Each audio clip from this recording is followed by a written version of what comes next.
live stream, it wanted me to log into Zoom again, which All right, I think you're good. Bizarre. It's setting it up actually right now.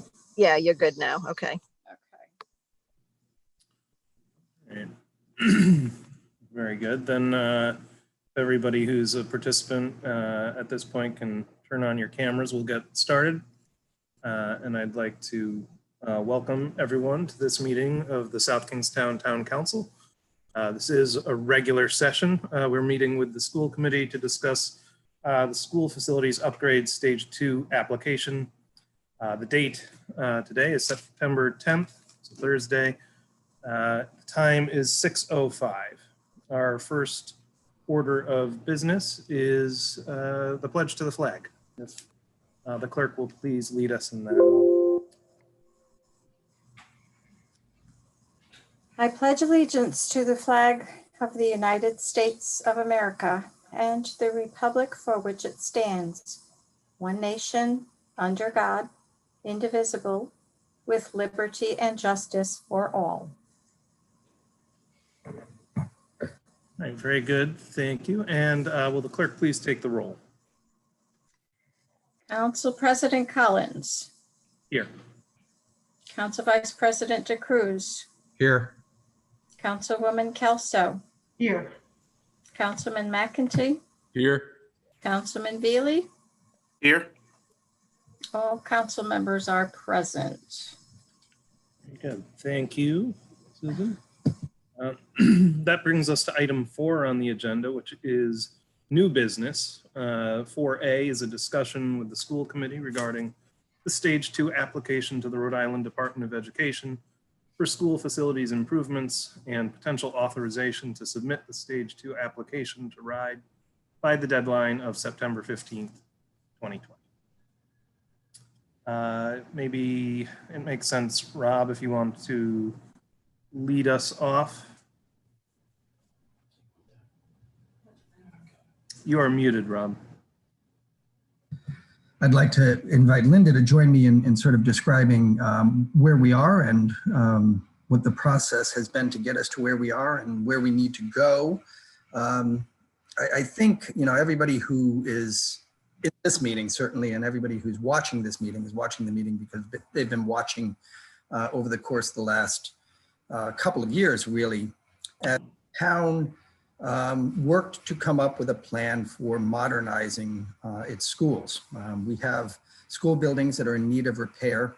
That's always the case, but they really are in more need of repair today than you would expect given the age of the buildings, in large part because the state had a moratorium on aid for major construction of school facilities. And during that period of time, schools not only in South Kingstown, but across Rhode Island really did suffer. There was not a lot of investment put into the buildings. Major systems did fail. And several years ago, the state of Rhode Island went around with an engineering firm called Jacobs Engineering and evaluated all of the schools in the state. The state then reported to each of the individual municipalities on the condition of their schools, and we found that our schools were really in pretty poor shape in a number of instances, but that the systems that really needed to be repaired were sort of, you know, the boring stuff in some ways. They were mechanical systems, electrical systems, plumbing systems. One of the things that jumps out is that the bathrooms at the current high school are really in deplorable condition. So Jacobs went through and did a whole inventory of the state of school buildings here and again across the state. At the same time, the state was developing a program to help municipalities address the neglected maintenance, the neglected improvement of school facilities during the period of time when they were under that moratorium. The state did bond money, made some money available for upfront costs, and also made money available according to a bonus system. And I'll let Linda describe that, or perhaps RGB can describe that in more detail as we get into the meeting. But essentially, if you meet particular metrics, you reduce the number of schools, you're improving the quality of your schools by having more modern, newer schools. If you improve the energy efficiency of your schools, you get more bonuses. The state is agreeing to contribute more to the total cost of financing and construction for those school improvement projects. We've been working with the Rhode Island Department of Education now for more than 2 years and trying to develop a plan that the state would sign off on and say, yes, this program is an appropriate program. This is a program that the state will contribute funding to.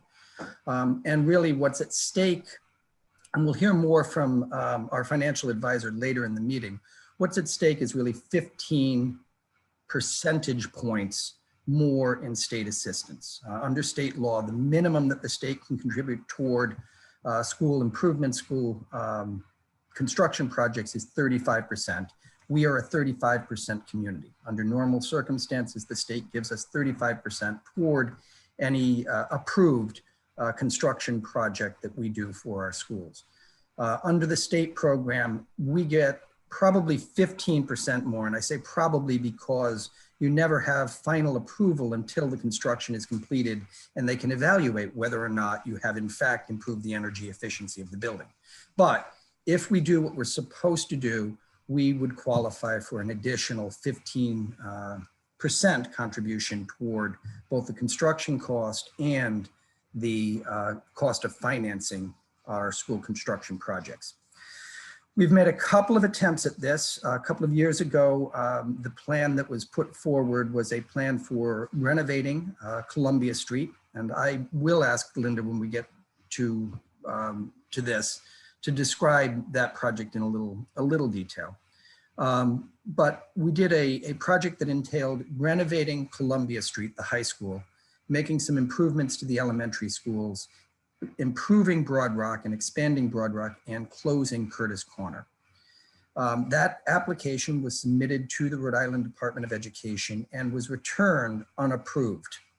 They found flaws with that, and I don't want to get too much into the characterization, but I think it is fair to say that the flaws that they found with that application were, one, that the application itself didn't meet the criteria, that it just didn't provide the information necessary to conclude that the program was a good program, that it was going to achieve the educational objectives that the town, that the department of the school department, that the district had set for itself.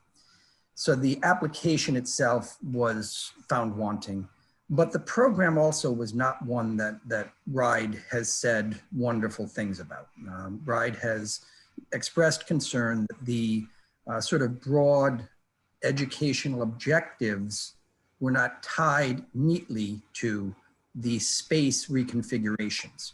There's a relationship between the way teachers teach and the spaces within which they teach. Team teaching, for example, happens better when the two teachers who are in the team can move about a room. If you don't have the space to do that, then the educational model doesn't work well. RIDE told us that they didn't think that that application made the case for the space changes we were suggesting, or the space improvements we were suggesting in relationship to the educational objectives and the educational model we were saying we wanted to pursue. That application was returned to the district, to the town, and we were told, try again. Think about different ways, think about better ways to achieve the educational objectives, to achieve the educational model, the program that you have said you want to implement. During the course of that conversation, the school building committee had numerous inquiries from members of the public who were advocating for the construction of a new high school, members of the public who wanted to get us to a campus as opposed to a downtown constrained site, which is what we've got at Columbia Street. We couldn't expand in any direction off the building that we've got. The building's actually too large in some ways. So Columbia Street had many challenges when it came to sort of trying to figure out how to design what folks have been calling 21st century learning spaces. During that course of discussion, the idea arose that we could demolish Curtis Corner and build a whole new high school there. We went out, we had RGB run the numbers on the demolition of Curtis Corner and the construction of a brand new high school, and it looked cost prohibitive. The cost that we came back with was $120 million plus. $120 million was the sort of base cost of that project, the estimate. That was a rough estimate. It was not cost estimated by a professional cost estimator. It was square footage analyses. It was not a very detailed analysis, but it got us to a rough number on what that would cost. We also looked at Broad Rock to see if Broad Rock could be expanded because it has the same features that the site over at Curtis Corner has. It has large spaces, it has fields, it has ample room to be expanded. The challenge with that site was that we really couldn't figure out how to get traffic circulating into and out of that site without just devastating traffic flows on Broad Rock Road itself. There was no way to get to Route 1. There was no way to create a second entrance that didn't dump traffic back out on Broad Rock. So Broad Rock became not viable because of the traffic circulation issues. So we went back to, and we had RGB begin doing work again on the simple renovation of Columbia Street. That project was not very far down the road. So we hadn't really gotten away from the model, the redesign of that building that RIDE said wasn't going to achieve the educational model or educational program that we said we wanted to get. We didn't get away from that model because we weren't at it long enough before a new idea occurred, which was, well, let's not demolish Curtis Corner. Let's leave Curtis Corner standing and add on to it. If we can avoid the cost of demolition and the cost of adding new space, it may be possible for us to construct a high school, a like new high school, if you will, at Curtis Corner without incurring the $120 million price tag. So we asked the school building, the school building committee asked the school committee whether they wanted us to explore that possibility. And they advised the school committee that, our school building committee, the school committee advised the school building committee that they did in fact want the school building committee and its contractor RIDE to investigate that possibility. Now for the last 6 or 8 months, I guess it's about 8 months, we've been doing just that. RIDE has been in constant contact with Linda and her team and with RGB, and they've been working through a model for a high school at Curtis Corner that does not require the demolition and therefore saves some money. Now, a key element of this model, this idea, was that whatever extraordinary costs or whatever costs were going to drive us above our budget. And we had previously, when doing the Columbia Street project, we had already come to the conclusion that the sort of sweet spot for us was about $85 million. And that was our budget. That's what we tasked RGB with hitting. That's what we said we would stick within. RGB was told, well, it's actually their innovation, to be honest with you. I mean, RGB said, we think we can figure out how to take the savings. If we need to take something and make an adjustment, we're going to make the adjustment on the renovations to the back end, the existing portion of Curtis Corner Middle School. We can do the addition, and whatever we have to tweak, whatever we have to take away from the project, whatever value engineering we have to do, we will do on the back end at the Curtis Corner Middle School building.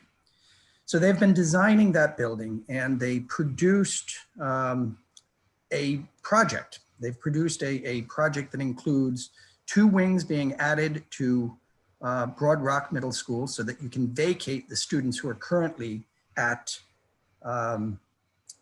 Curtis Corner Middle School.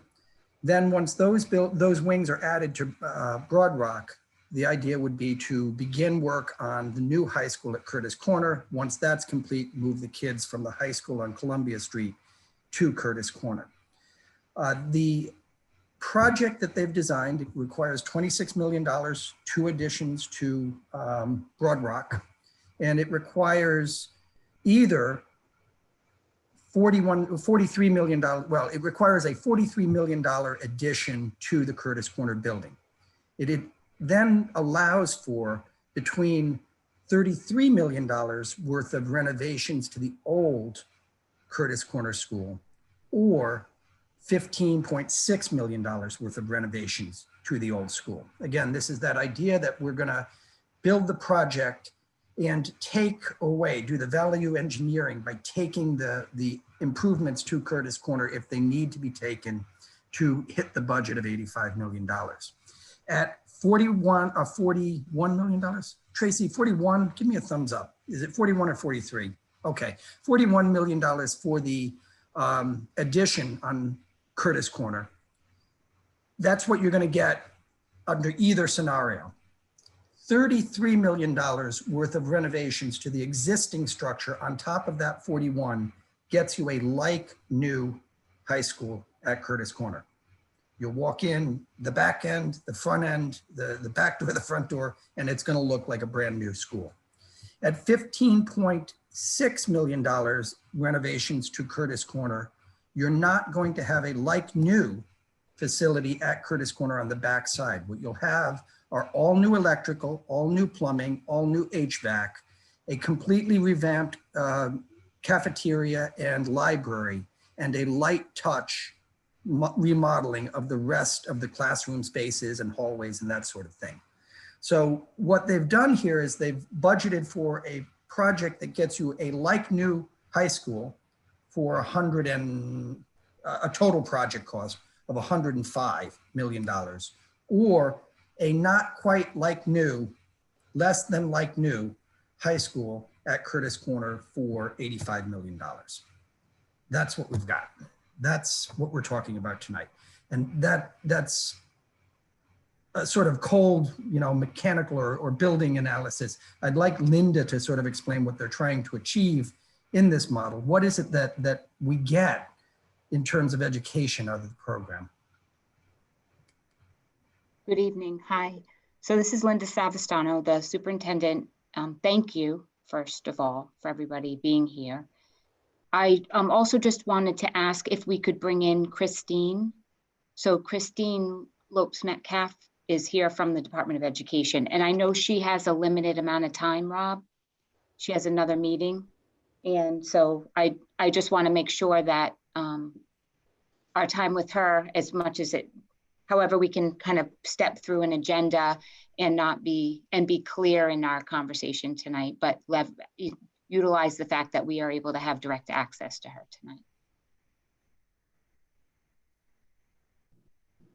So I'll just kind of pick up a little bit with what Rob had shared.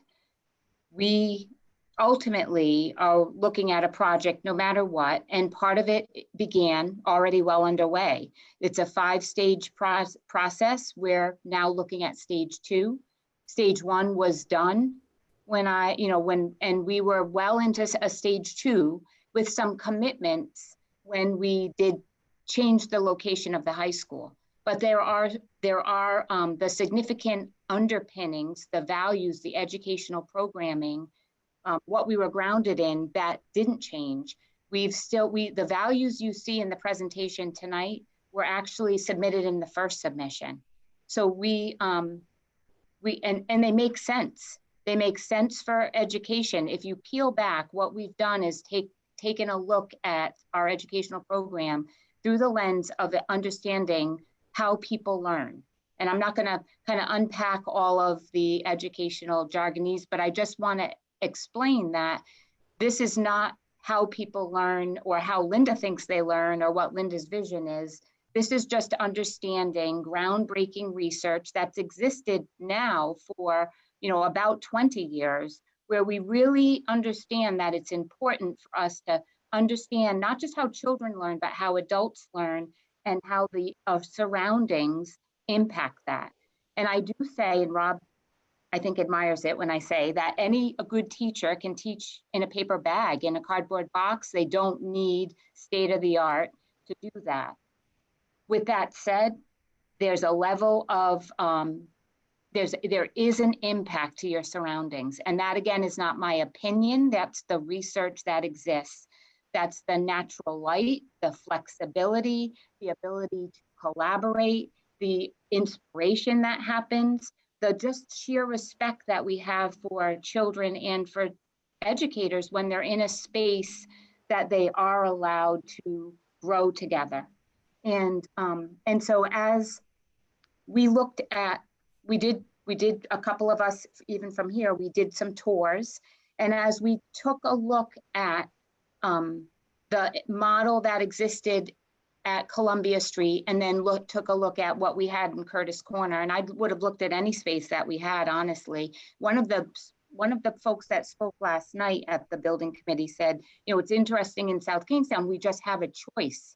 Many people don't have a choice for where their high school is, and we have a choice.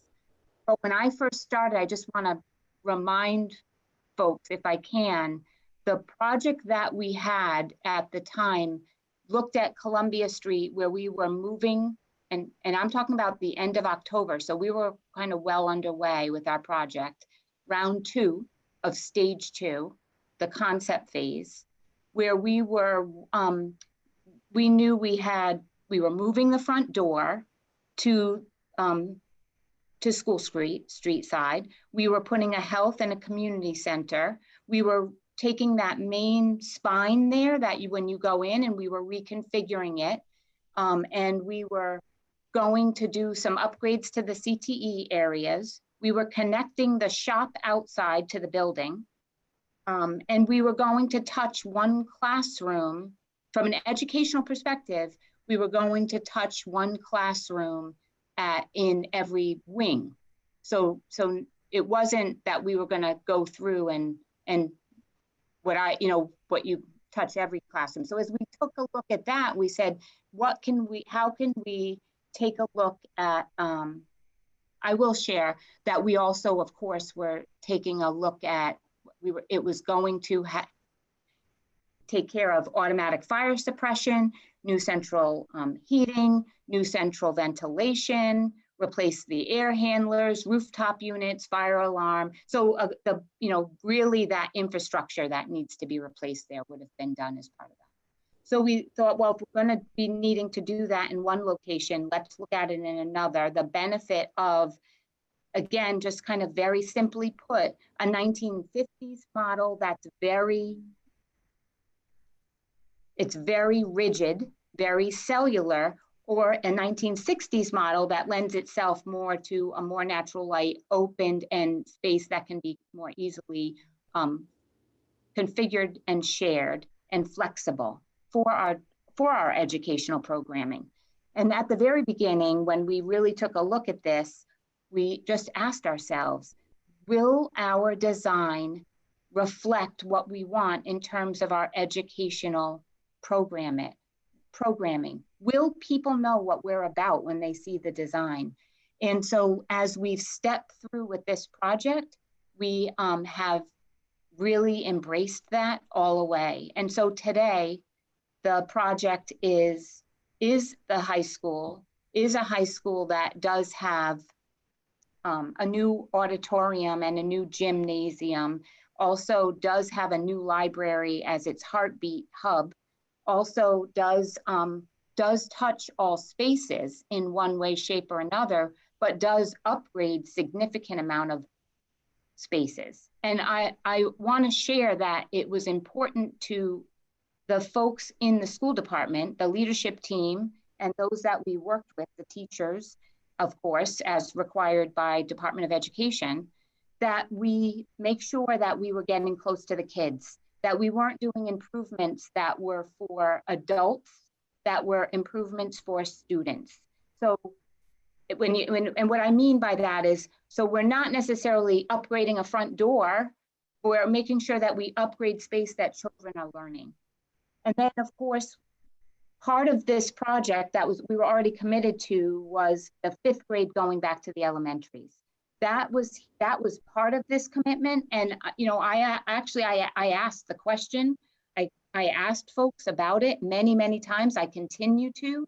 Anybody who will talk to me, any parent who comes in, children, teachers, and it is. And I came from a district that 5th grade wasn't in elementaries before I was here. And it's clear here that the community wants 5th grade back. Some days I feel like they would have 6th grade back if they could. it may not make sense around a certification and an educational curriculum perspective, but fifth grade back does.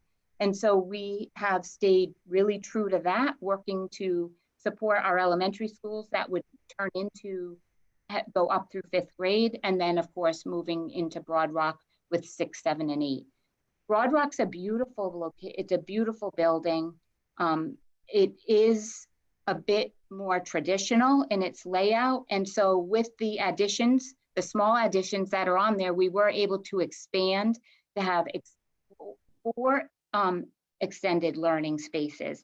So general spaces that can be shared, as well as having that natural light, access to outdoors that's more easily done than the spaces, but still being nooks and crannies where you can kind of have the large scale or the small scale in a flexible environment.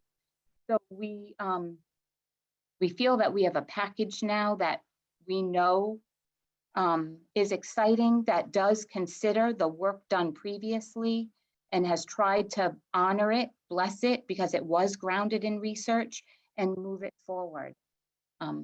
So that's where we are now. I don't want to kind of take this airtime too much though, although I'm happy to answer questions or talk more, or I could talk all night, but I know again that we do have folks here, and then I know, Rob, you have other folks coming in, and I want to honor that piece.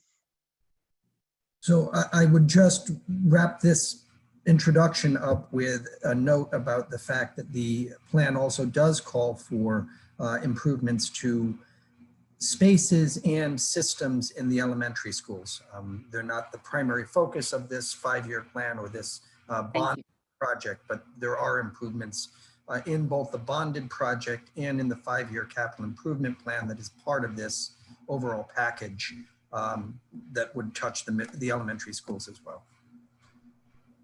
And with that, I think it probably does make sense for us to turn to Christine Lopes-Metcalf, who is the head of the School Building Authority up in Providence, who can describe for us where we are in the process from the state's perspective, what the dangers are for us as we go forward in that process, and anything else she'd like to share with us about our particular project as she and her team have been participating in conversation with the team down here as that plan's been developed. Thank you so much, and thank you all for having me tonight. I'm happy to answer any questions. I can make some comments and provide any context. I do want to just note that I unfortunately have a 7 o'clock call and a 7:30 meeting, so I will just have to jump off at that time, and so I apologize for that. As you said, so we're very excited about South Kingstown and really want to support the community and whatever it decides to do in moving forward. And I know we've gone on a long journey together over a period of time, and where the community is right now is that you had submitted a stage 1 that was approved in advance. Then there was a submission of a stage 2, which as the town manager mentioned, it was returned so that additional work could be done. And over, I think, several months now, going over probably a year now, that work has led to what I think has been shared with the School Building Authority in the last couple of months. And we appreciate both the professionals working with the school department and others sharing that information with us, because I do think it helps us understand what it is that South Kingstown is trying to achieve on its educational program. And then how does that align to the buildings and to the spaces being proposed. So we really appreciate being able to have that kind of explanation. The next phase of the process is, in order to, would be September 15th, which is next week, would be a stage 2 submittal. That submission comes to the School Building Authority. That's the official kind of submission. We then review that and provide either asking for any supplemental information or any just follow-ups. And then the council, and we would make a recommendation to the council on elementary and secondary education. Right now, based on calendars and meetings, we're targeting the beginning of December as a vote by the council for any projects that submit a stage 2 in September. I think really it's, if there are any additional delays, I think the community has to, the original stage 1 was submitted, I believe it was in 2018. So we're now out a number of years. And so I do think that if there were additional delays from this particular application, I think we'd want to have a conversation just about where all of those documents are, where everything lands, and have a conversation to make sure that those needs, while we still think South Kingstown has needs, align, are consistent and align. And I know you've all updated your demographics several times, and so we don't want to have you do that again, but depending on the time and the circumstance. So I just want to, those are the only things that I do want to flag. But I'm here again to answer any questions, provide any context about the process. All right, thank you, Christine. I suppose it makes sense, since you're only here for a very limited time, to open it up for questions to Christine from council members or committee members first. Anybody? One question I had, Christine, you know, you mentioned that it's been a long time since we submitted stage 1. And that is definitely the case. It's also been a long time since, you know, the state originally came up with this concept of, you know, extra funding to the schools. And, you know, a lot of stuff has happened in that time, not just here in South Kingstown, but around the world. And it seems like, you know, some of the emphasis on making our schools smaller seems to fly in the face of the idea of, you know, having more space between people that we're really encouraging. So is RIDE considering that still as such an imperative? And if so, you know, for me, you know, if I was looking at doling out an extra 5% for something that you're doing really well, it would be like HVAC right now, so that we're really purifying the air and keeping kids healthy that way. But if you have any comments on that. Sure. I would say that I do think as far as the bonuses, so there is a newer and fewer bonus, and there is the bonuses around making sure utilization is optimized, either reducing overcrowding or increasing underutilization. As far as space, we actually inferred, this is something that has been going before our current health pandemic situation, where really encouraging districts to think about flexible space, so that you can have the kinds of spaces that you might need, and that actually in districts that have been able to do that, they can use that for social distancing, which actually has also the educational benefits. And so I think we definitely believe and support districts that are trying to do that. And so not so much the smaller spaces, but the flexible spaces, and whether or not that's open areas or movable furniture and movable kind of components. Those are the kinds of things that for a number of, ever since I've been at the School Building Authority for the past several years, we've encouraged districts to look at and see if that fits into, and again, aligns to the educational model that they have. So I don't think, so I think those things can be supported together. So it's not necessarily smaller as it is the flexibility. The other thing that we had been talking about prior to the pandemic, which actually also aligns, is around the use of outdoor space. And so we know it's been difficult for some communities that might have courtyards or things like that, but in renovations or rethinking space, how to utilize and maximize outdoor space for both the educational component, because there's some great learning and just the possibilities there. And now it would also help with the health component. So I think there is some alignment there. Does that help? Yes, thank you. Okay. Other questions? Joe, I see. Joe Veely, thank you for coming, Christine. So we know that the state, since COVID, is challenged financially. We know that revenues are way down in a lot of buckets. So how does that affect the reimbursements and the potential for lowering those reimbursements going forward if the state's revenues are, you know, suffering? What we were able to share in the past, and we hope to continue to be able to share, is that the state has never not been able to meet its obligation. We understand that we're in a fiscal situation that many have never seen before. And so I think they're being very responsive and making sure that they're in constant contact with us on what the projections are, what's happening, and that remembering that the state passed a $250 million bond in order to really invest in schools. And so what we've been able to say, which is still true, is, you know, even during the moratorium, when the state had a major recession, the commitment from the state continued. I don't think that there's been any indication that there would be a reduction in that minimum share, that 35%. I do think that there is the time limited bonuses that do expire. And I think that there has not been conversations of late to extend those. Because I know at one point there had been questions about would those bonuses extend beyond 2022 and 2023. That might be where an area that because of fiscal concerns or anything else might not be extended, but I don't think that they would be in jeopardy of being rolled back. I have not heard any of that in conversations I've been in. Okay, and then, That so helps. then I think just one follow-up. I think I'm curious of the original $250 million bond, how much of that has been committed and how soon will you have to bond further to meet some of these obligations?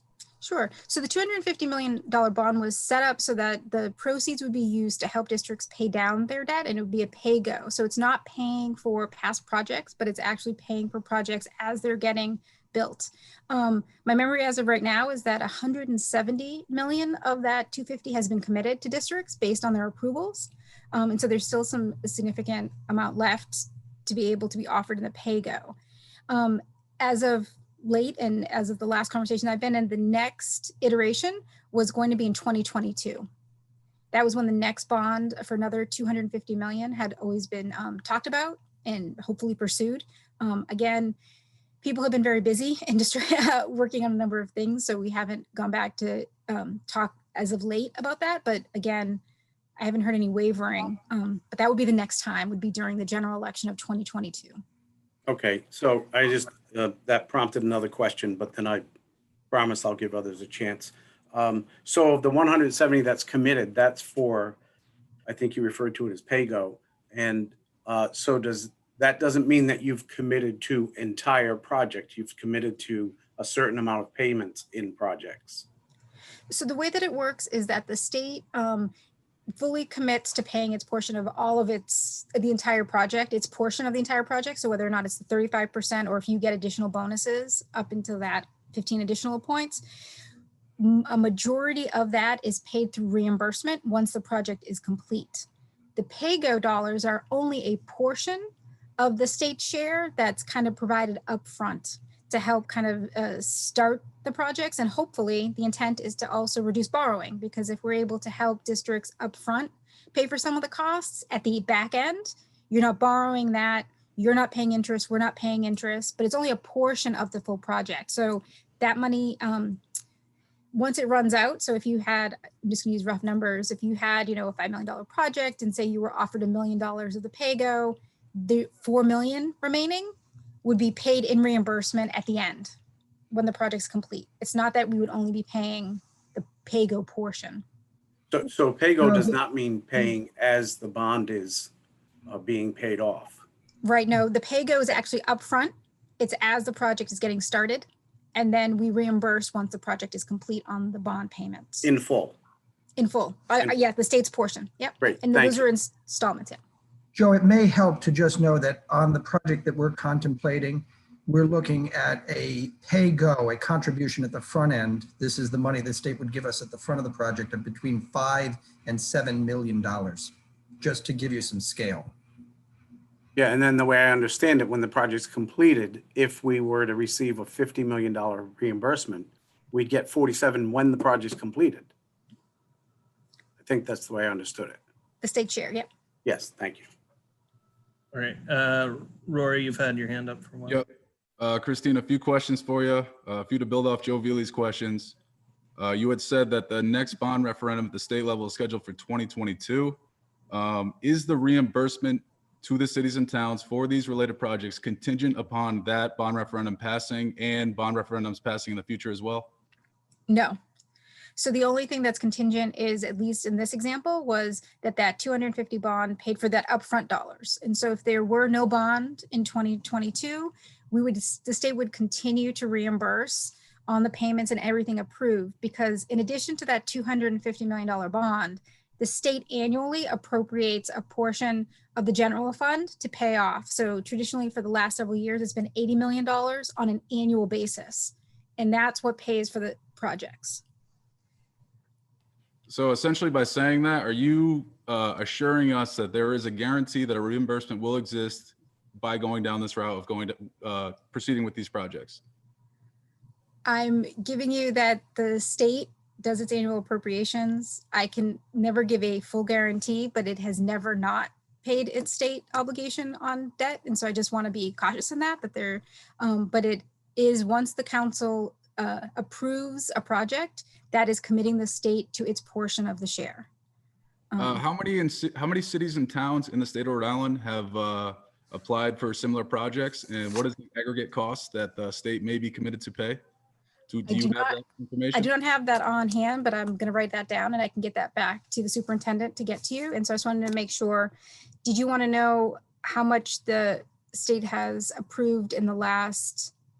No, the question is, how many cities and towns are intending or already have filed or moved forward with RIDE applications with the anticipation of expecting reimbursement for similar projects? What is that aggregate amount the state may be committed to? And I have another question in regard to the reimbursement and how it works. So Okay. It sounded like you were saying upon completion of the project, we'd get reimbursed a lump sum. That's not correct, right? It would be, you would pay down the debt service costs for the duration of the bond. So if a 20-year maturity, you pay 50% reimbursement if we are eligible for that each year until the bonds mature. Is that correct? Correct. Okay, thank you. All right, Kate. Thanks for joining us. I have a kind of like put you on the spot specific to South Kingstown question, but I totally understand if you don't have it or can't answer it. So in the past couple building committee meetings that we've had, it's been stated that our previous stage 2 application basically was not approved because the location was specifically at Columbia Street. And I was just wondering if that was, correct, because my understanding was that the application itself had a lot of different holes in it and it just needed to be basically be redone, that it wasn't necessarily site specific. I'm happy to be wrong, and I'm happy to hear whatever answer that you have to say on that, but I'm wondering if you, at that level of detail, that you have the information that you can share with us as far as the difference between our original stage 2 and this stage 2, and which exactly is why we got bumped back. I can't speak to the stage 2 yet because it hasn't been submitted yet. So we've had the conversation about preliminary kind of plans and the direction. I could clarify on both points. One is that the stage 2 that was submitted in the past, it wasn't rejected. It was, returned, as the town manager said, because, and again, I don't have we had provided kind of a summary of all of the things that we believe needed to be rectified within that stage 2, which included a variety of things, but mostly, and I think the big part was what was being presented as the educational program and what the community was hoping to achieve did not seem to reflect on what was actually being proposed in the design part. And we were wanting to make sure that those components actually aligned. And when we looked at it, we recognized that we knew that traditionally when we get a stage 2, we may ask for some supplemental information. So we may ask for an additional finance document, or we may ask for a few clarifications, but we knew that that actually required a lot more conversation and time. And that's why we returned it and actually had recommended a move over to a later approval date to provide that 6 months, and then things changed after that. Other than that, but it was not a site specific memory. There may have been something about one of the requirements for all districts, and I'm sorry, the lights in my office are going out, so I'm getting darker. One of the requirements for all districts is to provide alternate options. And so that may have also been one of the questions, is to make sure that all of the options have been vetted in a community. And if we needed more information to make sure, but it was not specific to a site, I don't believe, and I can double check with my team and correct that, but that was not my recollection. Okay, thank you. I will share, Christine, that I have had a conversation with Joe, and he has clearly said that there were, and I wasn't the one who necessarily said about Columbia Street in previous meetings, but I'm just going to share. I have had conversations with Joe from your office, who has said that there were significant challenges for us to put the educational program that we wanted to put in that site. And I don't know that when he first said it to me, I understood. That was in October. And I will say, I now understand. I understand where he was coming from and the barriers he saw, but I didn't understand it in October. but I understand now the need for your educational program and your facility to be able to be married and together tell the story for you to accept our application. And that wasn't happening. And so it feels like right now we need to, if we looked at that site, we would need to significantly change our educational program to have it meet, like something's got to change. Right, or the site changes, so it's Or the that's site right. changes.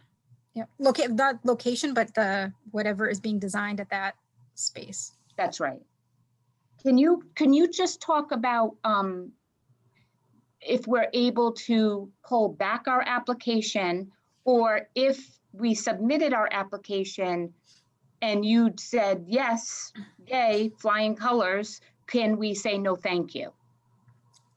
I think there were two questions there. One was, Yes. Okay, so if South Kingstown approves to vote and to submit their stage 2 for next on the 15th, and it's received and it's vetted and it's recommended for approval and approved by the council, at any time, the community, it's a commitment from the state to fulfill its obligation to it, but it moves at the pace of the community. So the community can decide how fast or how slow it wants to move, or if it doesn't want to advance anything. As far as pulling it before September 15th, or if you were to decide not to submit something for September 15th, was that? No, if we submitted on the September 15th, but let's say October 15th, we said, we figured out X, Y, and Z and said, we don't want to waste your time, looking at this as a, community. Oh, I see. Yep. Can we take it back?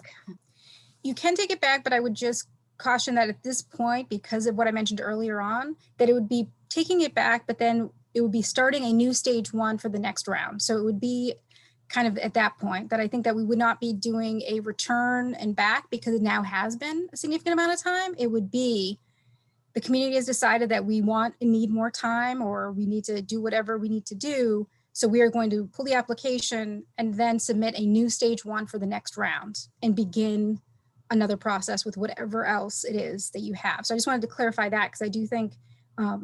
So is the same thing true if we pause now?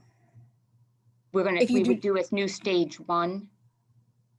If you pause now and didn't submit a stage 2, I would have to go back to my team and just look at all of the documents to make sure to see how far back they are. So if you were to say we wanted to move to a spring approval, like a May approval, rather than this this fall approval, I would just need to go back, because I don't want to, what happened last time was that we required updated demographics. We may require additional documentation. So it might be possible, but there would definitely need to be updated documentation at this point. And I just have to check in with my team, but I can get back to you on that. JC, your hand is up. I'm just going to wave my hand so that the lights go on. I just wanted to also Sorry. thank Christine for coming. It's fun watching you try to make lights come on. Sorry. I do have like 4 questions and then just a clarifying question. And I will be the one who admits to saying over and over again that we were told by RIDE, Joe Da Silva, that Columbia Street was not a good location for us and that he wasn't comfortable giving us the money to add on to that ginormous building. He even slid the thing back across from me and said, "Do you have anything else?" And it was kind of funny and we laughed, but he wasn't kidding. So, okay, I do have like 4 questions. During our meeting with the state treasurer, he said that delaying the application would put our district at risk for 50% reimbursement. If we do not submit on September 15th, do you see there being a risk to our district not getting the 50% reimbursement? But based on the answer you just gave us, our ability to postpone to February is not even a given, correct? Right. You have to check with the team, because We have to check with the team about where the status is of that. I think the treasurer was commenting because of those, the deadlines that are built in statutorily. So it's that I'm just trying to think, I'm living in 2020. I really do want to get to 2021 quickly. Hoping that it's a little bit easier. The 2 bonuses, there's 2 bonuses that expire December of 2022. And so I think the treasurer was alluding to that if there were continued delays, as you get closer and closer to that point, because you do have a bonded project, you'll need to go out to your voters, do all of the other work, that if you get too close to that December 2022, you may be jeopardizing the opportunity to get additional bonuses. So it's really, we could sit down and do a calendar piece, but the next submission of a stage 1, for instance, is February 15th.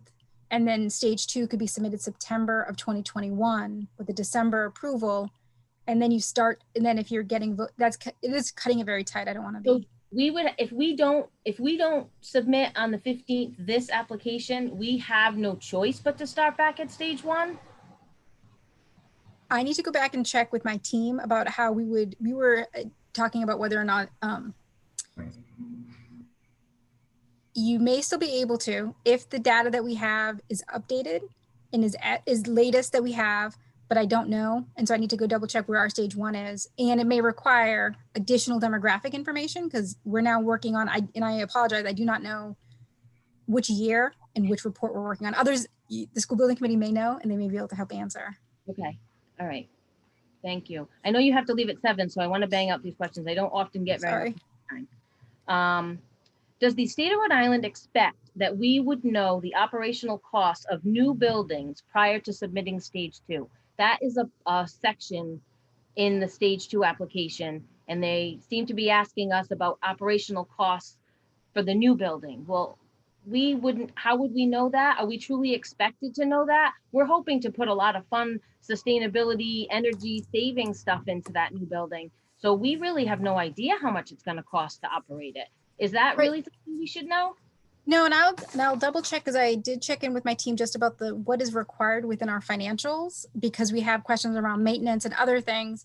And when I checked in today, it was that the costs that are part of the financial plan are the cost of construction and building, not necessarily operations of the building afterwards. But I'll confirm and can get back to you if that's different. But I didn't think it was, and I did ask because we've gotten a number of questions about maintenance, like how do you build in maintenance projections and whatnot, and that is not part of this application process. Okay, that's but I will follow up. I have that one and the other question. Okay. Okay. Do you believe that the application as it is, what you have seen thus far, I know you've been meeting weekly, I don't expect that you have it committed to memory or have seen every speck of it, but do you feel that what you've seen thus far will be supported by RIDE and will be one that receives 50% reimbursement? I know I've asked you that personally a couple of times, kind of walk into a meeting on the sly, seeing if I can get some information out of you. How do you feel? I know it's probably not a fair question, but there it is. Well, the first one I can answer easily around the 50%, and is that we will not know. We will not know until we actually get the application. And even at that point, we would only be able to share based on what you all tell us is your plan for submitting back to Housing Aid. So we can, at some point, once everything is in and we've either recommended for approval, have a sense of when you are going to be submitting projects. We can let you know whether or not you're on target and what you are trying to meet as far as the bonuses.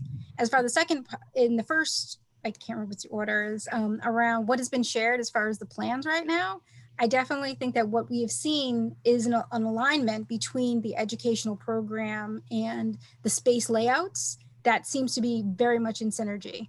Again, because we haven't seen the final, it's been, and I haven't been at the last couple of meetings, so I don't know if anything has changed or not, but the last ones that I was in, there was clear alignment between those two things at that level.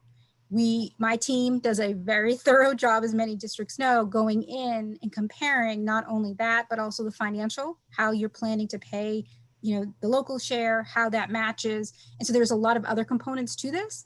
But as far as the piece that from the previous submission that we thought needed more work, that seems to have come together. And would we have been receiving some feedback, like if there were stuff to fix or a little bit this, a little bit of that, would we have been receiving that feedback in those meetings with RIDE? So if we have, so we've done it. We do that with. We do that with districts.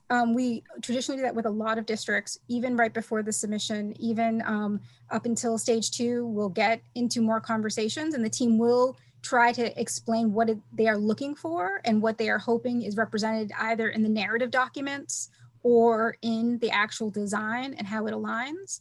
And so the feedback that the superintendent and others should have gotten should be helpful in what we're looking for, and pieces that we may think are missing or we weren't clear on.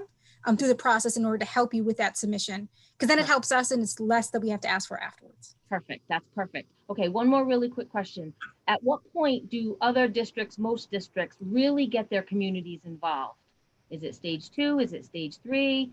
And where do you feel that we are with that from what you've seen? Are we pretty good? Should we have a pretty good, touch of the pulse or what? I can't speak on where you all are. So that would be the superintendent and others would have to speak on where you are. For where we try to advocate for is that community engagement should be from the planning straight through until the ribbon cutting. So not even starting later, but actually starting as early as possible.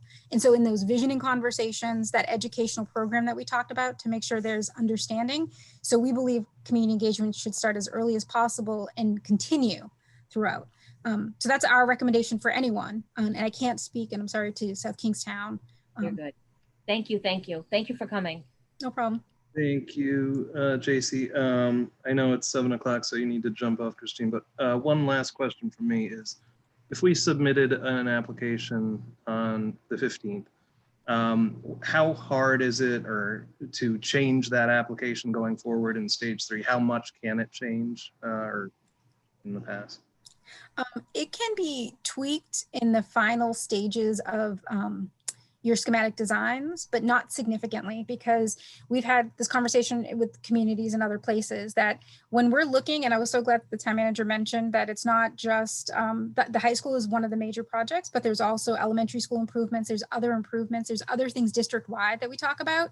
It all paints a picture for us on the community's kind of how it's going to move forward. So when things start to change and shift, the recommendation has been based on what has been presented. And so when I say tweaks, it's that if you were going to go in and a particular, I'm trying to think of a good example, a door layout or something within a building or minor things can definitely be fine-tuned, but changing entire programs or changing, like if you were to say, I guess this is the best example, if a district were to come in and make a presentation and say, our educational vision is project-based learning.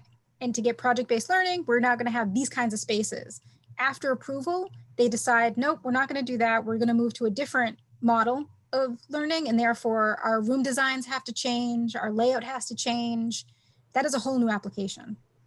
So there has to be by stage 2. And that's why we emphasize and wanted, particularly during the first go around at this, to provide more time to make sure that everyone was aligned in what that was. Does that help? I'm sorry if that's kind of convoluted.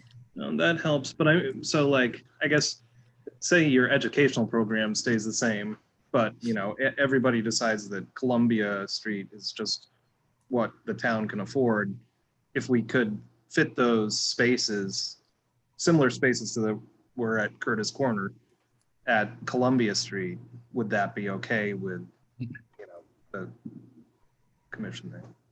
I think that would probably constitute a significant change. Yeah. Because it's not just a change in a particular design or a particular tweaking of it, but it's actually a totally different location, which requires a totally different conversation about other things. And so it would fall in very significant that would not be something.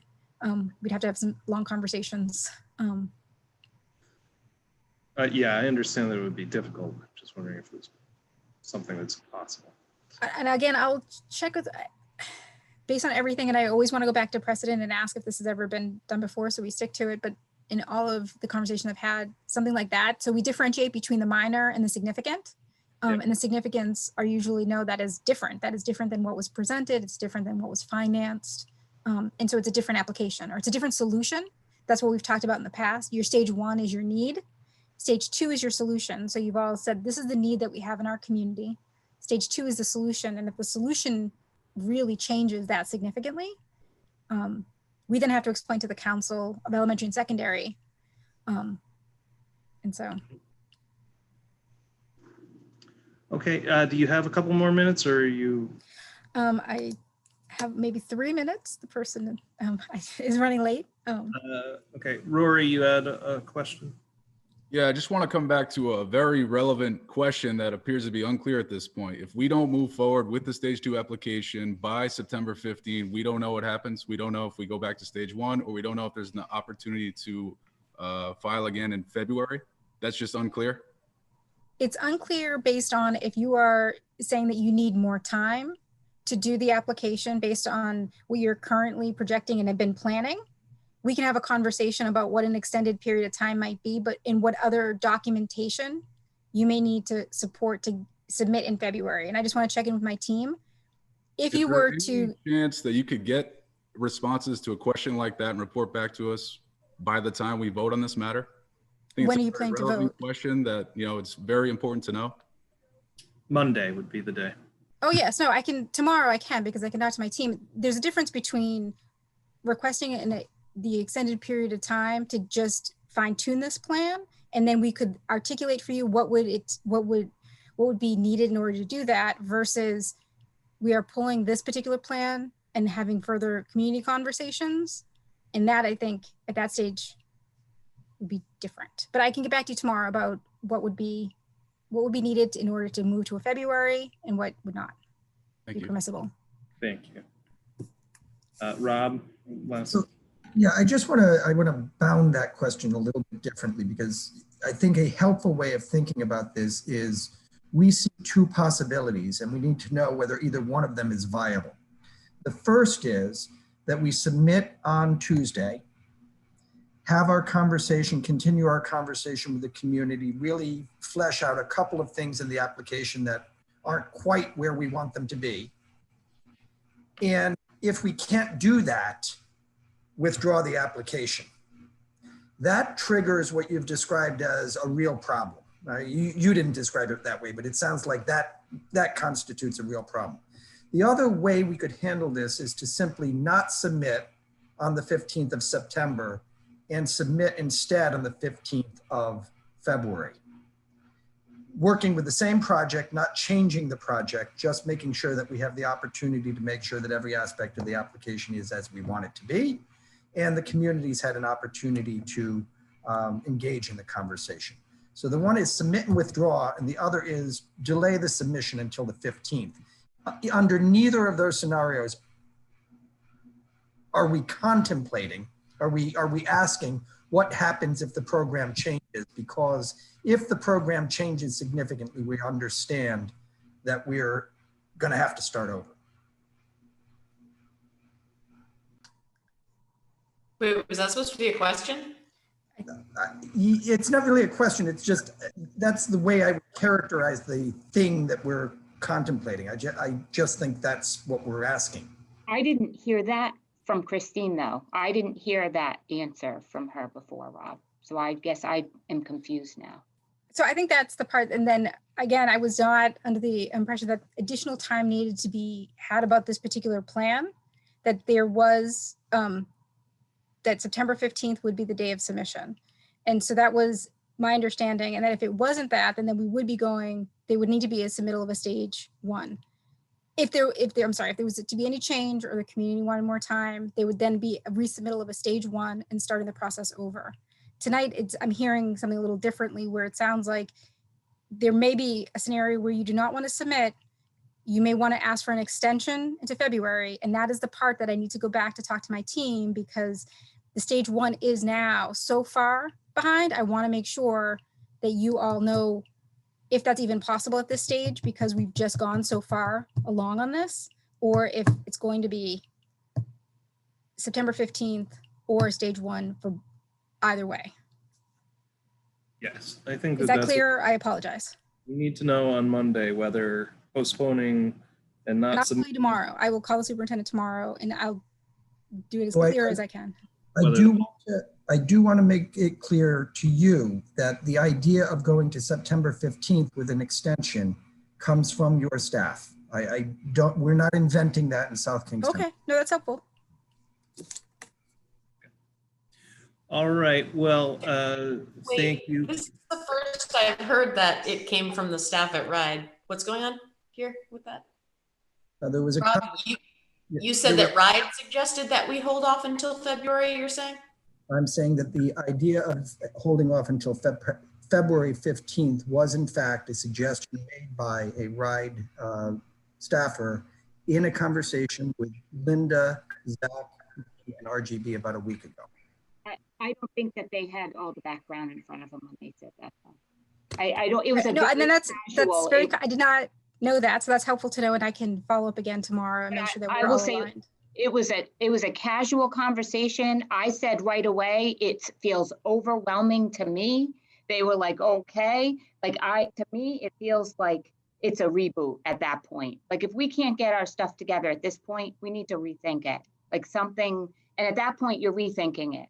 It's how many like tweaks, and you're either all in. And then I guess that's the other question. What do we have to lose if we submit? Like, what are we risking if we submit? Because can we take it away without any cost to us? Is like, what is the negative what is the implication if we click submit in September? Does RIDE say like, nope, you can't submit again, you're doomed, oh, you submitted, because at this point, it's feeling like it's a reboot with the stage one. So I'm not sure if that was to me, I'm not sure if I'm clear. I'm just asking again, I think you answered it before. I think if I had asked, is there an implication to us submitting and pulling it back? Or, If there, Go ahead, Rob. or not submitting until February. I mean, those are the two options, submit and withdraw, or wait and submit in February. Those are the two ways that we could bide time. And the question is whether we can bide time by either of those mechanisms without suffering any consequence other than delay in the implementation of the program. But then we're simply asking RIDE if we can bide time. It doesn't sound like we have real reason to pause. I don't know about the biding time reasoning, but. We can get into that conversation about where we are in the state of the application. I think there are some significant questions about whether the application is ready to be submitted. And we can talk about that. I do think that we're not far off. I think this application really is close. One of the reasons that a strategy like submitting and withdrawing might make a difference is because if you submit and the changes are easy to make, one of the things that we don't know is what the cost of these buildings is going to be for maintenance over the life of the buildings. We have no data, we have no analysis. My reading of the regulations is that the RIDE requires an analysis of what the cost of maintenance and operating 4 buildings is going to be over the course of the life. And Christine just said She just said that we don't, and that's not an expectation. the regulation says otherwise. And even if the regulation doesn't require it, it's still good practice for us to know what the cost of these buildings is going to be. Rob, I just want to say that today we uploaded all the updated sections. So the entire application is there with the exception of the financing component. Okay. Which is whose responsibility? I'm sorry? Whose responsibility is the finance?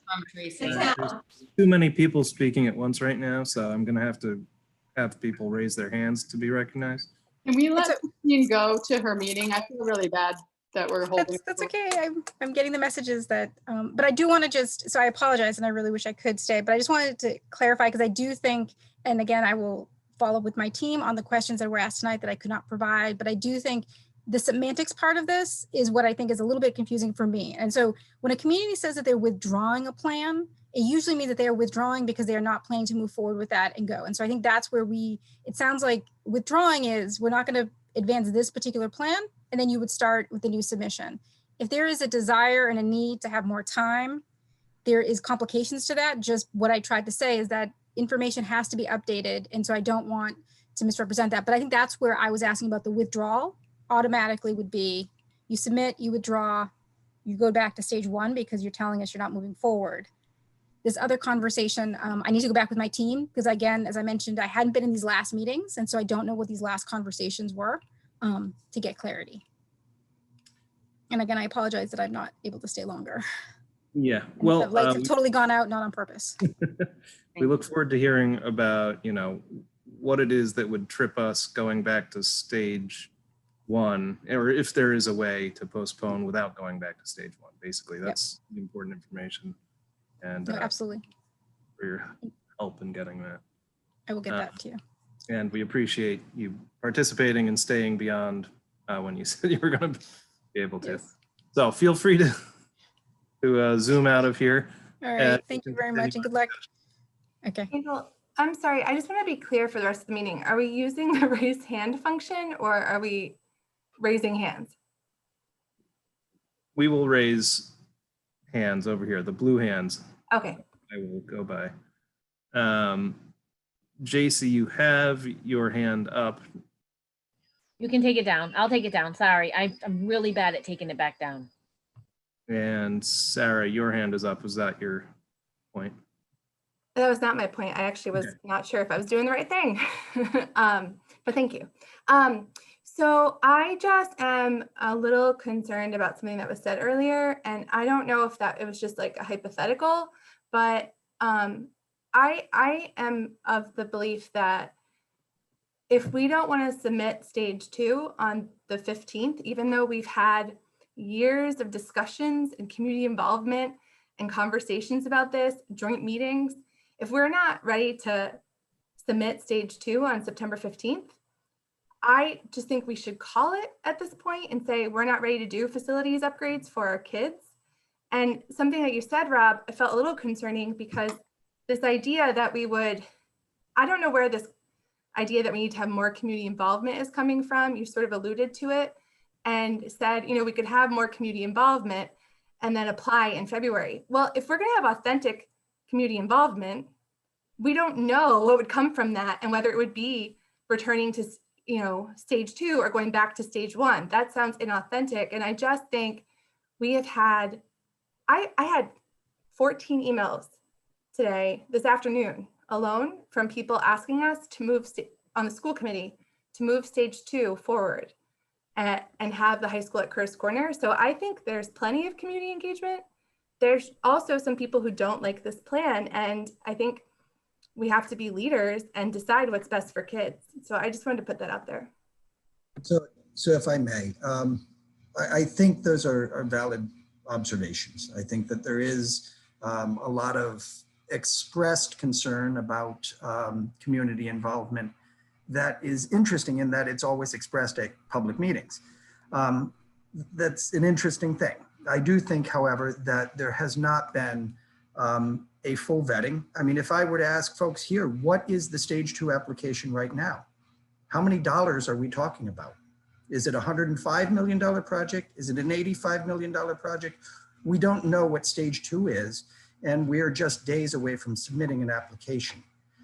What's the cost of maintaining those buildings over the lifetime of those buildings? We don't know. We don't have that analysis. What were the alternatives with regard to Columbia Street that we analyzed for comparison other than what was submitted on the state? That's a question that in my mind has not been satisfactorily answered.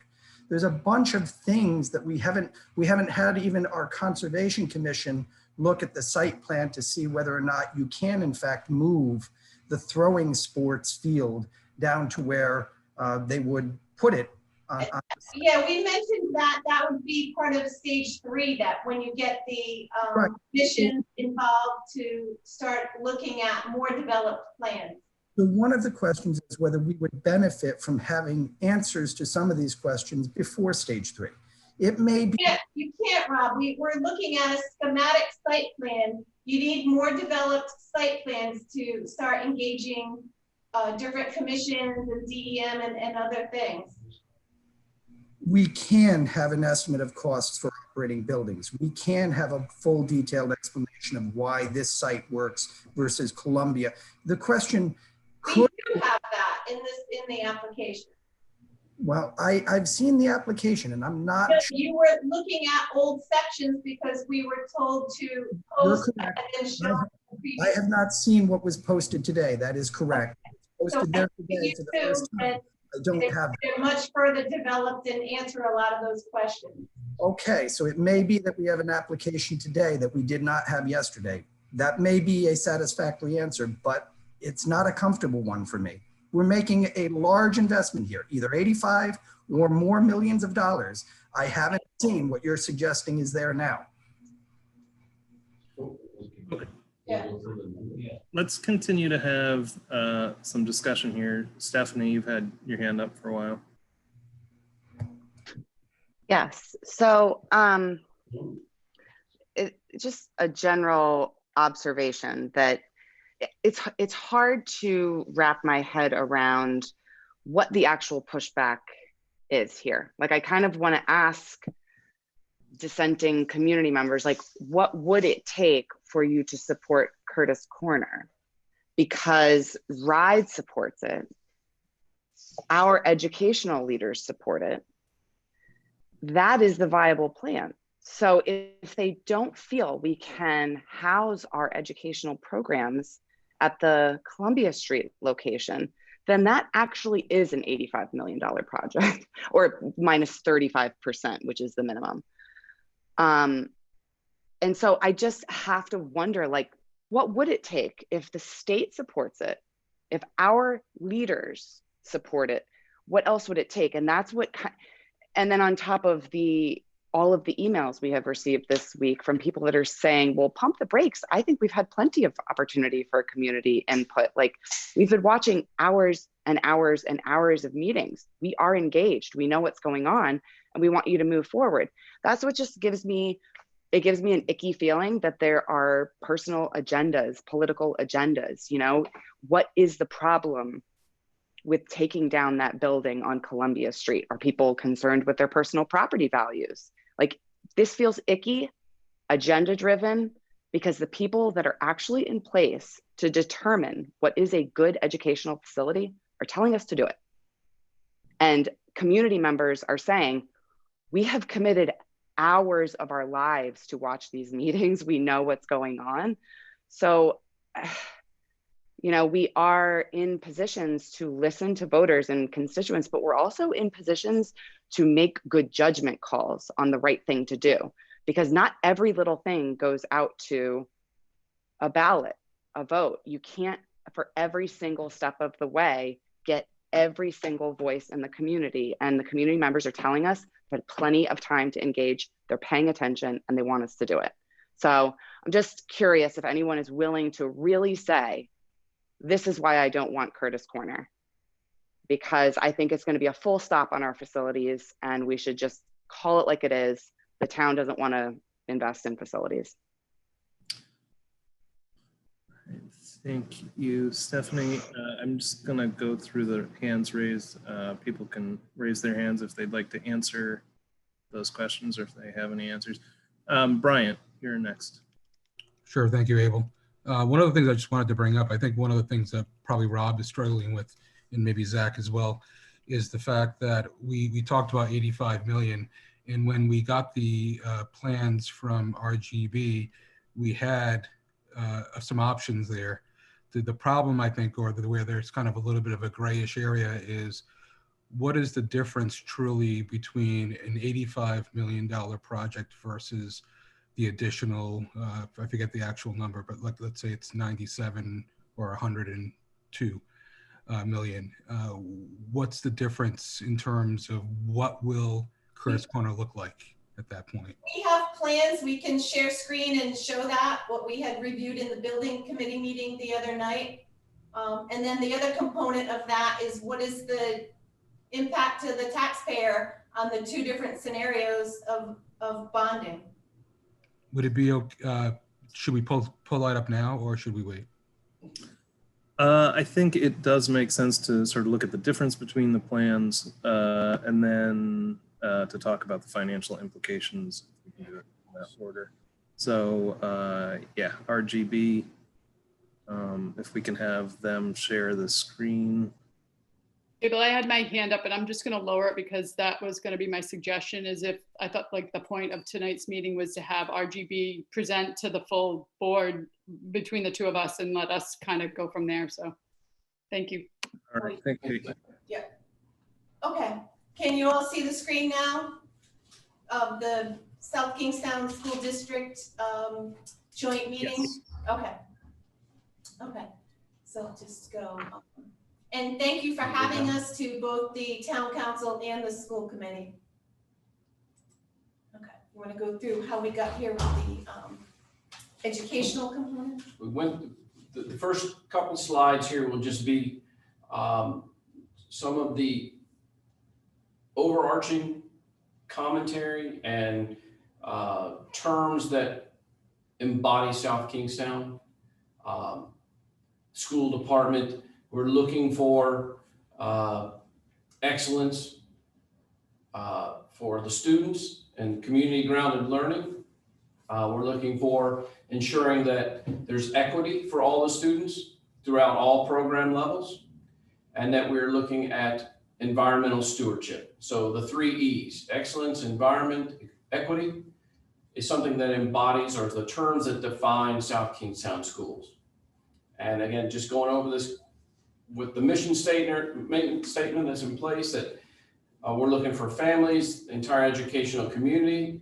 And the idea behind this is to educate and engage all of our students, knowledge and skills, give them the knowledge and skills necessary to ensure readiness and success in college and a career. So this was just kind of the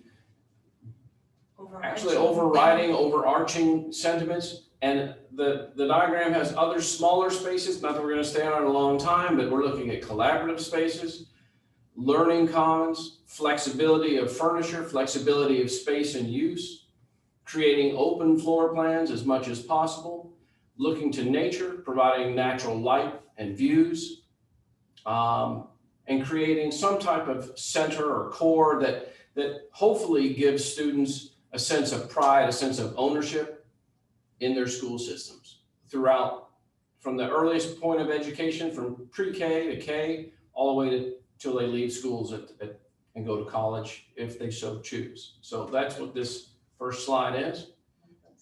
Second slide here is just a quick summation of the educational vision that was recently done with Linda, Frank Locker, a number of teachers, parents, I believe school council members were involved, looking at the facilities and the infrastructure needed for potential changes and innovation in current school or the current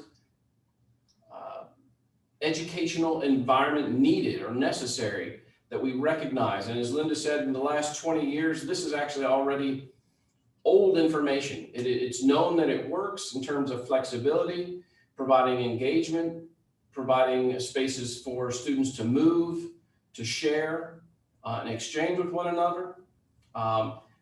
The 6 key elements that came out of this visioning session and workshops that were just recently conducted was looking to personalize learning opportunities for all students. Again, giving students time and space to move, create, and innovate, providing spaces that would allow that opportunity, focusing on preparing students for real world opportunities and careers, trying to engage the community, to incorporate that into the program, designing programs and pedagogy that meets the needs of the whole child, understanding who they are, what they need, understanding and recognizing that we're all individual and we all need different or potentially need different ways of learning and will grow.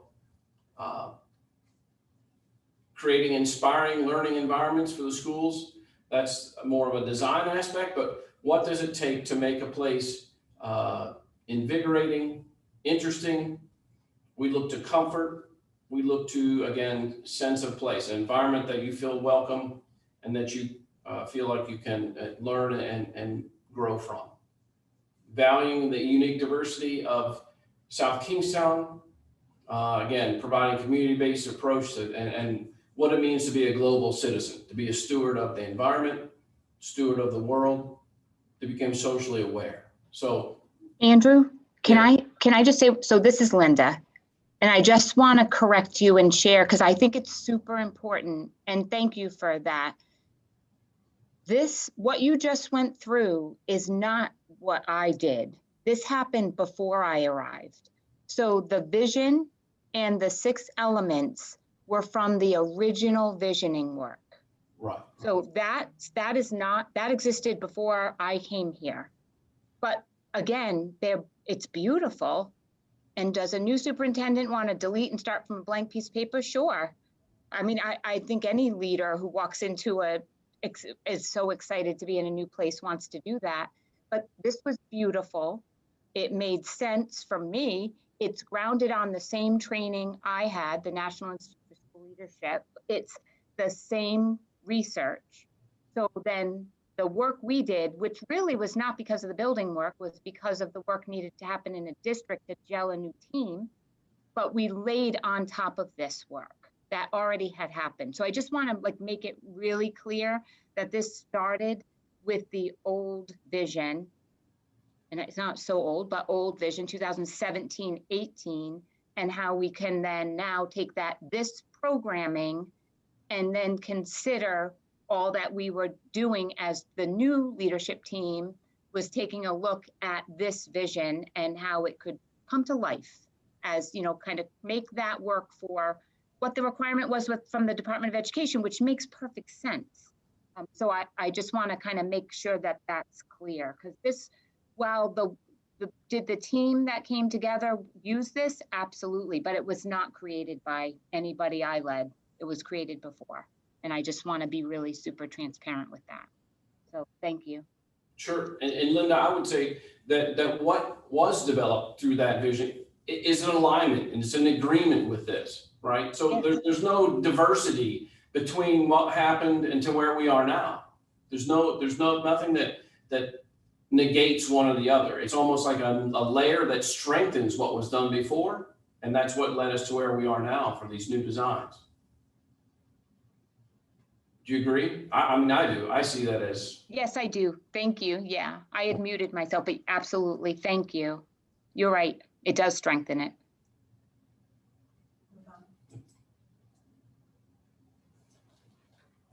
That's So this is just touching base on the original, we've talked about the Jacobs report or the statewide assessments that went through and it put all the school districts across the state kind of on an even rating scenario and addressed and kind of noted what deficiencies they were, what kind of cost would be involved with bringing all the facilities up to like a like new condition. And that's what kind of prompted the bond that would be used to use that PAYGO money and also led to the increased bonus incentives that we have mentioned do have a timeline on them, that you do need to start your construction project by December 30th, 2022 for both the health and safety and the educational enhancements incentive bonuses, and then the newer and fewer and the utilization bonuses when you have to start construction by December 30th, 2023. And then there's just an example of each school, some of the deficiencies that were noted in the Jacobs report. And also, I just want to mention the requirement, the state requirement to invest in the maintenance of your buildings. So there is a mandate now by next year to put at least 3% of your budget into the maintenance and upkeep of your buildings. All right, Brian, I just see quickly that you had your hand raised and now it's down. Did you have a question?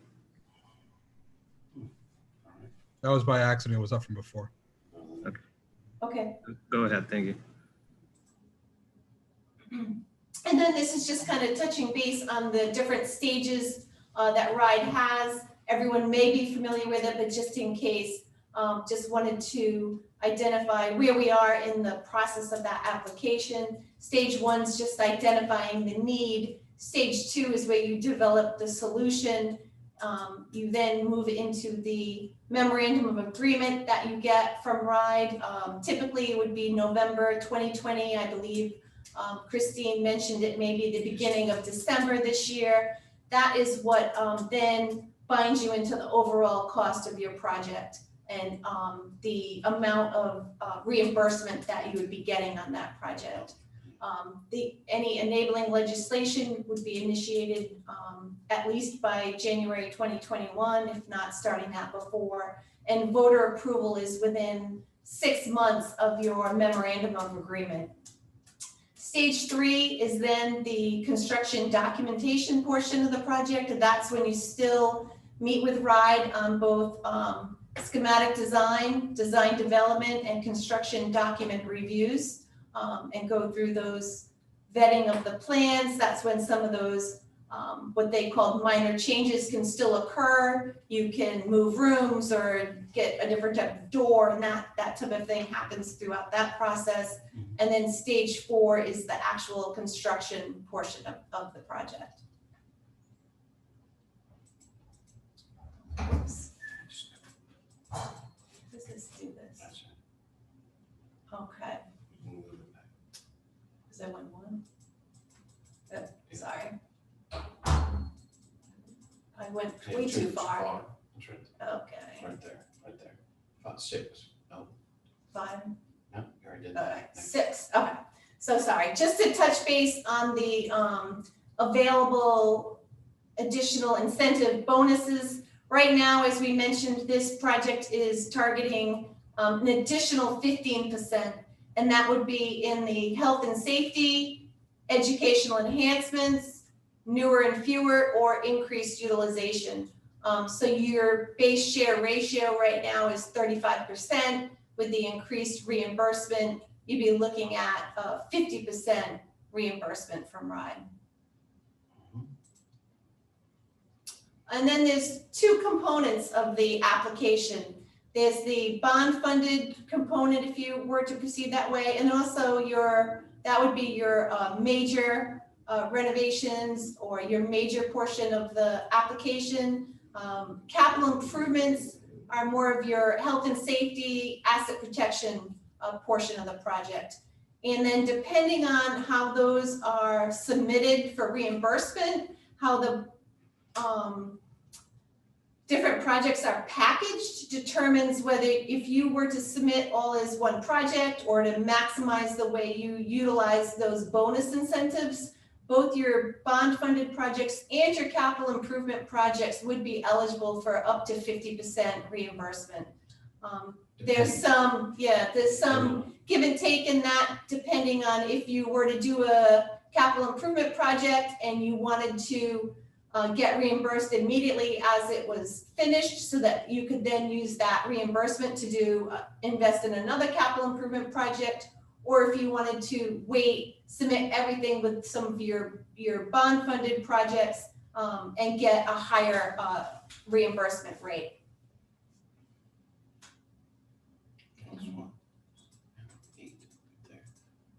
Okay, so what we were looking at currently for this project, we had 2 separate cost estimates done.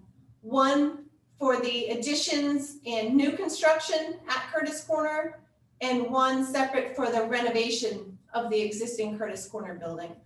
We specifically had our cost estimator do that so we could look at if we did have to control the renovation.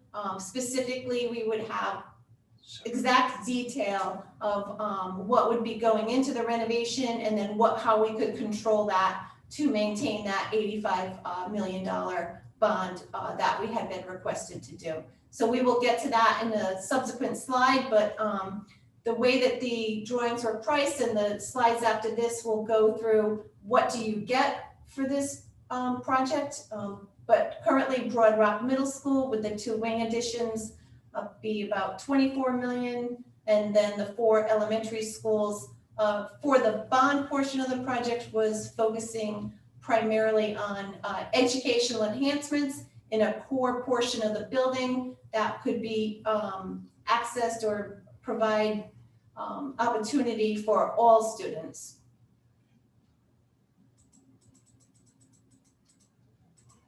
Okay, so what do you get for that $99 million bond? You want to zoom in on the site plan?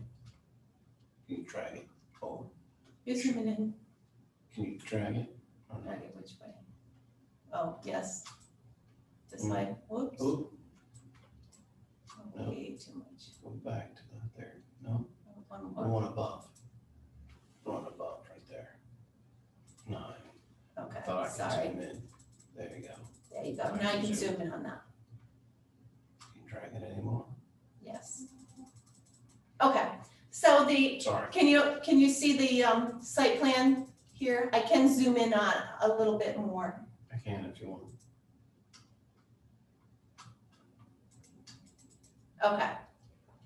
So we have gone through several different iterations of the site development. We have met with the rec department, town rec department several times to make sure that they were in support of this site plan. And there've been many renditions as to where the tennis courts went, but just starting with this is Curtis Corner Road here now. The existing parking lot would be reconfigured and primarily function as one of the student lots or student entries. The existing main entrance to the building would be the primary student entry at this point. The existing Onion Road that comes along would remain. The new main entry to the building would be in this location. Everything that's in this darker gray here is new addition. So behind the existing 1960s building with the 1990s and 1995 wing additions that were done would be a new addition primarily in this location. This would be your new main entrance, new secure vestibule, new administration area for the high school, your new auditorium, a main atrium here, your support and guidance, and then your gymnasium. We'll show you that in the floor plan to the rest, but then for the development of parking, we do have all the required parking down in the lower portion of the site. So that it would support all the students, the administration, and visitors. The existing track and field here would remain in its location, but the field itself would be expanded or widened to be able to have varsity soccer games. I believe now it's not wide enough to have the varsity soccer games in here. That would cause the relocation of this portion of the track, obviously the curves that go around it, and then a resurfacing of the track. Continuing up the site, the road would have to be just widened a little bit. There'd be a pedestrian path to have safety so the students wouldn't be intermixing with the traffic. We had looked at options to bring a secondary road out to South Road in this location. It was determined to continue the path that's there and widen it and expand it, thus kind of slowing down any students that would kind of see a straightaway and cross through. And then also you can see these light gray, the Frisbee golf course would not be interfered with by keeping the road that currently goes along. We would have to relocate the tennis courts that are currently behind the administration building and the Curtis Corner School now. We had looked at multiple locations for those. It was determined that up by the South Road School would be the best location for those. And in order to achieve that new location, a portion of South Road School would be demoed or raised to allow the tennis courts to go here. Part of the site development would be a new parking area that supports the tennis courts here. Central Administration Building, which is currently here, would also be raised and demoed, and Central Administration would move into the remaining portion of South Road School. There'd be a new visitor or staff parking lot here strictly for Central Administration. The existing septic system would be abandoned and just a small residential type septic system would be installed to support Central Administration. In addition, the throwing events that are currently located in the upper field would be relocated down beyond just above the existing football and track area. And then that would allow 2 playing fields to be utilized in that existing field. The practice field would not be impacted at all. Any questions on the proposed site plan? It looks like Rob has his hand raised. Just ask you to clarify what on this site plan is not included in the $99 million cost estimate that you had on the last screen.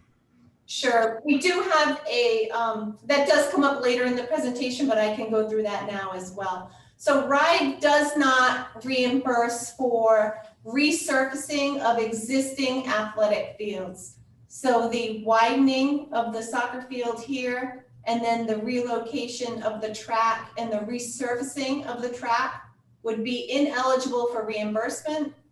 And then any cost associated with the relocation of central administration into South Road School would not be reimbursable. And that would be this parking lot here and the septic system. And as of yesterday, we didn't have any cost estimates on the relocation of central administration. Do we have cost estimates now? Yes.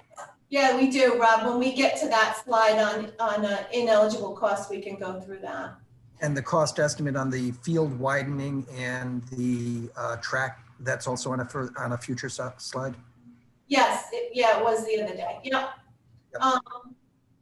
And then the cost that's carried now for the new construction does include all eligible costs for this latest site plan that we have. Should we look at the plan? So I don't know if everyone is familiar with this plan. I'll just quickly go through it. This is the new main entrance that we talked about. This portion of the addition is all your larger spaces, your 1,000 capacity seating auditorium.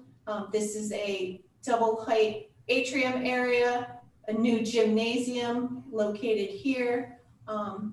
That would also lead you out to the backside of the athletic fields. Music suite here for chorus and band with practice rooms in between, with direct access to the auditorium and to the stage in this area. A maker space here that could be utilized for multi-functions and allows access to the courtyard. This is what is the existing science wing now that faces the existing central administration building. This would be, this portion of the building had to be raised to get the new addition and the auditorium in, and then we would have new science labs in this area and a learning commons in this area. Extended learning opportunities, very flexible for all of these classrooms. These science labs would have direct access to the courtyard to utilize outdoor learning space. This portion here is a small addition for 2 art rooms in this location. Coming up, this is the existing gymnasium that would be repurposed to 2 large shop areas, wood shop and wood technology. Coming up through there's 8 existing classrooms here that would be taken out the walls and made into large science labs in this location. Again, all of these science labs would have direct access to a courtyard to be able to do outdoor learning opportunities. The existing cafeteria would remain and then be opened up so that you could then connect out to the new central media center that becomes kind of the hub of the school. Yeah. This is in the existing courtyard, and again, you would have direct access to outdoor kind of amphitheater, outdoor courtyard, and then more of a secondary courtyard back here that could be for more of your maybe your environmental or your educational type experiments in this location. The existing kitchen would remain in its location. We did carry a cost as an alternate to just revamp that and provide new kitchen equipment. There are multiple locations of different teacher collaboration areas that are grouped and kind of located throughout the building, allowing the staff and the teachers the opportunity to engage and interact. And then that purple, that's the transitional services, life skills hub right there. This one right here. Right? Yeah. And then I didn't mention, but student support services in this area, guidance suite, that can be accessed kind of off of the public kind of atrium area, as well as students can access that directly from the back. And then the general office and nurse suite. Yep, general office, nurse suite, and a community room right at the front entrance. Okay, we're gonna zoom out. Yeah.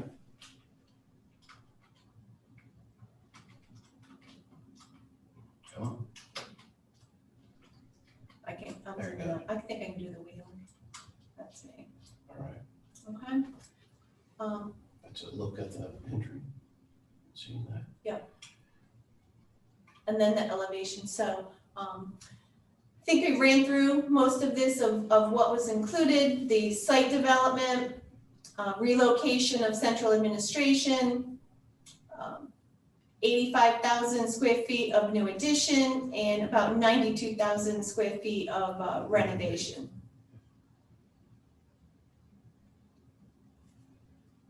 A perspective and a drawing, a rendition of what the new entry to the school would look like. And then we could go back and forth, but this was then switching to Broad Rock Middle School. And again, if you want to zoom in, we can zoom into that. Site development and traffic flow would have to be, altered or changed based on the two large additions that are added to the front of the school. And then looking at bus staging and circulation, all the vehicular, needs to flow around the program. Then I could zoom into the plan.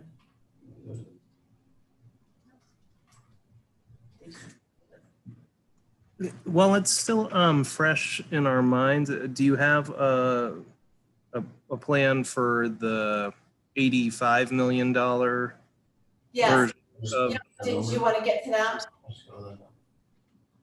I think they want to kind of see what they get for that. Okay. Alternates. He wants to see what he gets. Yeah. All project costs. Okay, so you want to see the what the reduced scope bond gets you at Curtis Corner. Right. So the site plan that we just went through would be exactly the same. There would be no change to that, okay? The additions that we had talked about, the new additions, exactly the same, okay? What we had talked about controlling and how we control the budget was the amount of renovation that we do to the existing Curtis Corner. It's functioning now as a school, and it could continue to do that. What we looked at was what are your big things, and what things do you need to do?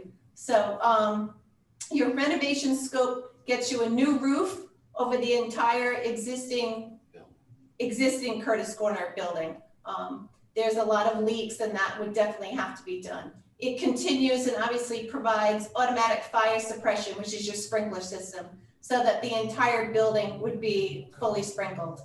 It gets you all new HVAC in the existing building. It upgrades all your electrical, your distribution, your panels, your service in the existing building. It updates your plumbing infrastructure, your piping throughout the building.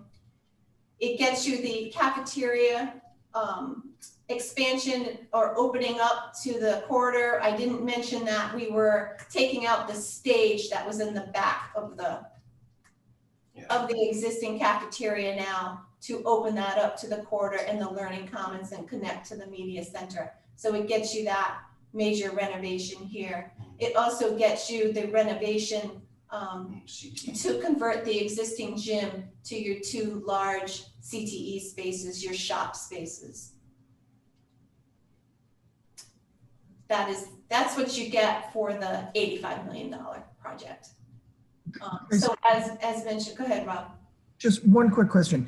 You have programmed this so all of the sort of savings comes out of the renovation, but you do have the capacity to work on savings on the addition as well. So the $85 million that you're showing here is the way that you've programmed it. We're going to take it all out of renovations, but there could be reductions in square footages and changes to the addition that might free money up to do more renovation. Is that not right? That's correct. That's correct. And that's just how we're showing it for now. Those are things that could be worked out in stage 3 or your value engineering. But obviously, I think one opportunity was we've always been directed that a 1,000 seating capacity auditorium was required. If that's not the case, that could certainly get smaller, and then you could do more renovation in the existing building. So the areas that you see as kind of dark gray are the existing to remain that really wouldn't really be renovated or converted as part of this $85 million portion of the project.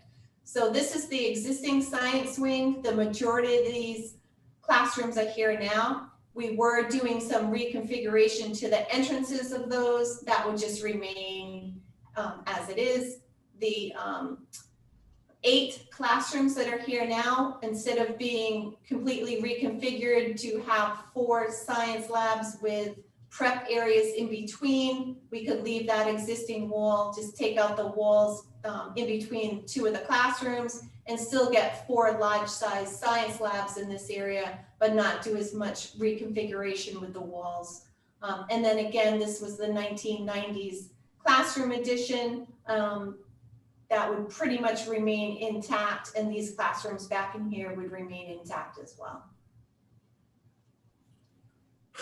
Okay, thank you. Sarah, your hand is raised. I have a bunch of questions, but the one right now is, I just want to make sure I have the numbers right. When we talk about reduced bond scope, is that amount actually 82.6 or is it 85 million? 85. Okay, because, okay. My math wasn't adding up. Okay, thank you. So we can get to the eligible. Wait a minute. Some of the financing. Yeah. I have it broken down. So this was the original bond one that we had taken a look at. The reduced scope. Those are alternates, so we'll get to those. Okay. Ineligible. Go back to maybe again, just to clarify. Where's the 85? Right there. Okay, sorry, to compare that to the other one that we just had seen. So the Curtis Corner High School addition and new construction number stayed the same. It did include all that site work that we had discussed. It's that renovation cost that we had looked at reducing the scope for. Broad Rock Middle School and the 4 elementary schools remain the same as the previous slide. So go back to some of the alternates. What we had included were some kind of like nice to have options, but not necessarily required. But if you were going to look to have Curtis Corner School entirely in a like new condition, we had priced some alternates in the cost estimate. And alternate number 1 was just to replace the existing windows in the 1990s portion of the previous edition, replacing the corridor finishes in the original school, renovating the kitchen. As mentioned, the kitchen is functioning now. It is staying in the same location that it is, but this would just go in reconfigure and modernize and replace all the equipment in the existing kitchen. This would also include gut renovation of all the existing restrooms, taking the right down to the slab, new underground plumbing there, all the way down to the face of stud or the face of block, and all new finishes, HVAC, lighting, toilet accessories, toilet petitions, plumbing fixtures, doing that. And that can be done just a little bit, you know, a couple bathrooms at a time. It doesn't have to be all at once. Installing metal panel on the 1990s wing, that is what is considered to be the science wing now, and that would be putting a new exterior skin on that portion of the building. So it tied in and was more cohesive with the addition that was being done. And it has some insulation value. So And definitely efficiency adds wise. insulation. Both the science wing and the current school central administration building are built as single width CMU block, which means it's just a CMU block. There's no air cavity, insulation in between. Usually there's another exterior veneer, which would be either brick, metal panel, or CMU that you would see from the exterior. You'd see CMU from the interior, but in between there's an insulation cavity. That is not the case for the existing construction of that science wing and the central administration building.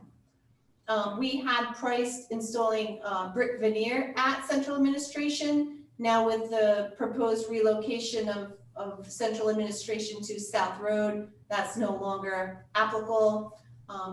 FF&E, which is furniture, fittings, and equipment in existing classrooms, and that would be those gray, when we looked at the plan, those existing classrooms that were in the dark gray that really wouldn't be renovated. It's getting new equipment and furniture in those classrooms. And then re-roofing of the administration building, again, we had it priced, no longer applicable. So if you did want to proceed with all the alternates, that would be an additional 3.7 million, would bring your total project up to 103 million. Again, those are just options. Did you have a comment, Rob? So, but we're still not including in that number the not covered administration building, the new administration building, and the field and the track. Right, so these are the ineligible costs that, ineligible for reimbursement from the state, yes. So at South Road School, the parking for school administration, the new septic system specific for school administration, and we did put a cost, we haven't programmed anything at this point, for renovation of South Road for district administration. I did mention that expanding the soccer field and resurfacing the track would be ineligible. And then there would be a need to upgrade the sewer main in the Curtis Corner Road that's there now to support the project.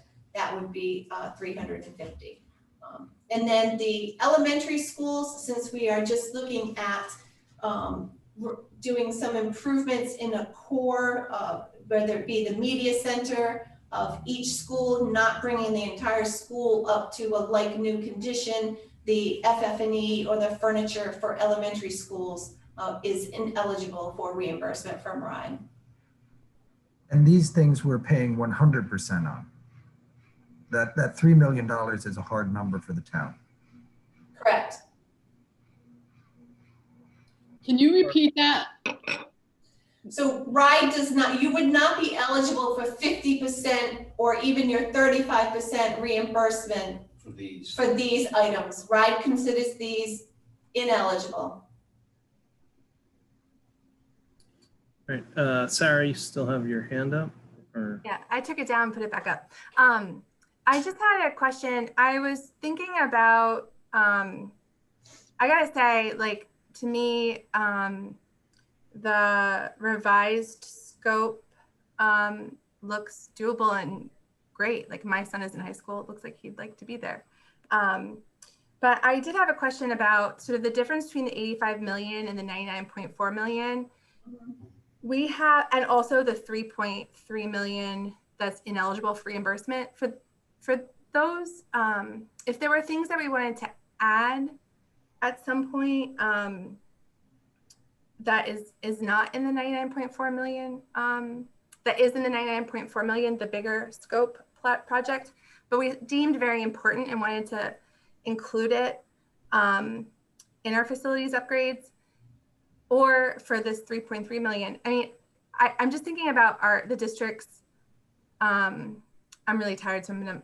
That's okay. But the capital, we have a capital improvement budget, right? Yes. And so I'm just wondering, like, you know, there's a piece of this that is part of this RIDE program, a referendum, et cetera, but we could potentially budget some of this facilities upgrade in our sort of regular capital improvement budget. Am I missing that? Correct. And part of the application does include a 5-year capital improvement plan. Okay. Okay. But I think what you're saying is that as you go along, when you're in stage 3, you're actually in the construction process, there are going to be a lot of decisions that have to be made. What type of roof and, you know, what type of warranty you want may determine whether you get a specific kind of flooring that you want. So you may say, okay, we want to go with not the premium roof that's super expensive. We want to go to just, you know, a typical roof membrane. But we do want to put a little bit more money into the flooring because we really want to do some. You can make those decisions, and you will be asked to make those decisions through the entire process. What RIDE sees as what you're limited to is what they approve your project at. So if you ask for reimbursement on 85 million and you spend 100 million, you don't get reimbursement on that 85 once you go above that $85 million cap. But within that, you certainly can make changes and adjust your project as you go along. Yes, you may decide, like Rob said, to reduce the scope of some of your new additions so that you can then put more money into the existing building. You can certainly do that. Okay. And just to mention, when your application goes in, RIDE approves your funding based on the building. So it's by building. So the request for, say, Broad Rock would be the 24 million plus we have here 73,000. So it puts them both together as your approval, and it does it by school. And you can certainly decide down the road that you say the Broad Rock Middle School, when you built the 2 wing additions, say it came in at 20 million and not 24 million, you can take that 4 million and move it to another school. You just have to get an official change in your memorandum of agreement from RIDE. Okay. So as we're on this slide now, we do have a 5-year capital improvement plan, which is this kind of address more of your health and safety items, your maintenance item, your asset protection items. We did put, you can see it is a 7.6 million. You are not, again, obligated to spend that, but it gives you the flexibility to have approved projects so that if you were to just, you have approval for, say, the roof at Matunic and Wakefield, or if you decide something else comes up like the pavement and you want to do that, that's all in your application, so you're eligible for reimbursement for that. But we don't anticipate bonding those items. Those items are. And these are your capital expenditure items. Mr. Sorry, Rob. Kate's had her hand up for a bit, so I'm gonna see if she had a comment. Follow the rules, Rob. Tracy, if you could just pop up to the alternate slide that you were just this one? The one that had, oh no, I'm sorry, go down one to the ineligible. Yeah. Okay. So one thing that I did want to make sure is understood, and I know it's being shown in this project, but the expand the soccer field, resurface track, and that 1.5 million there. I do want to kind of do a little sidebar there that there has been discussion already about doing private funding for that, so that it does not rest on the taxpayers, like doing fundraising, like on mass, like for an alumni association type of organization. So the hope would be that any sort of expansion on that would be not being carried by the taxpayers. Thank you, Kate. Fine. And Michelle, your hand is up. So. I want to stay on the same slide that you're on. When you were going through that, I want to make sure I heard this right. Did you say something about something to do with the sewer system or the septic system at the Curtis Corner site, the Curtis Corner school site? But I don't see that on that slide, or was that related to something else? So there were two different things I had mentioned, so maybe I went a little too fast or wasn't clear. At South Road School, once we demo that wing where the new tennis courts were going to go, there's an existing older septic system there now. That would be abandoned, and just a small, more of a residential style septic system would be put in for school administration. That would be about 25 to 30,000. Okay.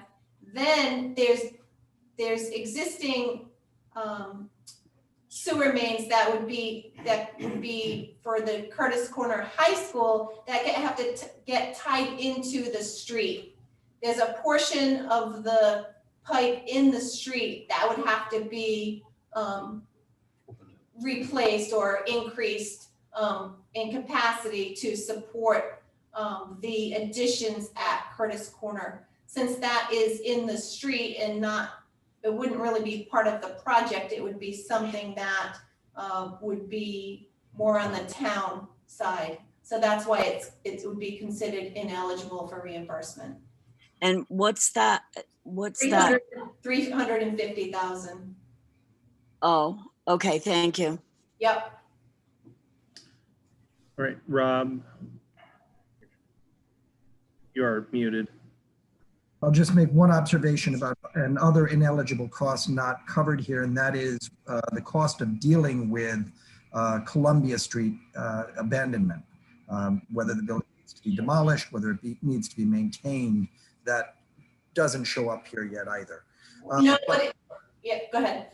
But I really wanted to suggest that since we're on the numbers and since we had told Steve Massaroni, our financial advisor, that we'd try to get to him by 7:30 and it's now well after 8 and he's here, it might be a good idea for us to let Steve tell us what the difference between 85, 105, 106 might be. Okay. Let me, right before we do that, just ask the rest of the council and the school committee whether they needed any more information from RGB about the differences between the two different bond plans or anything else. Rory. Rory McEntee, I just have a question directed toward RGB. I'm trying to understand here, what does the most up-to-date ride application reflect as far as total costs? It seems like you're presenting us with options here, reduced scope of 85 versus 99. Are you saying you have two different ride applications that you're ready to move forward with depending on what we determine? I'm just trying to understand this.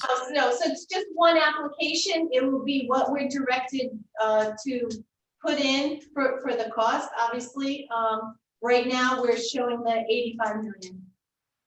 Okay, and that would be at the discretion of the council? Because this is coming to the vote for the council. The school committee has already approved an either or, and now we're making the discretion as to which one? I would say, and I'm not sure, speaking if I'm wrong, that the, Tracy? yeah. Linda. So tomorrow night, the school committee has a meeting where they have not voted on this. So I don't want to claim to speak for the school committee, but I would imagine they would have a vote for a specific amount. And then that would be, you would have a clear understanding. And I just want to say, we haven't seen any data as to what the impact to the taxpayer is at this time. I know that's coming up next, so that may have an impact as to what the directive or what the options are. So Okay, that leads me to a further question. Whatever the school committee used their discretion as to which scope of the project they please, that number would then come to the council. So it would be that fixed number and a yes or no from us at that point. yes, that would be the control. Thank you.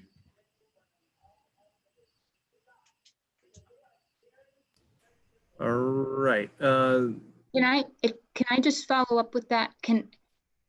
And I don't want to confuse anything. So this is Linda. I'm very sorry if I do, but Tracy, can you high level just explain, and maybe everybody's well aware, the number that is submitted to RIDE is the maximum amount we're allowed, but not the amount that we have to bond for. That's correct. So just, we kind of think of this, or you can think of it as kind of a line of credit. So whatever number you put into RIDE, that's the maximum that's going to be the cap that they reimburse you at, for. If you go over, you don't get any reimbursement above that. But there's nothing that says that you have to spend that. You can certainly set your own cap and control your costs.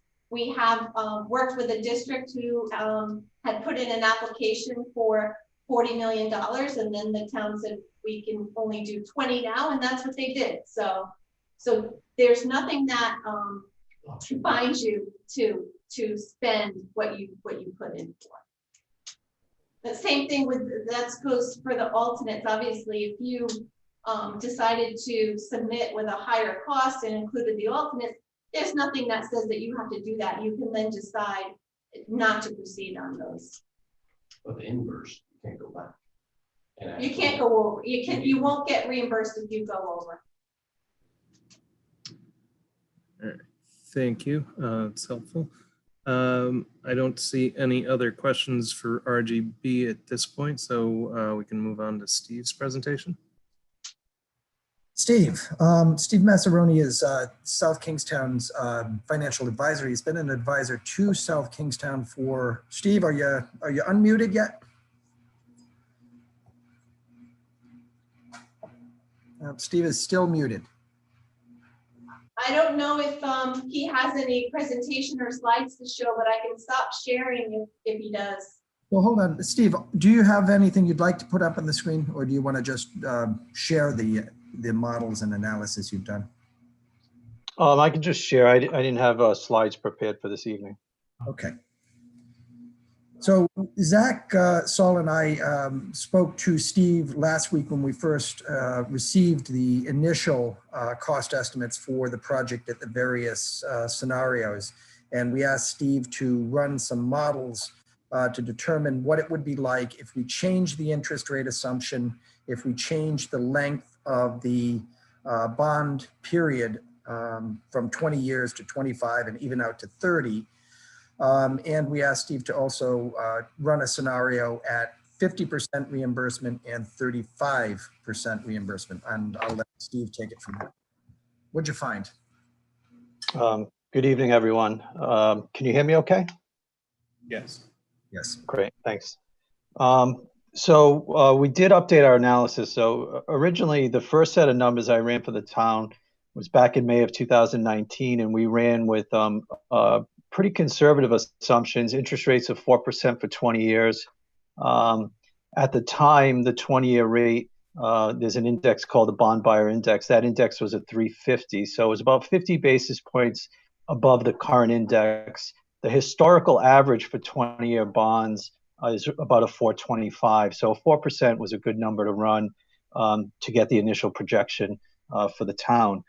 Fast forward, we ran some numbers Friday and Tuesday, interest rates have come down quite a bit, as probably many of you know. The market is extremely volatile, but tax exempt rates, they spiked up through COVID and now have come down to historic lows. That same index that in May of 2019 was at a 350, today is at, I think it's a 210 or a 215.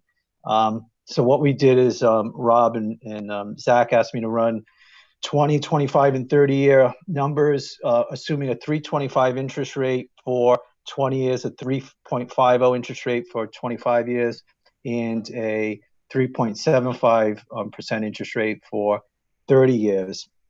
And we ran 35% and 50% reimbursement. And I'm not going to go through every scenario, but what I'll just share with you, which I think is pretty interesting, is the 20-year scenario with level debt service, 325 interest rate for 20 years, 50% reimbursement. The annual cost is $3.4 million, approximately $3.4 million. And that's on 105 million. For 85 million, that same cost is about 2.7 million. So that's the variance between 85 and 105, from 3.4 to 2.7. That's the annual difference. When we ran these back in May of 2000, and then I guess November of 19 as well with the 4%, the 20-year number that we had for 85 million was 3.1. Using 4%, that number is 3.7. So really, I think 325 is a conservative. It's 100 basis points over the current rate. It is below the historical average. We do like to run at historical averages, but we don't know if this is the new norm where interest rates are. So that's, I think we feel pretty comfortable at the 325 interest rate. Can you repeat the previous with the 4% interest rate? I'm just trying to jot it down. Sure. When we ran 4% earlier or late last year, 4% for 20 years on 85 million, it was approximately 3,160,000 at 4%. And 105 at 3.25 for 20 years is 3.4 million, $300,000. Correct. Slightly more than 300.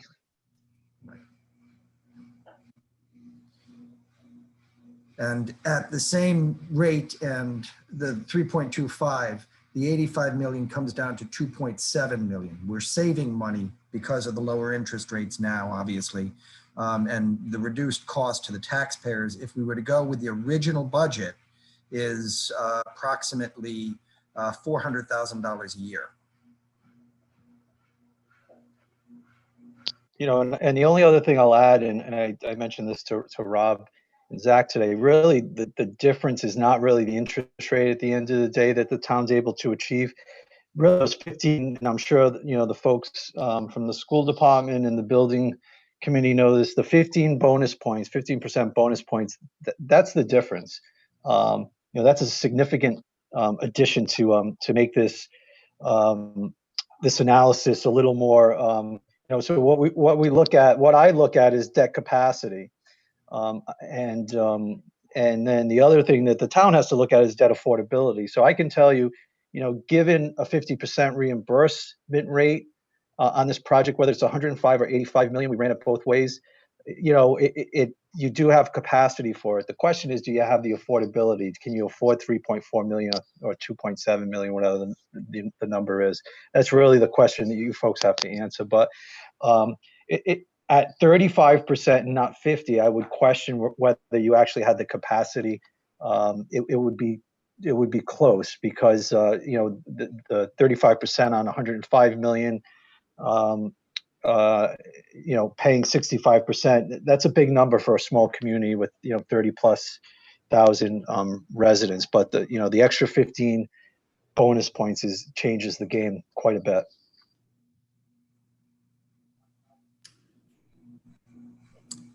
Thank you, Steve. Sorry, I just figured out I didn't have my camera on. I apologize. That's all right. So Rob, did you mention that numbers were run on, or maybe Steve, this is a question for you, for 25 years or?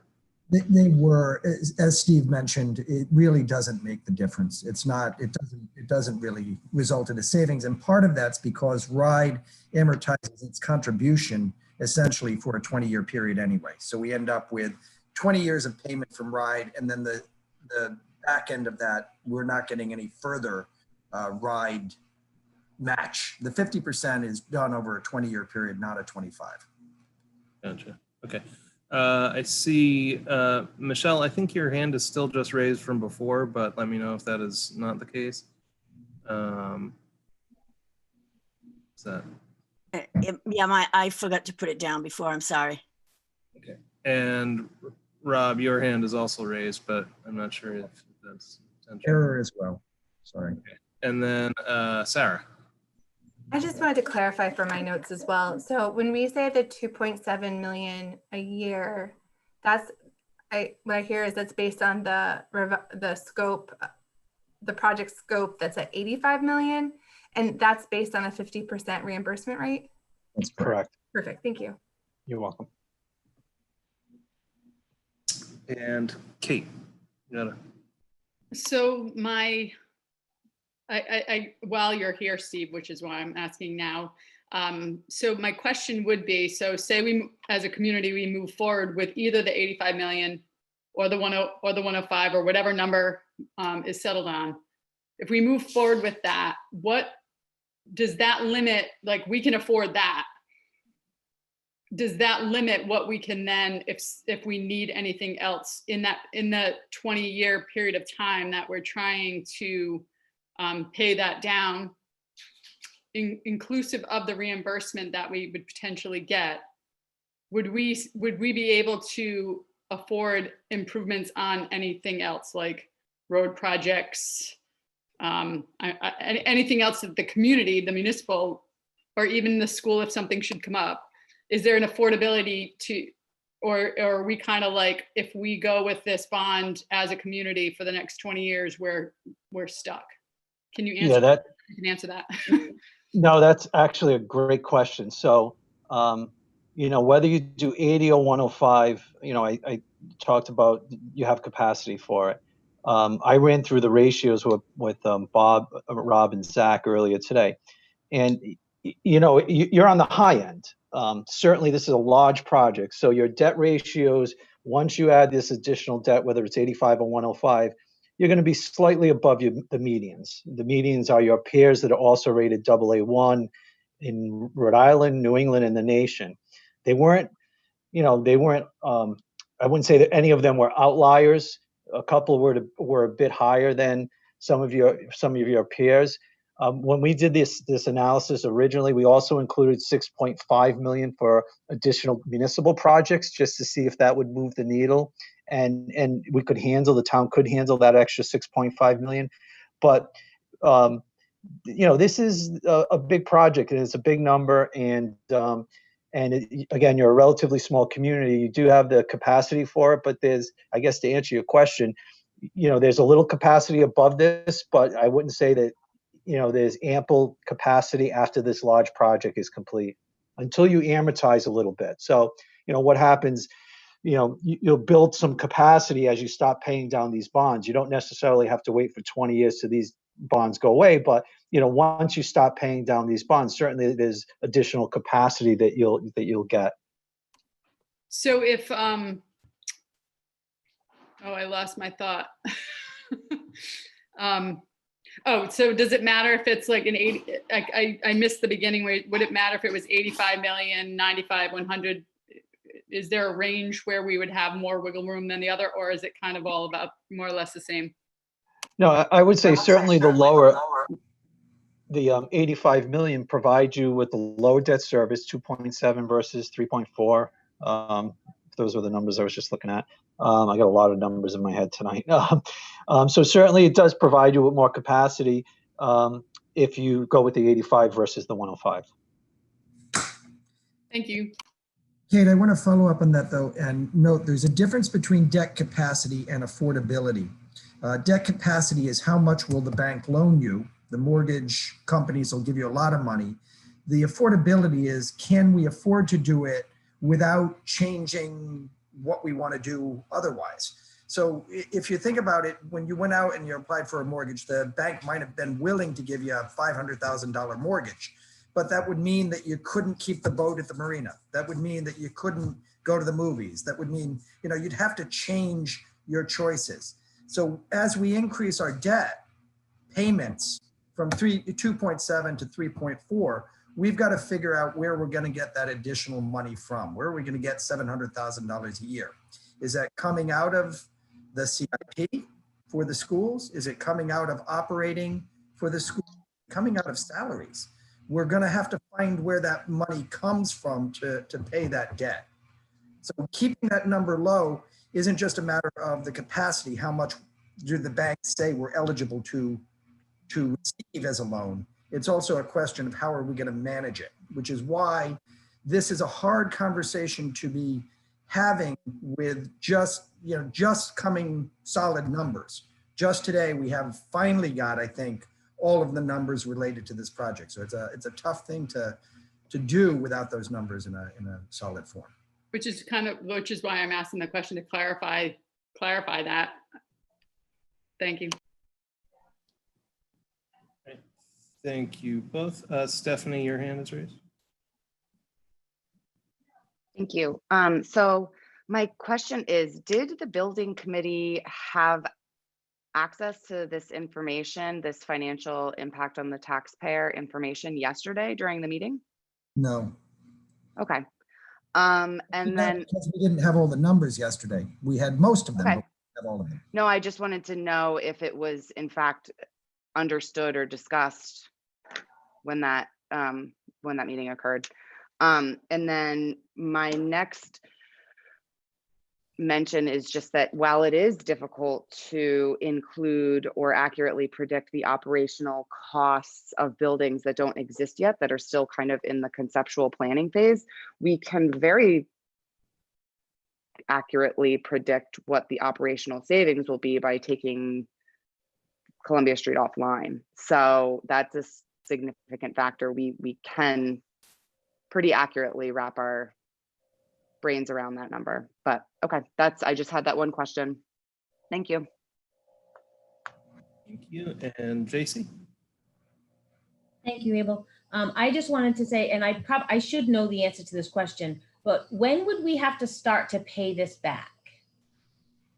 Like, we're concerned about making up that difference, which I'm concerned about it too, but we're hoping to put a lot of operational savings into the new school, and we could be making up that there. Obviously, it's going to take a number of years for that building to be put into place. And I'm just wondering, do the two align?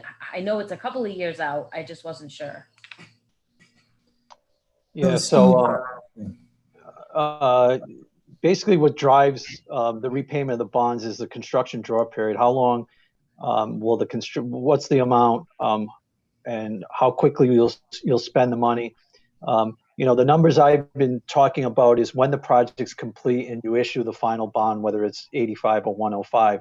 Once you issue that bond, you make payments within the next fiscal year. So if you issue it on May 15 of 2023, your next payment is going to be in the next fiscal year.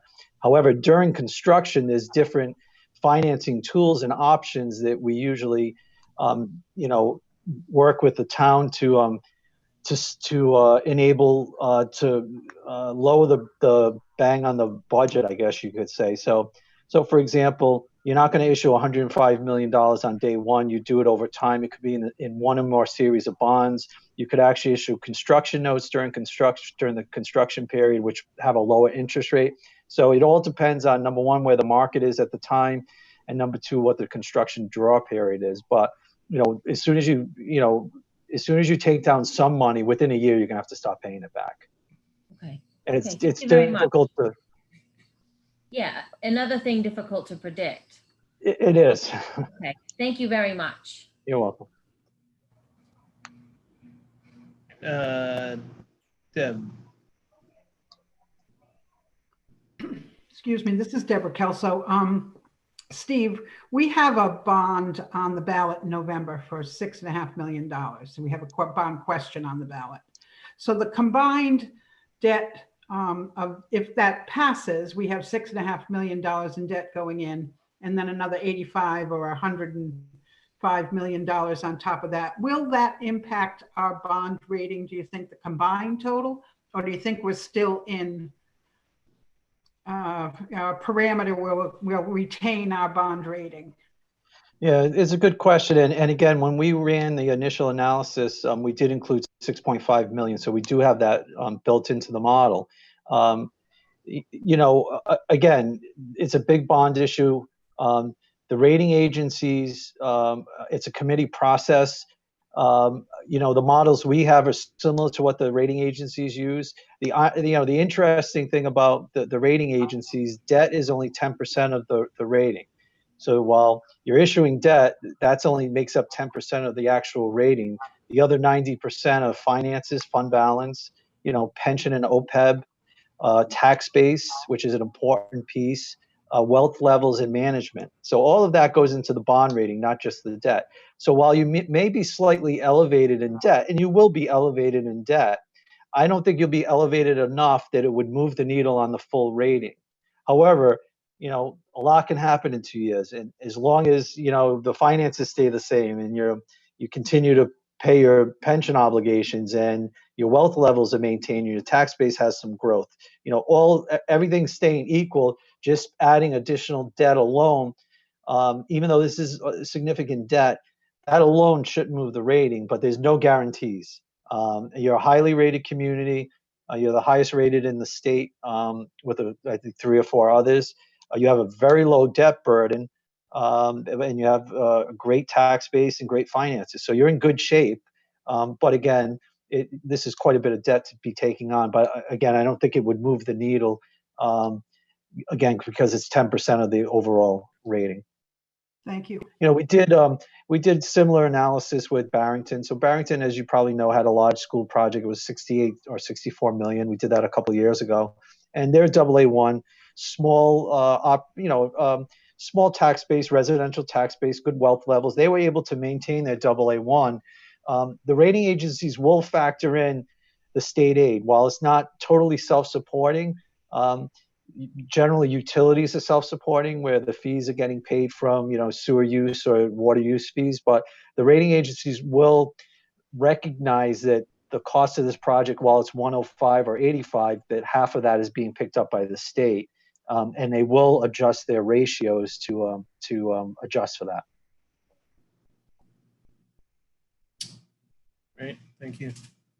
Bryant, your hand is up next. Thank you, Abel. Deb asked the question I wanted to ask, but the other part of that that I just have some concerns with is that at the end of the day, we're not going to be bonding potentially for another 2 years at this point. So, Steve, the question I have for you, how confident are you that the rates are going to remain favorable until it's time to bond? Yeah, I have no idea. Yeah. So, and again, that's why we try to be somewhat conservative. You don't want to be too conservative, but you want to be somewhat conservative that if rates do move. I mean, when COVID hit, tax exempt rates moved in 3 days, 150 basis points. Now they came back down a month later over time, but there's no guarantees. I think that's why we like to use the historical rates of 4%, 4.25. But yeah, and the other thing is, we're at historic lows, and a lot of folks, I've been telling my clients for 15 years now, actually 12 years, the rates are going up. I've been wrong for 12 years. Rates have not gone up. I mean, everybody, all the experts think that, thought that rates were going to go up over the past 10 years or so. And, they've spiked up a bit at times. But, again, at 225 for 20 years today, where we were at June of last year, we were at a 350. That's a pretty big decline in rates over, a 14-month period. But there's no guarantees. Thank you. You're welcome.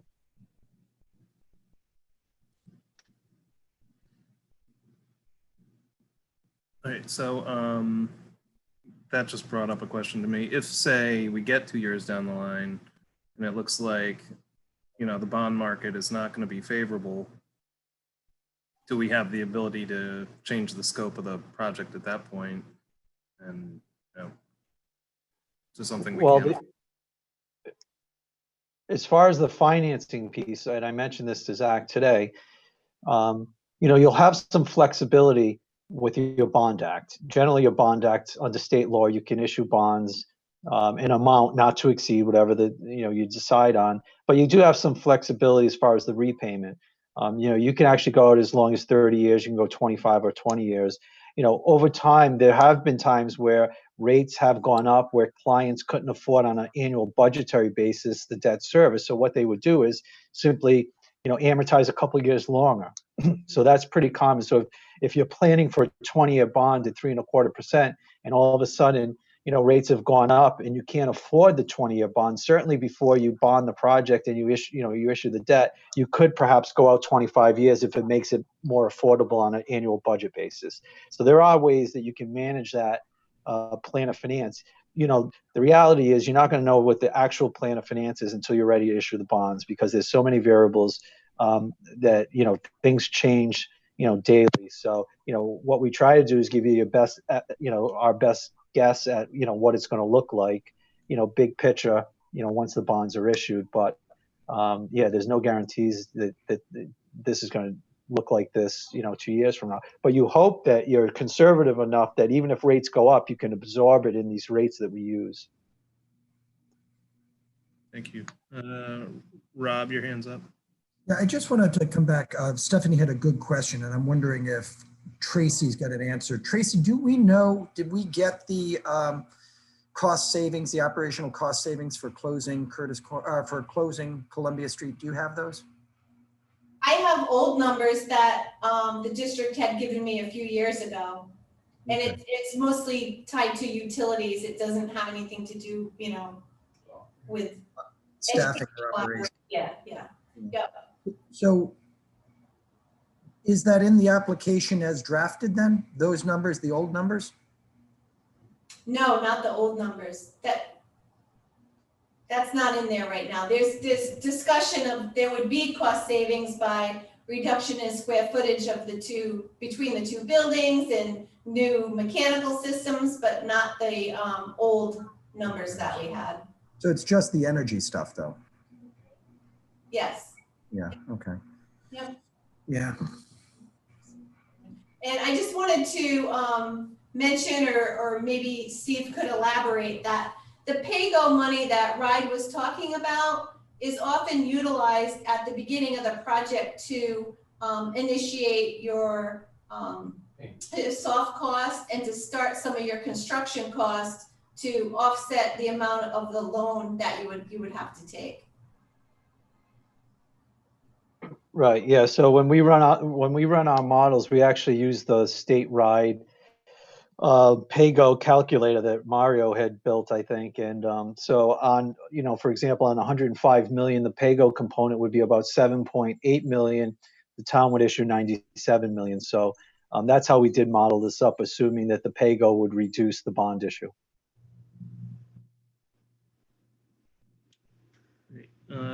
Kate, you have your hands up? Yeah, I was just curious. I want to kind of tie this back to our school budget wise.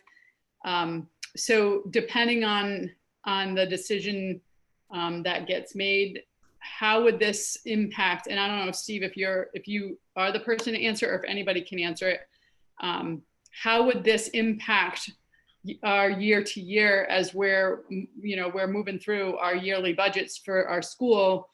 And we have to ask for a 2% increase next year, or 1 point whatever percentage, or 3%, or whatever it is. How does this impact our ability to budget for our school just in regular operating costs wise?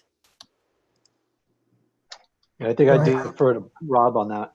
Yeah, I think the answer is complicated.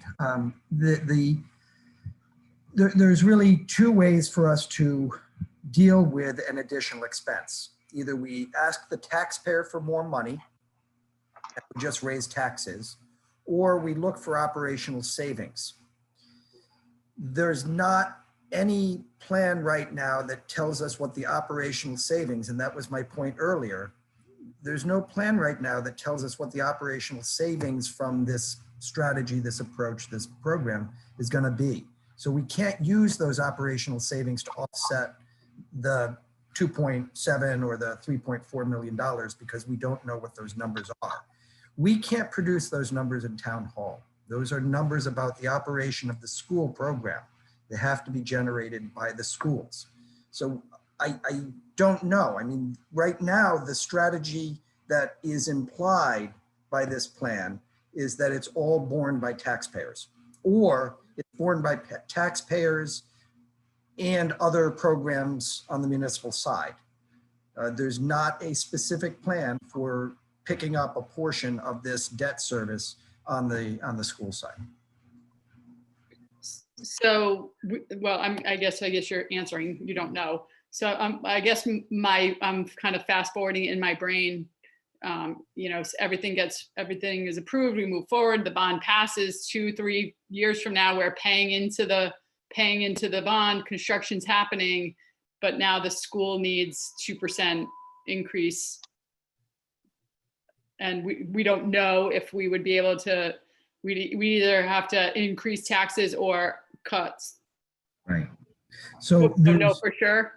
So we know that we know a couple of things that are relevant here. We know that increased debt service is not going to be a limit. We know that we've got the 4% property tax cap per year, but that additional debt service isn't necessarily applied against that. So we're really at that point just adding stress, like the stress we've seen over the last couple of years. We don't have an answer to that. The plan doesn't tell us how we're going to manage that problem. We know we can raise taxes. Our debt capacity is there. We know that if we raise the taxes, then we could afford to pay the banks back or the bond buyers back what they're willing to give us. But we don't have a strategic plan for managing the operational costs of the school program to help offset that additional expense. We just don't. This plan doesn't have that. And again, I think that that's an important piece. Thank you. RGB, your hand has been up for a while. I think maybe you already spoke, but I just wanted to. Sorry, that's correct. I wanted to mention about the PAYGO opportunity, so I'll take my hand down. All right, thank you. Deb. Do we have the numbers on what the impact to the taxpayer looks like at these two reimbursements, the 3.4, the 2.7? Do we know that? Yeah, roughly it's $200 per average typical household, and the difference one way or the other is $20. It's not going to be a big difference. $200 per year? Per year, per household. On a 350,000, is that what you're using still? That's correct. $350,000 looks at $200 per household annually. Yep. Okay. Increase. With a $20 either way, depending on the low end or the high end. So 220, 280, 180, somewhere in that range. Rob, just to clarify that point, that's a $200 increase per year over the duration of the bonds?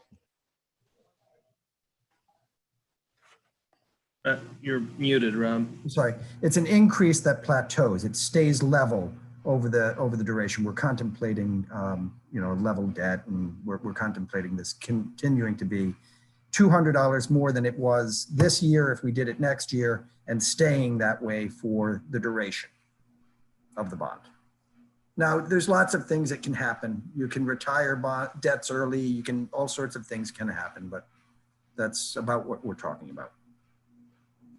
Can you simplify that explanation there? What do you mean when you say an increase from 200 from this year to last year, then it levels off? Your tax bill was $1,000 this year. Your tax bill, if all other things stayed the same, and we only did this project, would be about $200 more next year, $1,200. And if all other things stayed the same forever, your tax bill would be $1,200 going out. So year 3, year 4, year 5 remains at 1,200. This portion of any tax increase in the future is about $200.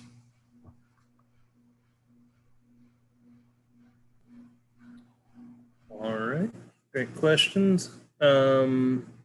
So we've heard then about financial implications. Were there any other presentations that we have not gotten to from anyone yet?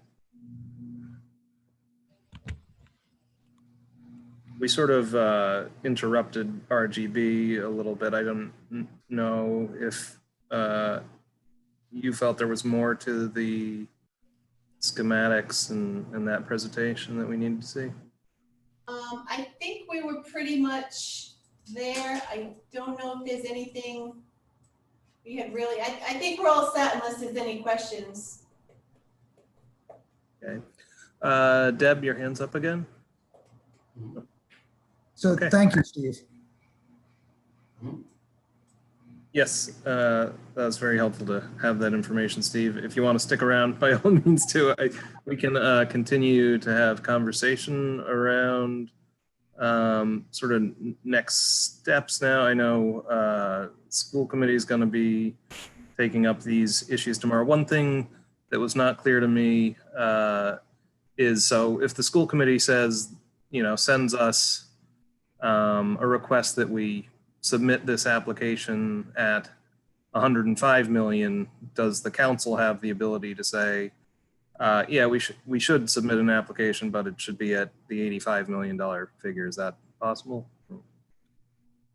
I think it's possible. The way that the regulation is structured is that the superintendent submits an application to RIDE. She's directed or authorized to do so by the school committee. RIDE looks for local support of that application submitted. So they're looking for support from the school committee, obviously, and they're looking for support from the town council. If the support is limited to $85 million or $90 million or whatever that number is, they're going to read that as the limit of the support. It wouldn't really work for us, though, because we have to submit an application with a number on Tuesday. So I guess what would happen in that scenario is RGB would simply take, the lead from the superintendent, who would say, yes, the concurrence at 85 is the number.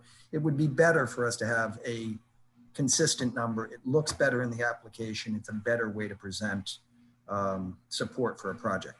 I don't think you want to have two different numbers going into Tuesday. I don't want to have two different numbers on Tuesday. I don't have the authority to speak on behalf of either group.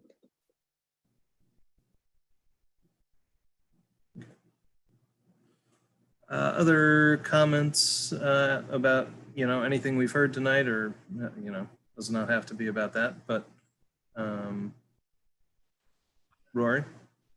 I just want to raise the question because it hasn't been mentioned. I'm sure maybe all of us know, but just for people watching, what was the recommendation of the school building committee from their most recent meeting as to the most up-to-date stage 2 application? I'll respond to that if it's okay, Abel. The school building committee actually voted against submitting the application on Tuesday, but there's a lot of information that they were not aware of. That vote came in 3 nays, 8 yeses to not submit, but they did not have the financial information, and they were definitely not aware of the hard stop to the project if we delay to February. They were under the impression that a delay to February was not going to be a big deal, and we now know that it is. I'll just qualify that. We just still are waiting on information from RIDE about, whether there is any leeway about still being able to continue with this stage 2 application in February. I mean, they might require updated information on some things, but it sounds like it might be possible, but there's a good chance that there's a hard stop. Right. We also might have to go back to stage 1. I think it is wise to try and avoid going back to stage one. I think we can all agree with that. Joe, I see your hand is up. Yeah, so I just want to make a couple of comments. So I've been involved in this thing way back to when Rob Hendricks did the visioning. And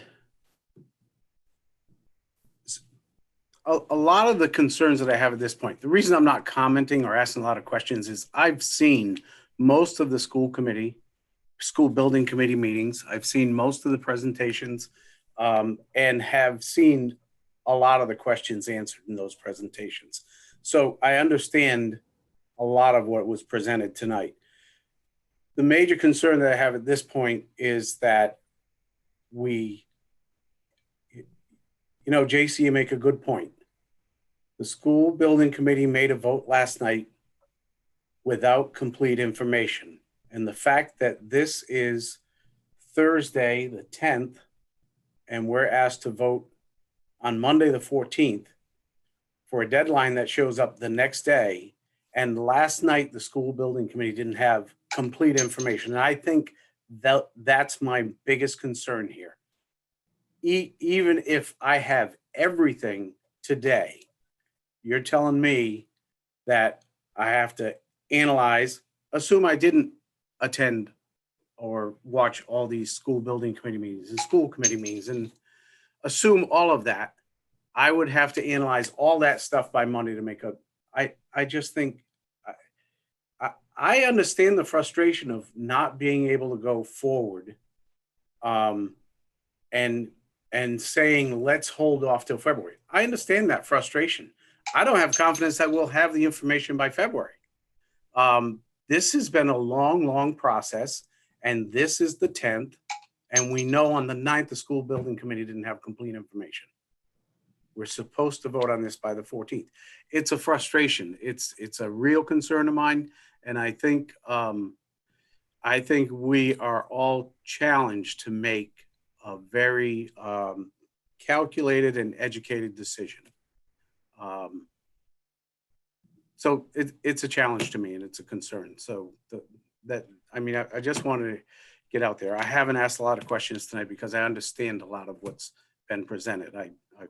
I've watched it all, but the product that we're getting from the vendors, I think, is seriously lacking. And the proof is in that on the 9th, the school building committee doesn't have complete information. On the 10th, I'm not sure that we do. We have more than yesterday.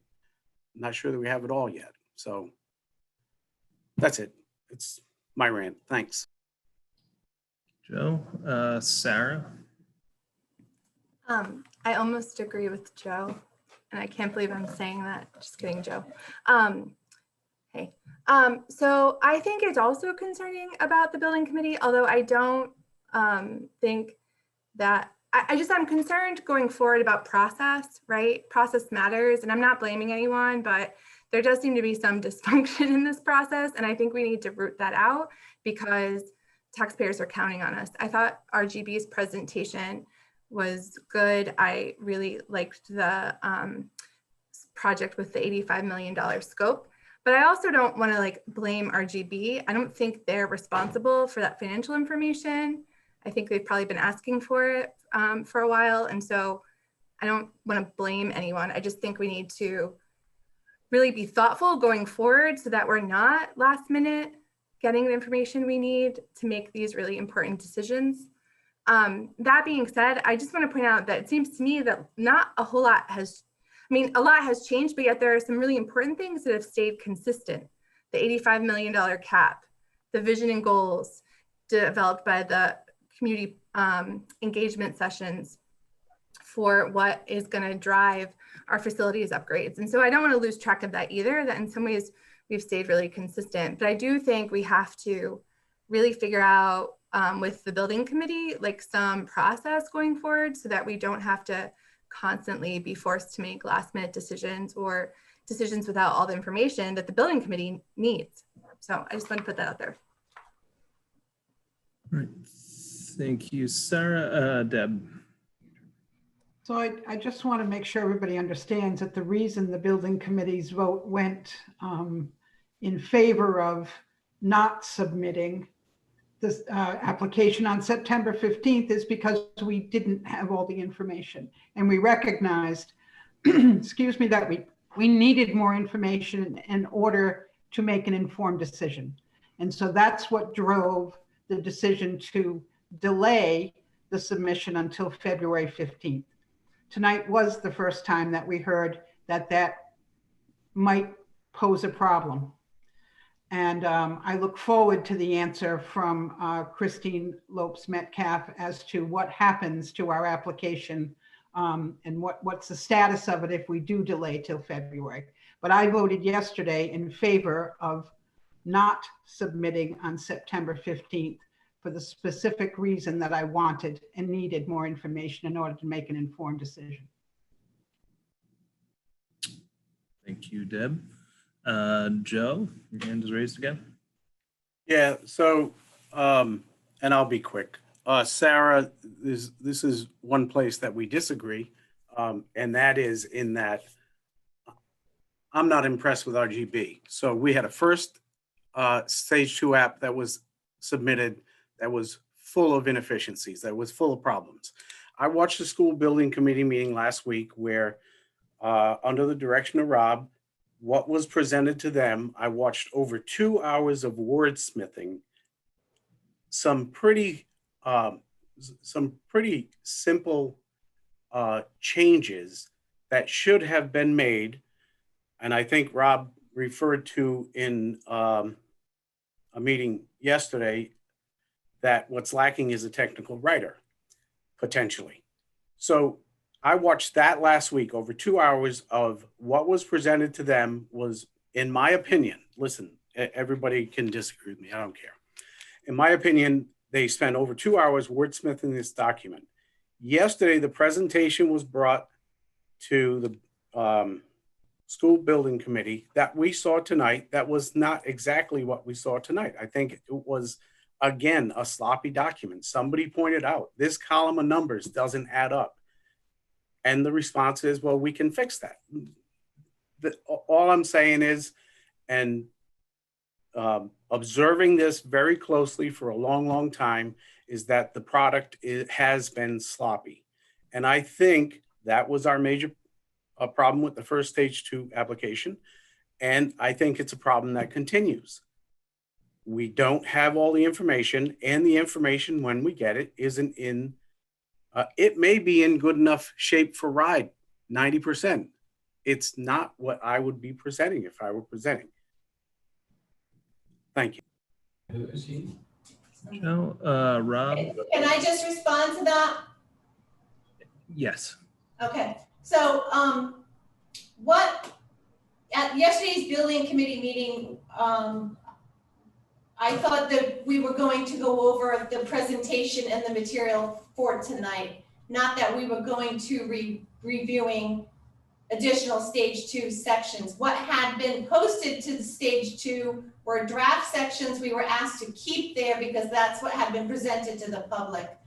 All of those sections have been updated. They are much more complete. That was something we were going back and forth when getting additional information on. Everybody is provided the link that you can go see full sections that have been completely revamped from what was discussed yesterday. We had not been aware we were going to be reviewing that yesterday.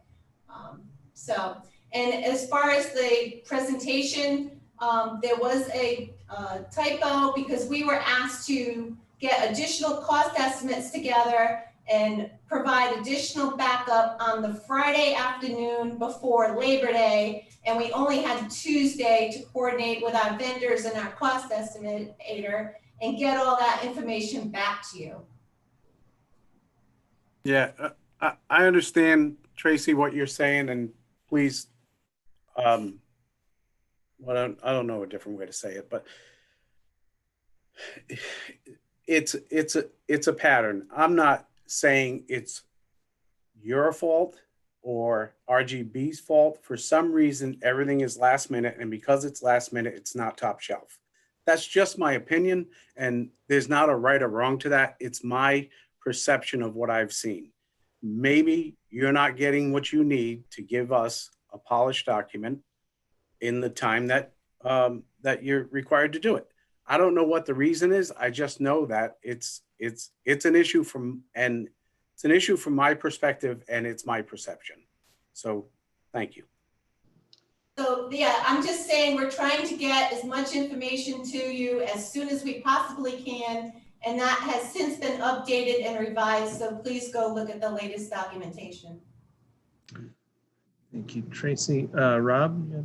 I just want to come back and talk about the finance section, which is not part of this document yet. But before I do that, I want to say this about Tracy and the team at RGB, because we've had our differences for sure. I have to say Tracy has put in an extraordinary effort. She has worked incredibly hard. The team has been very responsive. They have tried to accommodate many masters, to be honest with you. It's not just the school committee. In fact, most of the work they do with the school committee is reporting to the school committee about work that they've done with the department directly. They're not just responding to inquiries after they've come to present something to the school committee. They're constantly working with the department and with RIDE to address things. And they've been very professional. They've never said, we can't do it, it's impossible. They've always found a way to make as much progress as they were capable of making. I do think that we have a capacity issue on the team. That's a different thing. That's not entirely RGB's fault. But I do think that it's worth noting that RGB has tried and has put in every effort that I think we could expect them to, save maybe having a technical editor or technical writer. On the finance thing, the financial section that goes in with this document is basically a financing statement. It's a 2 or 3 page statement. We've produced one for the stage 2 application already. It's the $85 million bond strategy for this document. Zach and I have chosen not to put that in with the document at this point because we don't have a dollar amount. We're not going to put in a bond analysis on $85 million if this is not the number that we're going with. So we haven't blown off a finance statement. The financial numbers that concern me are not how we manage an $85 million bond project. That's just a matter of the interest rate and the amortization period and the dollar amount. That's a very simple thing for us to produce, and is produced, in fact, for $85 million. The bigger challenge is the operational cost savings over time. RIDE, when we've spoken to them, have said, one of the things people do when you're worried about the debt service is you show your operational savings. We haven't had the capacity to deal with that difficult problem. Analyzing what our ability to reduce operational savings on the school side has not been possible while the school department is trying to deal with COVID. We can't do that from town hall. We can't make decisions about how many janitors you're going to need in a building. We can't make decisions about how many, how many bottles of cleaning fluid get done. That's got to be done. That's got to be done in conjunction with the department. That's the reason, Rob, right now, that we're not predicting 5 years out what we need for staffing. Is that the game changer right now? Is that what we're saying? I think that that's an important. I mean, I'm not saying that we can't do that, and we need to do that, right? 5-year planning, and we've said like we need, but to say that that's what's on the table, that just is an ongoing exercise that you do no matter whether you have a bond or not, whether you have a big project or not. That is on, and it's fluid, right? As we've learned right now with what we're dealing with, it's all fluid. But with that said, I don't think that's fair to say like we don't have an operational. I'll sit with you tomorrow and we'll all day, and we can go through exactly what you're looking for. But So- I think if we've shown anything, we've shown that we will absolutely work as a partner as a school department and make whatever sacrifices we need to make moving forward, because we know that the other option is going to be a continued investment in buildings that is not going to be fruitful. Right. So we know that we have $85 million, not this 85, an $85 million worth of infrastructure needs today in buildings that are not going to have any impact to educational enhancement. And that is that's a real worry to me. And So- that, I don't mean to be selfish about it, but that should be a real worry for all of us. The roofs, the windows, the HVAC, relying on air purifiers plugging into classrooms to breathe. This is not okay. So whatever our future decision is together, we need to have a decision that considers these implications that we cannot dismiss. They are there whether we like them or not. We're looking at a project that will fix these, and we have prioritized in them, and will also allow us to have educational enhancements. But if that's not, the road we're going to go tomorrow, that we can talk about operational, but we have some huge burdens that we need to address in these buildings. So yes, Now. so to answer your question in the broadest terms, yes, not knowing what the operational savings are going to be, not knowing what the operational plan is going to be, not knowing how we're going to trade off debt service for labor going forward, debt service for other expenses going forward is a game stopper. Because if we don't have a plan for reducing operational costs on the school side, and we can't raise taxes for whatever reason, then it's coming out of the hides of the policemen, and it's coming out of the EMTs, and it's coming out of the municipal side. We have got to have an operational plan that tells us how we're going to pay for the debt service associated with the project. Yes. But it's very complex. And if That's you not want to share what you are looking for, I've already told you, I will absolutely work towards that goal. We will meet that. I will meet that goal. I can't meet it in a month, but if I have a long-term, which we are talking about being able to have a long-term financial plan, not next month, but next fiscal year, the year after, absolutely, we will work towards that plan. But I don't think it's a complex, here's a number, Linda, cut this and slaughter brush. I've always said it's not a broad brush stroke. It's looking at the programs you need and building it out, and then considering what you can take offline and not need. And it's complex, but it can be done. I know it can be done. So we need to do it. I mean, that's the bottom line. We need to do it, and we haven't even made a real.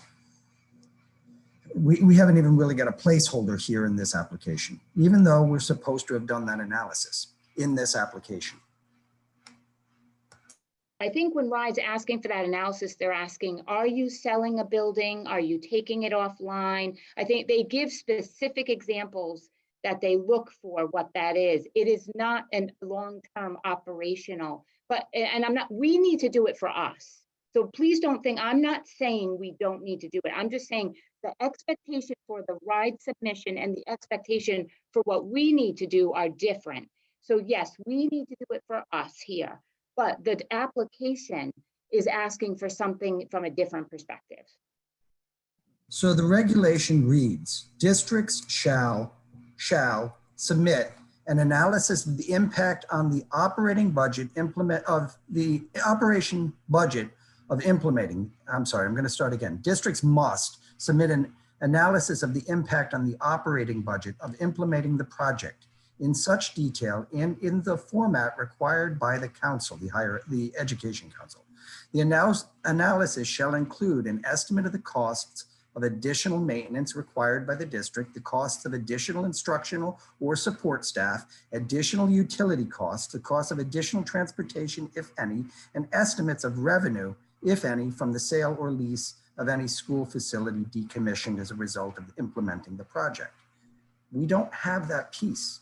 And that piece is our roadmap to understanding how we're going to manage the debt service, because we need to understand that there's a trade-off here. We're going to either ask the taxpayers to pay the full increase, or we're going to manage our operating expenses on the municipal side and on the school side. We're supposed to have said something about that in this application, and we haven't. There's not addition, it's additional. I think that we're reading between the lines. Christine talked about it. JC asked her tonight. I'm not thinking that again, I want to know what we're producing for them and what we're producing for us internally. I'm hearing that what we need internally is different. They're asking for an additional. We're actually taking old building offline. That's not additional cost. My additional cost is if we don't address that, then there will be additional cost. Okay, so what Rob read does sound like what Linda just described to me. It sounded like they want to know if our facilities plan is going to increase costs operationally somewhere. We don't think that it is. We should say that, but it doesn't sound quite the same. Let's move on. Sorry, go ahead. People have had their hands raised for a while, so I just want to get to JC. I just want to say a few more things in regards to this whole thing for tonight, and then I will be quiet. But I think that these things, I don't feel like I will sleep good tonight if I don't see these things out loud to the council members as they contemplate this unbelievably important decision. I feel as if we cannot ask for more money after the fact once we've applied for this application. So we should go to the 105 million. We should ask for as much as we can possibly get, show them all the bells and whistles, do all the alternates on this application, and then scale the project back in stage 3 as we figure out what we can do. What can we get grants for? What can we pull and take? And there's so much work to be done in stage 3 that we can jostle that money. We just heard Steve Massaroni talk about all of the different finance options that we're going to have, and the interest rates are low, and that the impact to the taxpayer is not phenomenally huge. Let's see, I'm trying to go fast. You know, I can appreciate the frustration with RGB in as much as I can appreciate what Rob said about RGB. I have sat and I have watched them work and present and scuttle and do everything that we have asked them. And we have asked of them a lot. But stage 3 brings the opportunity for new architects. No offense, no disrespect at all to RGB, but there is a lack of trust in this town for these architects. Moving this forward gives us the opportunity to work with new architects. I guess that's probably good enough for now. Thank you, thank you, thank you. Thank you, Tracy.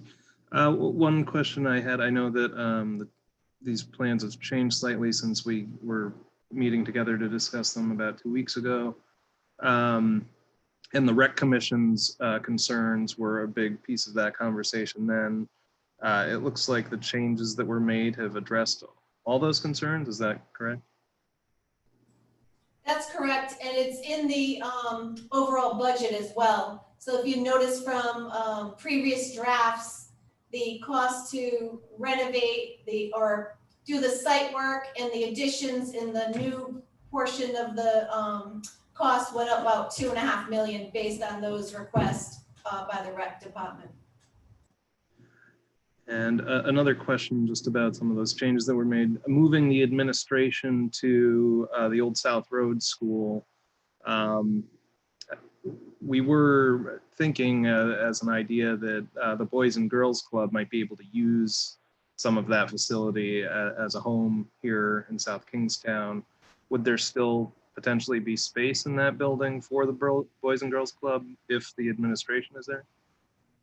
Yes, I would say there's opportunity. Right, that's great. There is. Bryant, your hand is raised. Thank you, Abel. Because you brought up the rec issue or concerns, one of the things that I maybe misunderstood, or maybe I don't have it right, and if I don't have it right, I can be corrected, that's fine.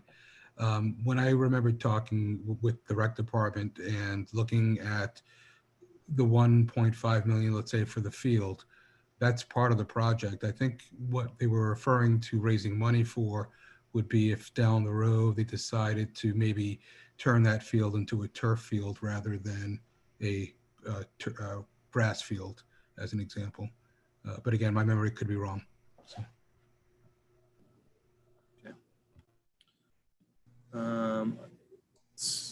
Rob, is your hand raised or is that just a remnant? Okay. All right. Went out of my head. Anybody else? Oh, I was going to say some of the sort of add-on, you know, if the school committee decided to go with the lower figure $85 million project and not all the bells and whistles up to 105, I do think there's some value in those sort of add-ons, like gutting and totally redoing the bathrooms. To me, that seems like something that if we don't do it now, and you know, we're getting help from the state to do it now, we are going to have to do it sometime soon. You know, it's not one of those improvements that is just sort of a nice thing to have. We do want to have nice bathrooms for students.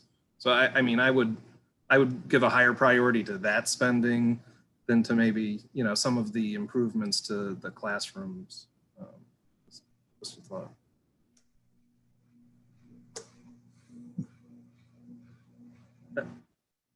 So JC, I see you and Rob. I just want to say really quickly that everything that you just said is so what we would do during stage 3. If we put those add alternates on, those bathrooms can be done if we can fund them. We're not committing to that 103 million. We're saying, yeah, we would like to be able to do all of these things. All of these things need to be done.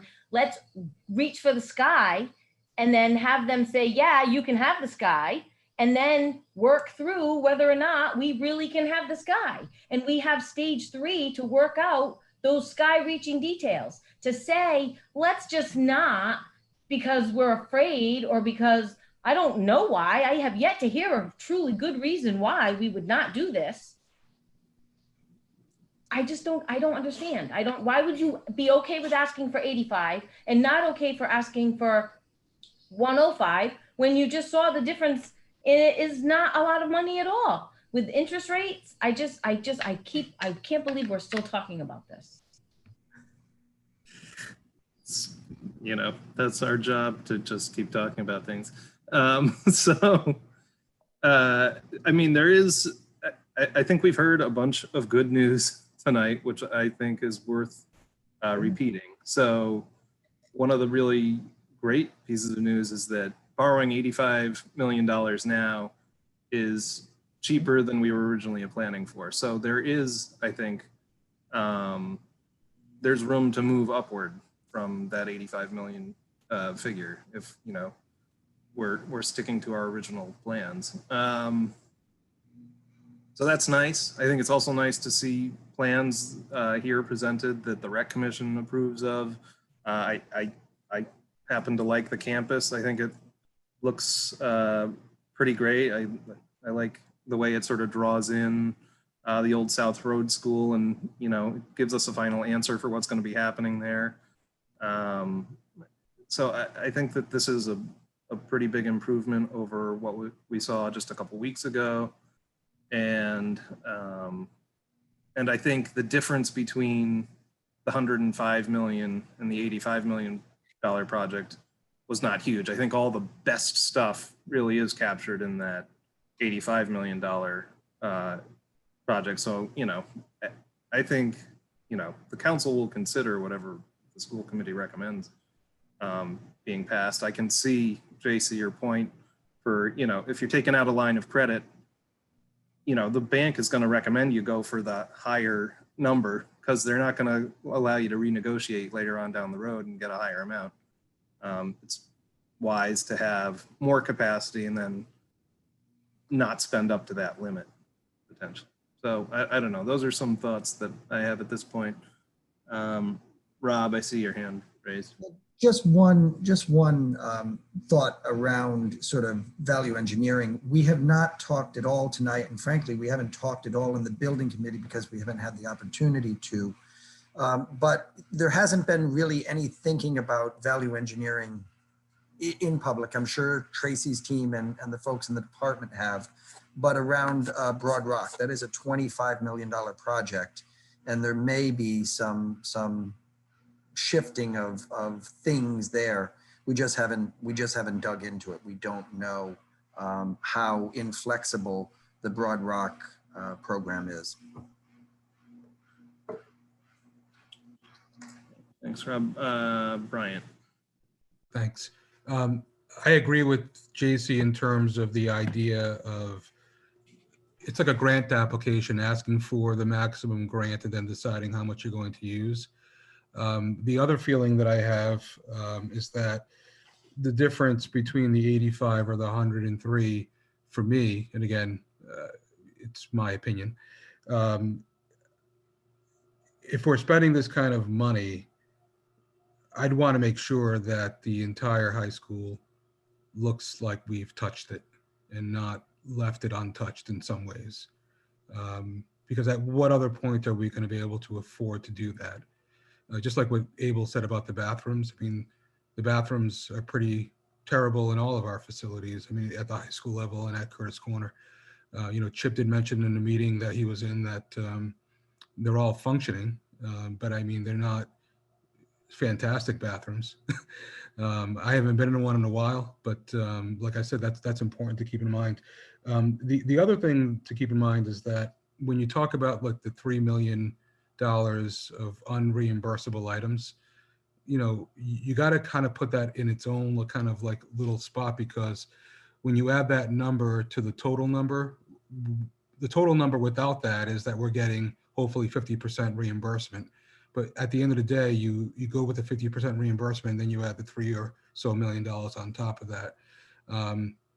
Today is the first day that we saw the estimates on what the numbers would look like to improve the portion of South Road School that we're going to keep after raising it.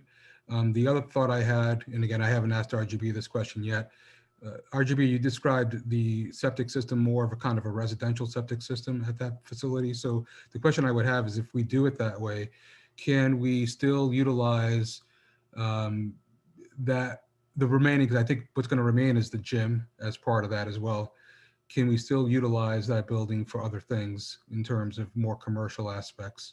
And what I mean by that is that I want to be able to, if we're going to utilize or keep the gym in that building as an example, or any other buildings that we keep, space in, we want to be able to allow the public to utilize those spaces as well at the same time, so that they get multiple benefits. I would think that would be able to be accomplished, Brian. It would have to be evaluated, but the size of the septic system would be determined by the number of occupants in that building full time. So that's why it would be a smaller system for the 15 or so central administration occupants. And if you were talking about having a rec league or somebody come in and use that gym, that wouldn't be a full-time occupancy. All right, thank you. Kate? So I just want to make sure that we don't lose sight of the, to Rob's point, like to the full package. We spent a lot of time talking about specifically Curtis Corner and the campus there. And so his point is pretty valid. So if we're looking at just the Curtis Corner property, that's like 73 million of the, and then some of the total cost. Broad Rock, you're at the 24 million. And our elementaries, as far as bonding goes, is going to be between the each elementary school. We have the 4 of them, anywhere between 250,000 and 500,000 for the individual elementary schools. So we would still need to kind of, I think it was Sarah's point early on with the things that those buildings need, we would still be having to do the capital improvement projects. And that those add up to like another 7.8 million. So I don't want us to forget about the capital improvement projects that would need to be done over time that might not be part of the bond, but definitely would be part of an overall cost to to all of us for the capital improvement projects.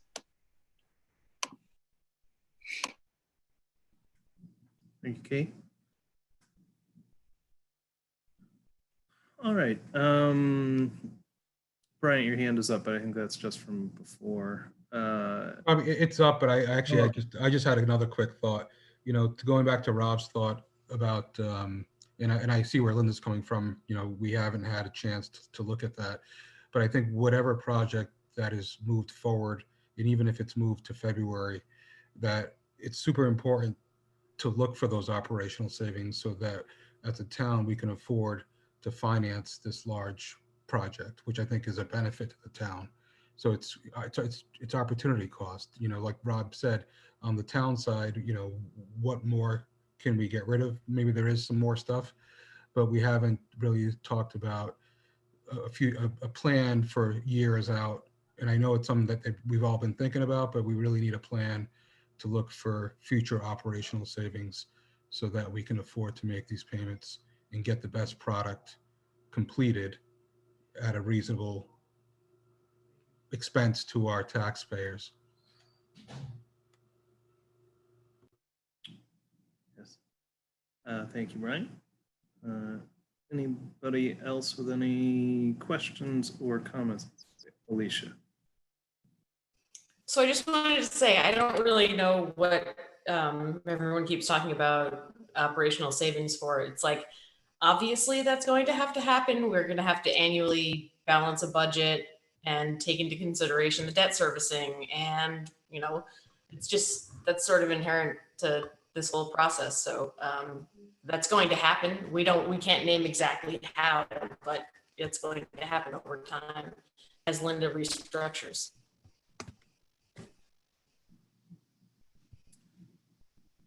Thank you, Alicia. I think that is true. You know, every year we do have to balance the budget. So that is when we're really turning the screws on finding operational savings. Although I also think, you know, Linda made a good point that she's going to put together a serious 5-year plan. And I think it's great that she's volunteering to work closely with the town side as she's doing that. So yeah, I agree. We have, you know, that is our job to find these operational savings as we move ahead.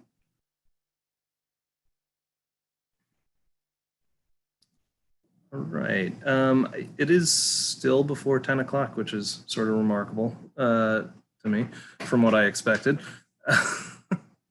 We have, if there's no other comments here at the table, there have been a few very patient people with their hands raised in the public. So I would be open to letting them speak. I mean, I don't think we want to be here all night, but we will take some comments. So Susan, it looks like Greg Sweet is first with his hands raised.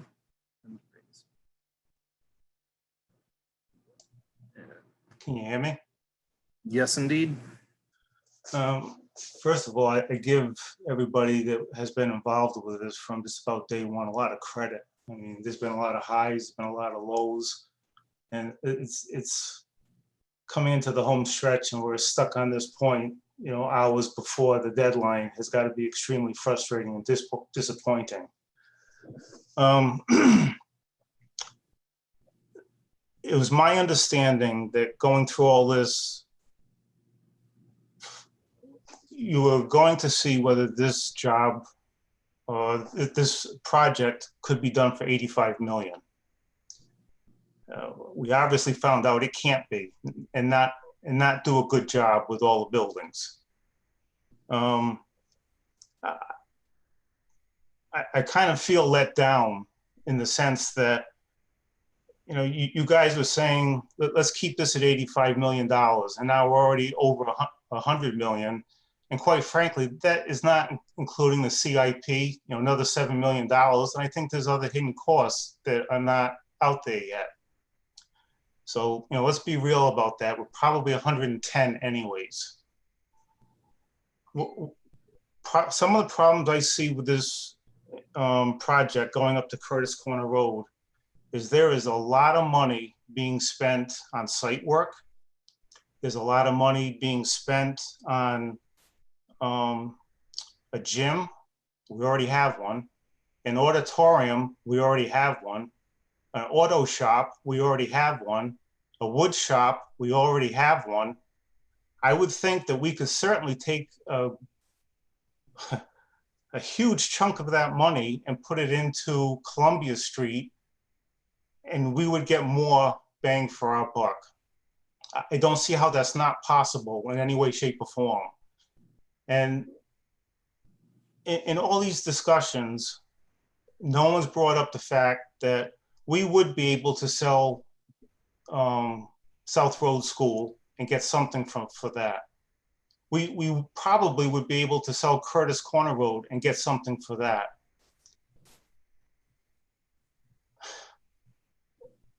You're really shortchanging the kids with this. You need to look at what the kids are going to get out of this, and you also have to look at it from a taxpayer point of view. You know, you guys say, oh, well, $200 isn't a hell of a lot of money. Well, to you, it's not. To a lot of people, there is. There's a lot of people that can't even afford to buy a house in this town.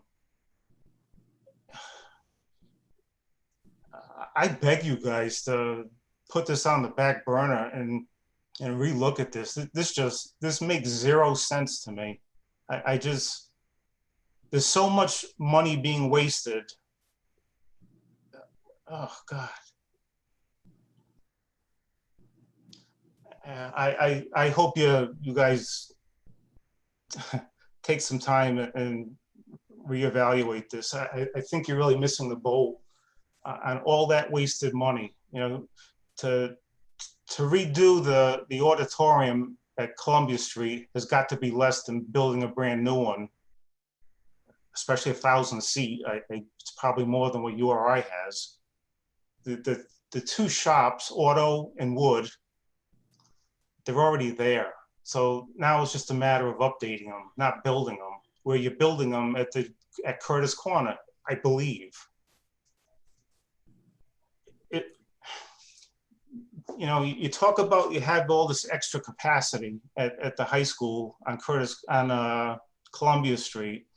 Well, you could certainly put the boys club or boys and girls, whatever it is, in extra space there. You could also move the administration building down there. I think that building has a lot of flexibility for you guys. Another thing that I don't hear talked about at all is there are a lot of high school seniors that only have to work a half day because they're far enough along with their credits. And a number of them, I don't know what the number is, but a number of them have jobs in the middle of the afternoon. And part of that number, they don't have cars. They can walk to work. That's not going to be really a plausible thing to do from Curtis Corner. Yes, you can say go down the bike path. That's great when it's snowing and raining. You can get an Uber or whatever you want to call them. Yep, that's another possibility. But it's not a realistic possibility. You guys need to step back and reevaluate this entire project. Like Sarah said, this needs to be for the kids, and this is not for the kids. This is just trying to make this a better school to possibly bring in other students from outside of our district and to keep kids in our district. You know, they're talking about the science labs not being very good. I think it was at the last meeting, but they could be better if the auditorium was made smaller. But Jesus, I think the science labs are a hell of a lot more important than an auditorium. This shouldn't have been brought up at the last meeting or the meeting before. This should have been brought up right from the beginning, in my opinion. So I could go on, but I know other people want to speak. I do appreciate the work that you guys have done. I really, really do. There's no way it could be easy, and I give you a lot of credit. But thank you, guys. Thank you, Greg. And next is Bob Moore. I'm just going to start a 3-minute timer just so we can get through all the comments. Hi, sorry, I'll try to be quick then. I think it's probably pretty safe to say that I have the opposite opinion to Mr. Sweet. I appreciate his opinion, and you're welcoming him to speak and me speak and everybody else speak, and thank you for staying all these hours. I've been following the project quite a bit, and I'm actually quite excited by it. I think, you know, my kids who are starting in Peacedale on Monday are hopefully going to enter into a high school that's brand new and state of the art for the 21st century. And that's the thing that I'm looking forward to for our kids. So I think we agree that that's the priority. And I think, you know, for me, I've listened to this for several hours now, and I have a couple takeaways. One is that the decision for 85 million was made quite some time ago. And what I heard tonight is that we can achieve what we're aiming for with that amount of money and get more for it, thanks to the interest rate and to the targets that RIDE is allowing, when we assume with reasonable clarity that we can reach that 50%. So I think this is an obvious decision. If 85 was good before, it's good now. Let's go for it, if not more. So I think it's just a question of the quantity, not whether we do it. And then the other main takeaway for me from what I heard tonight is that, you know, there's a difference between something which is important and something which is urgent. I think everything we've been talking about now is important. Everything from the value engineering of the operational expenses to the big number. It's all important, but there's one thing which is urgent, which is that this RIDE application is due. And I think we all agree there's some flaws in it. And, you know, I think your consultants have done a very good job of steering this thing. There's a lot of people involved and they've gotten it to this point. And I think to give up now would just be an utter shame. So I think the risk of submitting the application is very low. And if you aim high in that application, you can, as we've discovered, as have been shown tonight, reduce that later once you have more clarity about those numbers. But to decide now to push it, I think is a mistake. So those are my thoughts, and thank you for letting me share them. Thank you, Bob. Next is Paul McDevitt.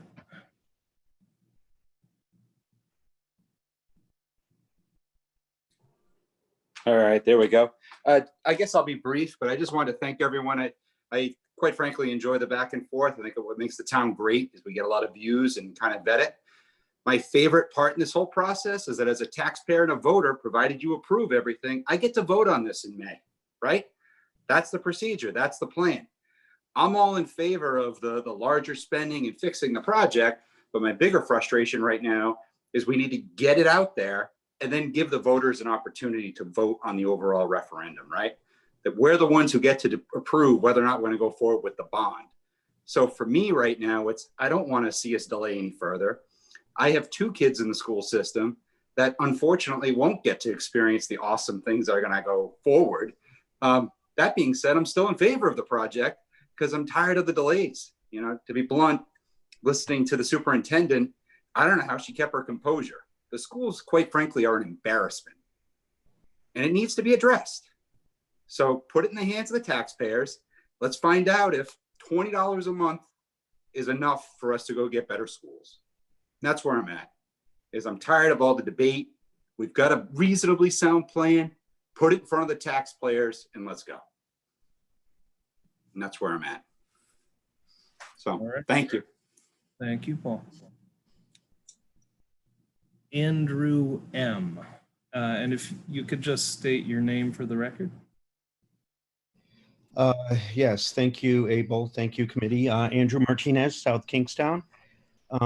Yeah, a lot of things I want to address. Unfortunately, I joined this meeting late as I was serving on another town committee. So I understand and appreciate the work that goes into what you all do.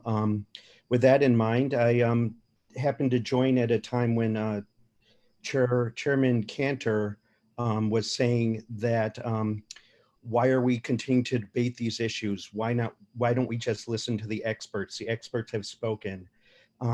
That kind of attitude begs the question, why do we have a school building committee? Why do we have a school committee? Why do we have a town council? Let the experts take over and decide. You know, it's kind of an insular and imperious point of view from where I stand.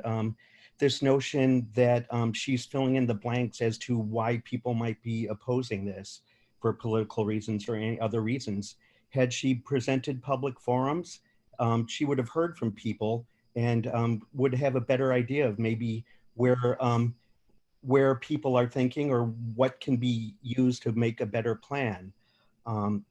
So this notion that yes, as taxpayers and voters, we'll have a chance to vote, agree, but there was an election a few days ago, and I think the people said what they thought of this project and where it's headed. And it was a vote of no confidence in Ms. Cantor. And finally, I would like to say, you know, a previous person talked about what's urgent and what's necessary. There's a pandemic going on. We have zero idea of when it will end. I work for an educational institution I've been with for 25 years. We negotiated a pay cut, a pay freeze, benefits freeze so that we could save jobs among our colleagues. And we're running a deficit in order to address needs related to teaching in a time of COVID. That is urgent. That's a priority. If you borrow $105,000, guess what? Your architects know you have that much money. The costs are going to run up to $105,000 million, whatever the amount.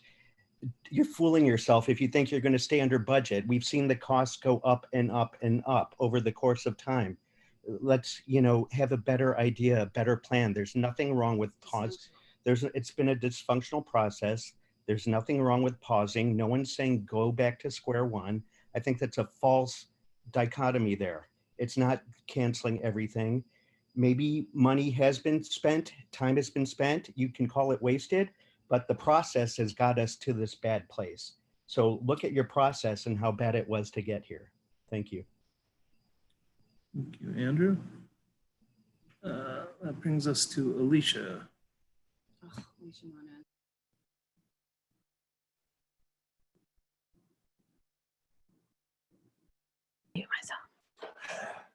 You are on.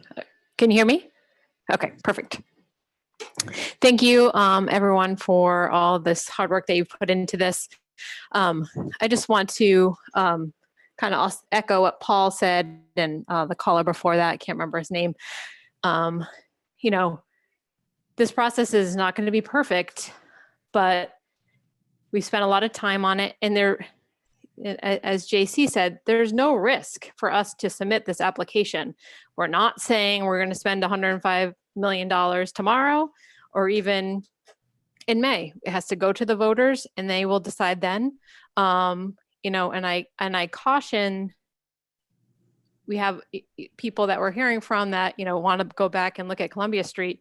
Well, if you remember when we were looking at Columbia Street, there was just as many people saying we can't abandon Curtis Corner and leave that campus, that school empty with all the fields there. So, you know, there's two opposing views, and I think we just need to pick one and go forward. And this plan looks amazing and awesome. And we ask for 105 and see if we get that approved. But there's nothing that says, and we've heard this tonight, and this meeting tonight has been so much more productive than the meeting yesterday, where we got a lot more clarity on what happens once we get the application in. You know, we can tweak and reduce and really, really look at and fine tune what we want. And I love the discussion about the bathrooms, because I was concerned that was an alternative. I really think those need to be done. But we have room to work after we get the application in to really get to what we want as a community. But we can't go back and ask, you know, for, you know, not 105, but say we only ask for 85 and we need 10 million more. We can't go back and do that. So let's just ask for as much as we can, the biggest piece that we'll ever need, and and go from there. And again, there's no risk. We're not signing anyone up. We're not signing on the line saying we're taking this money right now and committing the town to it right now. So thank you again for all your work. I did have one question, and this might be too technical, but how does it work in terms of we get the bond, as a town for the full amount, but once you get the reimbursement, how does that financially impact the town? Does that go back into operational money that the town can then spend once it's considering that we've already paid the debt service on it? How does that work in terms of the reimbursement from the state down the line from in terms of our operating budget? Thank you. Thank you, Alicia. Rob, did you want to? So the short answer to that is the state pays a portion of the debt service we pay probably twice a year on the bond. So they pay with us, they're making a contribution. So we never see the money, it goes to the, toward the debt. So when we were talking about the cost, then that's already Yeah, it's already factored into our analyses. Okay, great. Thank you. I wasn't sure on that. We're borrowing half, or the analysis is based on half the cost. Okay, great. Thank you. I wasn't sure on that. That was it. Thank you. Thank you, Alicia. I believe we already heard from Andrew Martinez, so it seems like the hand, maybe Andrew, your hand is just still up from before, so please lower it. Otherwise, we'll get back to you. Next is Rebecca Blakeney.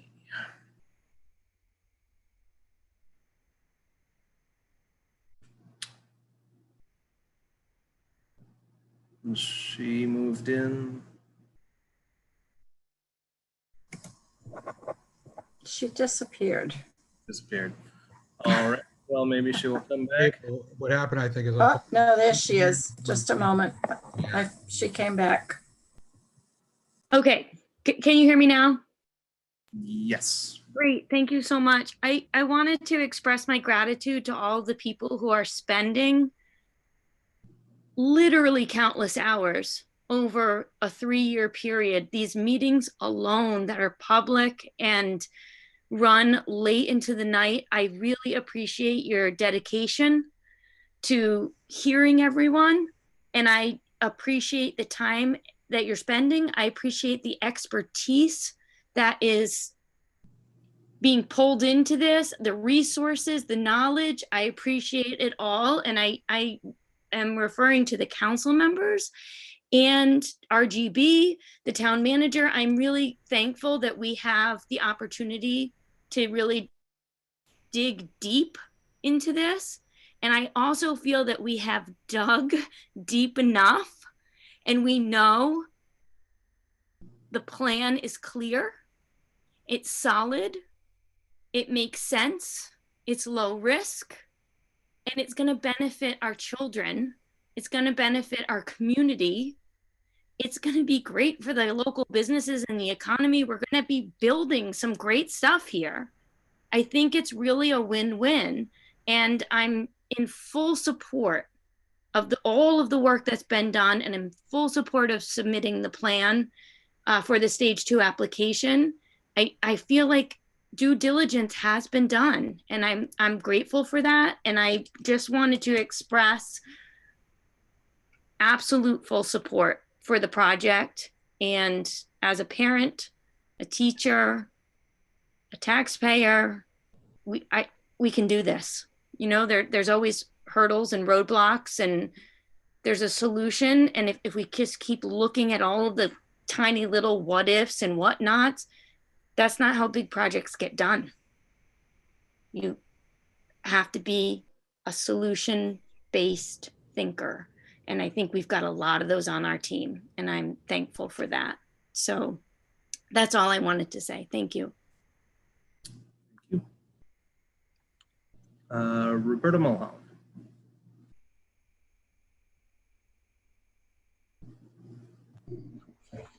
Thank you, Abel. I wanted to go back to the financial advisor. I'm I think you should have asked for what they usually do, which is they do run the historical average. No one's going to give you any guarantees. He told you that, but I think that you should have done that. He was very clear that this project, either 85 or 105, was not doable for this town at 35%. So before I go to my next one, at what point do we find out what the reimbursement is? So the answer is we know based on the criteria what we can expect.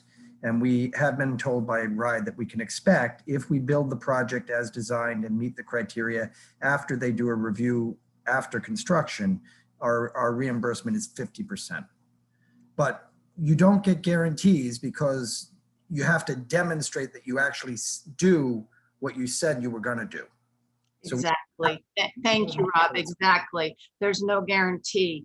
And I was working and missed the beginning of this meeting. But I understand that there was a RIDE official there. Now there's a question about if this can be pushed back to February. And as of yesterday, the experts that you've paid were telling you that, yes, you could do this. So, and Ms. Savastano is the one that apparently is in contact with RIDE all the time. She wasn't there saying that that could not be done.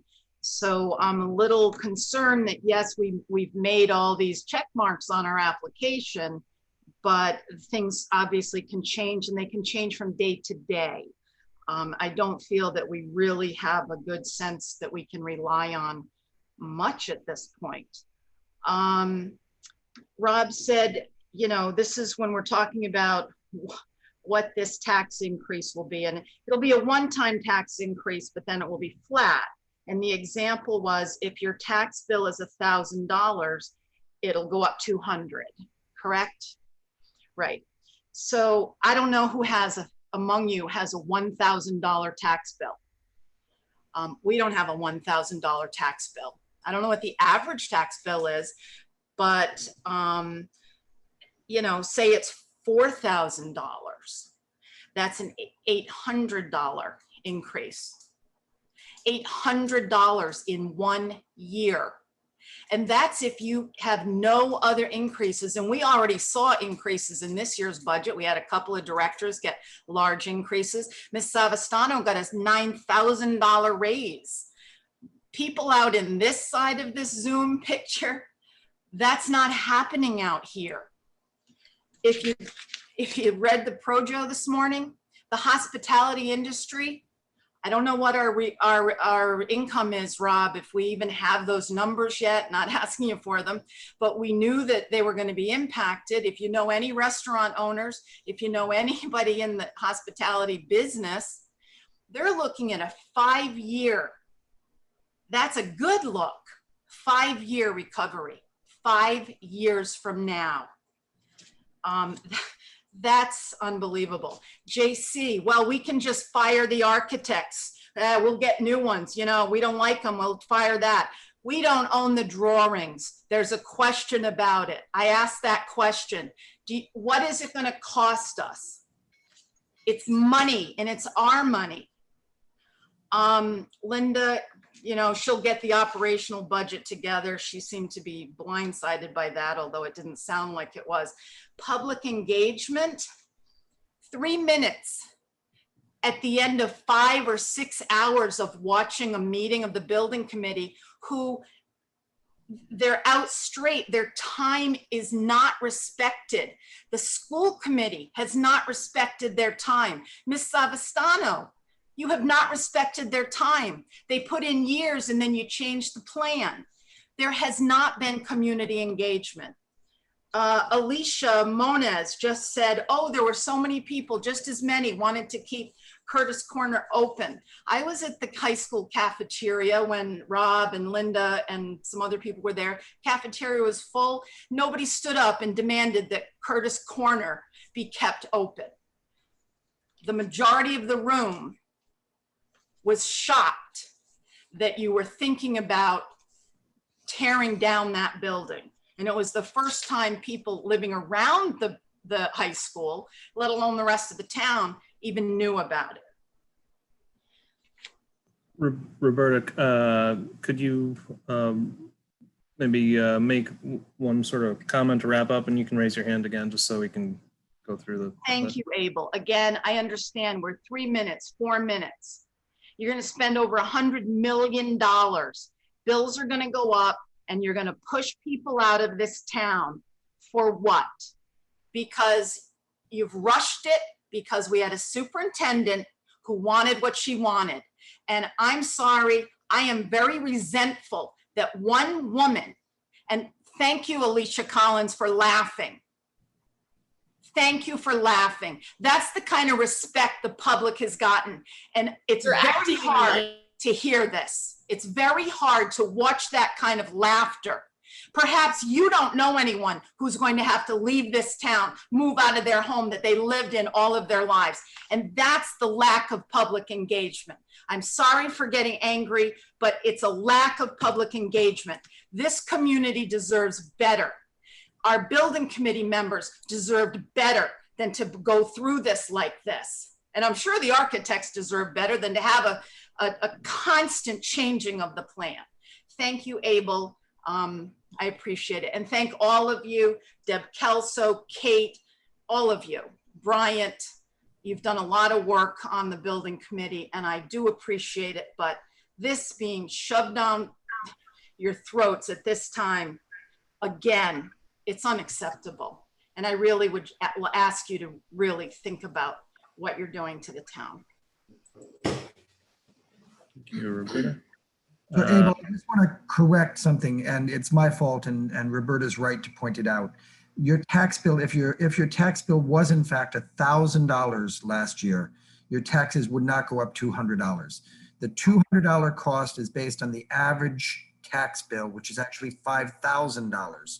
So if your tax bill was $1,000 last year, you actually would only see a $40 a year increase.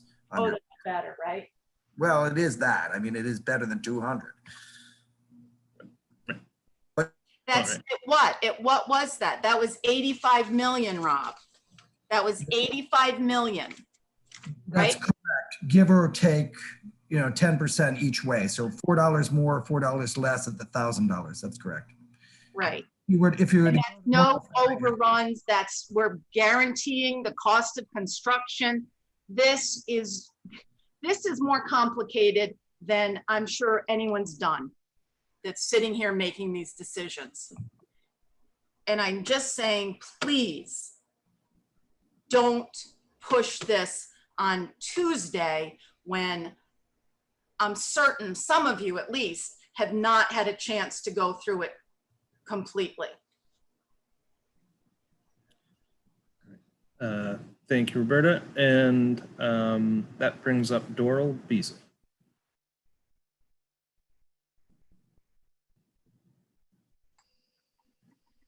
Can you hear me? Yes. All right. Mr. President, I would like to, if you would allow me, I'd like to show a chart and a picture. Charts of, it talks about how it talks about operational savings, and the picture is it's a bird's eye view of Curtis Corner, and I wanted to point out a couple of things that maybe you would be interested in hearing. I sent them to Rob has them. I don't know if you have them, Rob, but Doral, are you a whiz with Zoom? Do you know how to share your screen? No, I am not as. Here we go. I think it's on the screen now. All right. Can everybody see that? All right. So let me explain it. So back around the first of the year, you were asking a question of whether or not over time has our number of people that work in the school district declined at the same rate as our enrollment. So when you look at this chart, the vertical blue lines, that's enrollment over time. So back in 2001, 2, we had like 620 kids. The numbers are right there. So you can see them in the orange. So it starts at 620 and then down to today, it's 444. That's not kids, that's FTEs. So back in 2001, 2002, we had 620 FTEs, and as of this budget that you guys approved in the spring, 444 now. Also, back in budget time, we were talking about a law which came, a law that was modified back in 1998, that if it had been applied each year as our enrollment dropped, it would have locked in the ratio of students to employees. It would have kept it at the same ratio over time. So my thing just went away here. I'll bring it up here. Hold on a second.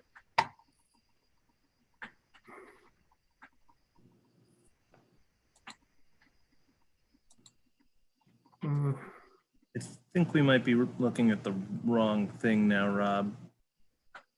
Yeah, something happened. I got Bob Kavanaugh. There we go. All right, thank you. All right, so back in 2002 and 2003, where you see the 614 FTEs on that top orange line, that was a ratio of 7 employees or 7 students to every employee. Now, it's never gotten that low so it would have, if we'd used that law every year since then, our number of FTEs working in this district would be the gray line. So instead of having 444 people working here this year, we'd have 389, and that would be 7 students per employee. Now, so what's the differential between what we've had? And so the reason why you see the orange line so out of shape there is because our ratio has continually changed over those years. We went down as low right in the beginning there. We were close. We were like about 6.9 to or 6.8 FTEs or students per FTE, but after a while it got kind of wacky. So if you took a crayon and you colored in the space between the orange line and the gray line, $63 million. That's when you see the 7.1 ratio. If we kept that FTE ratio all that time, we would have saved over those 18 years $63 million. Now, 7.7 students to every employee is really still a low number.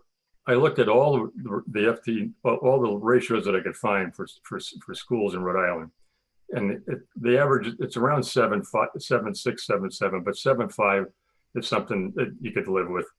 So that's the next line. So that's like that pale orange line in the middle there. Okay, so the reason I show that is this. Back in January, I sent the school committee, and I think I sent it to you guys too, an idea of how we could, over a decade, starting now, so between now and the end of this decade, the school district would get their ratio, which now, right here, so that's the ratio. When you see up here, at the end of this, where you see the 444.6. So that's our ratio. We're back to the lowest ratio we've ever had at 6.12 students per employee. And that makes it so our per pupil expenditure right now, as when school starts next week, it's $23,535. All right, but I also put this here. If you, I don't know if you can see my pointer, but anyway, when you look at the red box, that's your COVID-19 budget. So you want to add 35. You're projecting. I don't know if you're still doing this, but you're saying maybe we need 35 more people. If you were to add 35 more people, and that $3.5 million is added onto the budget, the per pupil expenditure goes from $23,500 to over $25,000, and the ratio, that ratio is so insane. I can't even. It's hard for me to even fathom it, because look at this. So when I said it, if we had used, I know, if we had used, what, I'm not anywhere near done. If we had used, I'm trying to help you guys. I appreciate, Darrell, I think this is great data, and I appreciate that you took the time to crunch all these numbers. And I think this is really important stuff to think about during, sort of talking about operational budget. But is this going to tie into the facilities plan? Yes, absolutely, absolutely. It's tight. Yeah, let me. If you, Rob, just put me back there for like 1 minute, and then I'm off of that. Okay. So if we had kept it using that change in the law, right now we'd have 389 people working here. Okay. If you decide, if the district decides that they're going to add 35 people, we're going to go to 479 people. That's 90 people. Okay. You're going to have 90 people more than you would have had if you'd held the 7 point, and over 100 if you'd used the 7.5. Now here's this is why you've had this money crunch. See down here at the bottom, this is your cost per FTE. So it's about 111,000. So this one here this is if you stayed with the one, and if you add the if you add the 35 people, it's about $110,000 per FTE. That rolls them all and everybody, all the unions. So if you're looking for that $3.4 million that you need to pay your debt service, you take that number and you divide it by 111,000, and you come up with like 34 people. I'm not saying what you do is you say, okay, you're gonna have to lay off 34 people tomorrow. No, that's not what I sent to you guys back in January. What I said was, if you, over a decade, by using your annual, you could use almost all of it by your annual retirements, which is like 15 per year over the last decade. It's been 15 per year in this district. Just by your annual retirements, you could drop by the end of this decade your ratio from the 6.1 here to 7.5. And all during that time, all the people that are still on your payrolls are going to get all the raises and all their benefits, everything else. Their benefits are going to increase and their raises are going to be there. All right. So anyway, so basically that's what I'm telling you. If that's where your savings come from. Okay, so let me go to the other one, Rob, if you wouldn't mind. Well, how about we let you take that one up right after we get to some of the other people in line? Absolutely, no problem. Thank you. I'll mute myself. All right, thank you, Dawn. So next we have CAS 4, and if you would just state your name for the record.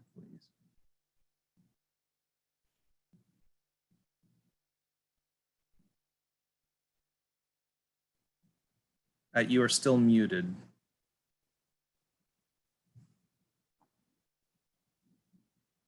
I will try to. Can we unmute her from, or them from our end?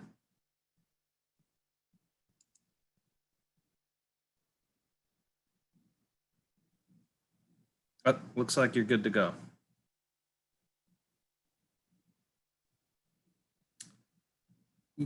You are in the meeting right now, KAS 4. You would begin your comments. We may have a technical problem.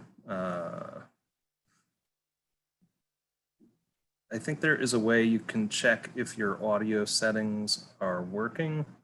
If you go down sort of and hover over your microphone, you may need to do that. In the meantime, let's bring in Raisa Moshe.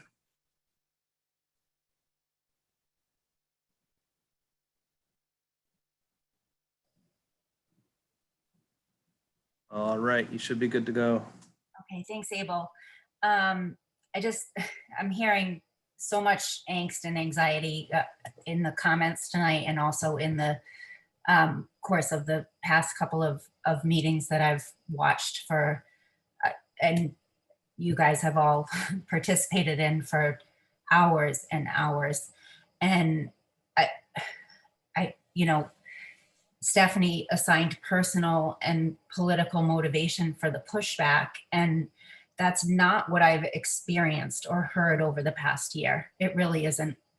I hear every single meeting a very frustrated and angry community, and I've actually stepped back from commenting because I've heard that anger in myself, and I feel like it's not productive for us as a community moving forward. And I'm trying really hard to contain it because I want us to move forward. And I think that the notion that the pushback means that people don't want our facilities to be the best that they can possibly be, and the pushback means that the people who are pushing back don't care about children and don't care about the education in this town is inaccurate. And that's what I think is very frustrating and sad for the people who do have very real concerns.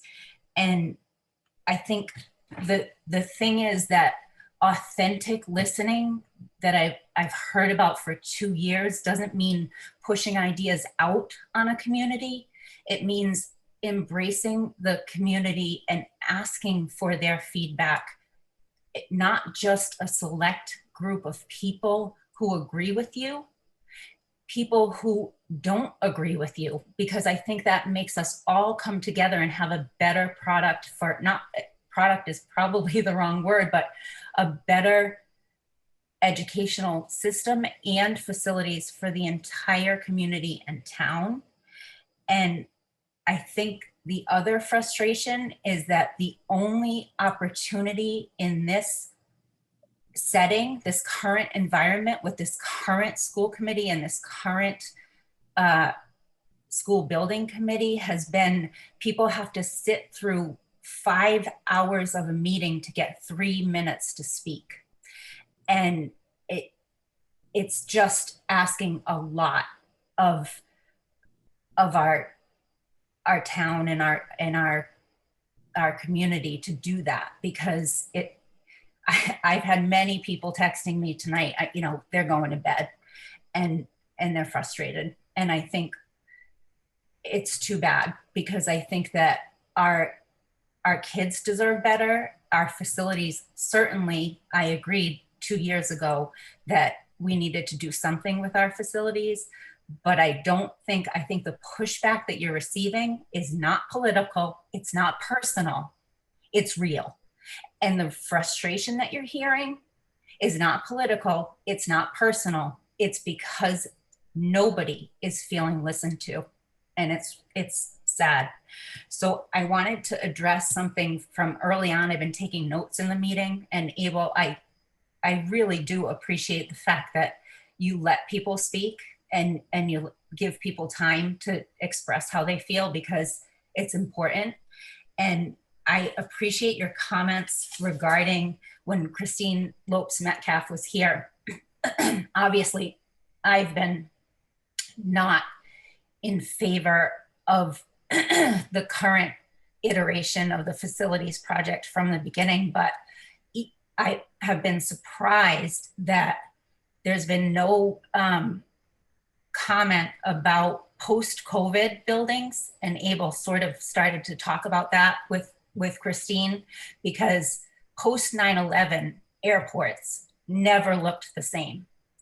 And the fact that we haven't had a conversation as a building committee or as a school committee or even at RIDE in terms of what post-COVID buildings are going to look like is also concerning. It's something is an added layer to the level of concerns that I have had all along. And I appreciated that Abel talked about we have this extra space at Columbia Street in particular that may now be an asset, and we don't know that. And then there was another caller at a building committee meeting a few meetings ago who talked about getting back to the notion of warm, safe, and dry. And to be honest with you all, it really feels like if we went to the community and we said, you know what, we're not going to get bells and whistles. It's just not time for that. We can't get community consensus around that, but we want our kids to be back in school, because I'm devastated that my senior in high school is not going to be back in the building. And I'm not sure that that's going to happen at all this year. And warm, safe, and dry might get him back in the building. And so if we now take a pause and talk about warm, safe, and dry versus all of this that we've been talking about for the past 3 years, 4 years, I was involved obviously in that conversation in the beginning, you might start to get a little more consensus. And then maybe a few years down the road, we can figure it out. And if it's 35% versus 50%, then so be it. And that's just the truth. And the other piece of it is that I have in my notes, and you guys were talking about savings, operational savings, and the operational savings, we have to be realistic, come from personnel. They don't come from a building. And so when you're moving a high school and making it a high school, you're not, I don't care if the high school building is 4 times the size of the new high school building that you're getting. You're not getting the economies of scale in terms of personnel in closing down an elementary school. And so all of these conversations that we have been having for many, many years, I just feel like the place that we are at is worse than we've been than I've ever seen in all of my years of being involved. And it's sad. And it's, I don't know where to go, but I can tell you again, this is not personal. This is not political. This is critical. And thank you, Abel, very much for allowing me the time to talk. Thank you, Marisa. Stacy Badzino.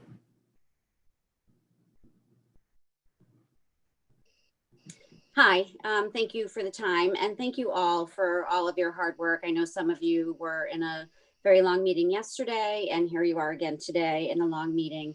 I don't call in very often. I do follow, I don't watch every meeting, and I'll tell you why. It's because I've been involved since the beginning. I was at the visioning meetings. I was at the smaller meeting for the middle school, the smaller meeting for the high school. And I feel like the plan is moving forward. Honestly, the idea of revamping the Columbia Street building didn't make me feel either way. And then sitting in that meeting when Linda Savastano presented this other idea about moving over to the Curtis Corner Road property, which I didn't think at the time was a good idea, but Linda took the time to sort of study our community, and the things that she put up on the board. I remember watching her presentation, and everything that she put up there spoke to me as a South Kingstown resident. They were all things that we value as South Kingstown residents. The open space, the sense of community. It's in the middle of our community, and it's important for a lot of members of our town, and we know that, and that's not being discussed, but we need to think about that because we have a responsibility to all of the children, but I believe that we have a responsibility to some of the children even greater. I don't know if that's okay to say, but that's certainly how I feel, and putting a school in the middle of town can help to serve that. So I just want to thank you, and I'm so grateful for Linda for coming on and for coming on to our town. I know that we are very lucky to have her, and I'm sorry that some of the comments have gone the way they have tonight. That's embarrassing as a South Kingstown resident. I'm also going to just say that my children won't be in the South Kingstown School District once this whole plan is done. Neither high school plan, Columbia Street or Curtis Corner Road, will have a negative impact on my property value. But I still support the plan. As a member of our town, it's important that we take care of our students and we do what's best for them educationally. And our educational expert is our superintendent. And I don't even know why Columbia Street is still coming up. It seems to me that a decision has been made to move forward with Curtis Corner Road. And at this point, I think if you haven't heard from as many supporters as you have from naysayers, it's because we're just waiting for the project to go ahead. We don't need to call in. We are happy with it, lots of us. And I hope that you will, in your respective committees and councils, vote to send this in. We can't afford to miss this opportunity. And it's not a sure thing after September. And we've been at it for more than 3 years. What I will say about some of the negative calls that you're getting and the tone that you're receiving is that I don't know if we can go on like this as a community for 3 more years. So let's just do it and move on. Thank you all again for your time. I really appreciate it. Thank you, Stacy. Ryan Muir.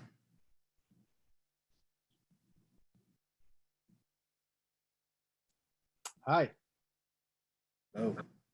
Hi. Thanks for hearing me. I'd just like to start by saying thanks to everybody who has taken all the time to give us all the information tonight. I just had a quick question for Rob about the actual raise in taxes. So we've heard a couple things tonight, and I just want to be clear so I have the right information about how much taxes will be raised. Someone came on and said $800 a year. Some people said, so I just would like the actual numbers and ratios so I can be clear on that. So the estimate we're working with is if you paid $5,000 in taxes last year or this year, at the 1445 tax rate, your tax bill should have been just above that. So if you paid $5,000 this year or last year, your tax bill next year will be $5,200 if this is the only thing that changes. If this project were the only thing affecting your tax rate, it would be $5,200. And then the next year, if nothing else changed, it would also be $5,200. So the caller's saying $800 on her bill was not. Well, if your tax bill is more than $5,000, you certainly could get to 800. But she was speculating about well, she wasn't speculating. She was talking about a tax bill that was higher than the typical, which is 5,000. Okay, thank you. And I'd just like to say I fully support this plan. I appreciate all the work that has gone into this. It's been years of hard work, and I say let the voters decide. And lastly, I'm a teacher in the district. I'm a parent in the district, and I teach my students to respect everyone around them. And I hope that personal attacks on individuals doesn't continue at these meetings. I know it probably will, but I teach my students to treat everyone with respect, and I hope that is the same that happens in this meeting. So that's all. Thank you, guys. Thank you, Ryan. Kylene Urian.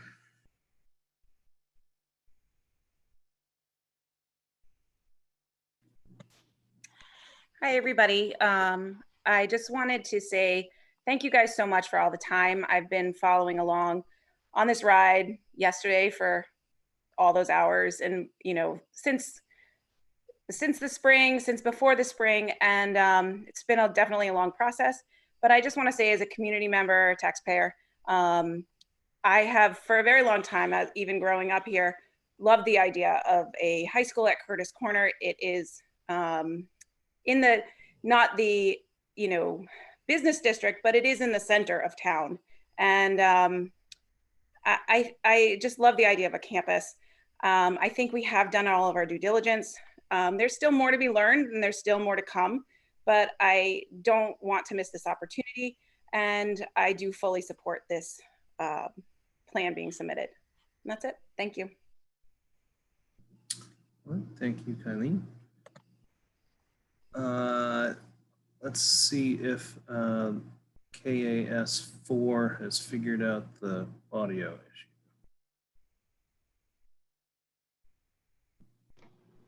Thank you, Abel. Can you hear me now? Yes, we can. Okay, great. Hopefully I don't get too loud because my wife just always please. yells at me for yelling.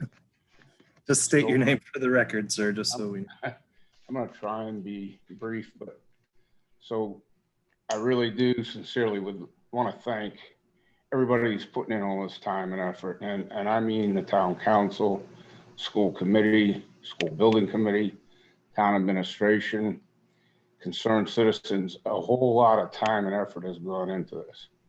There's no denying that.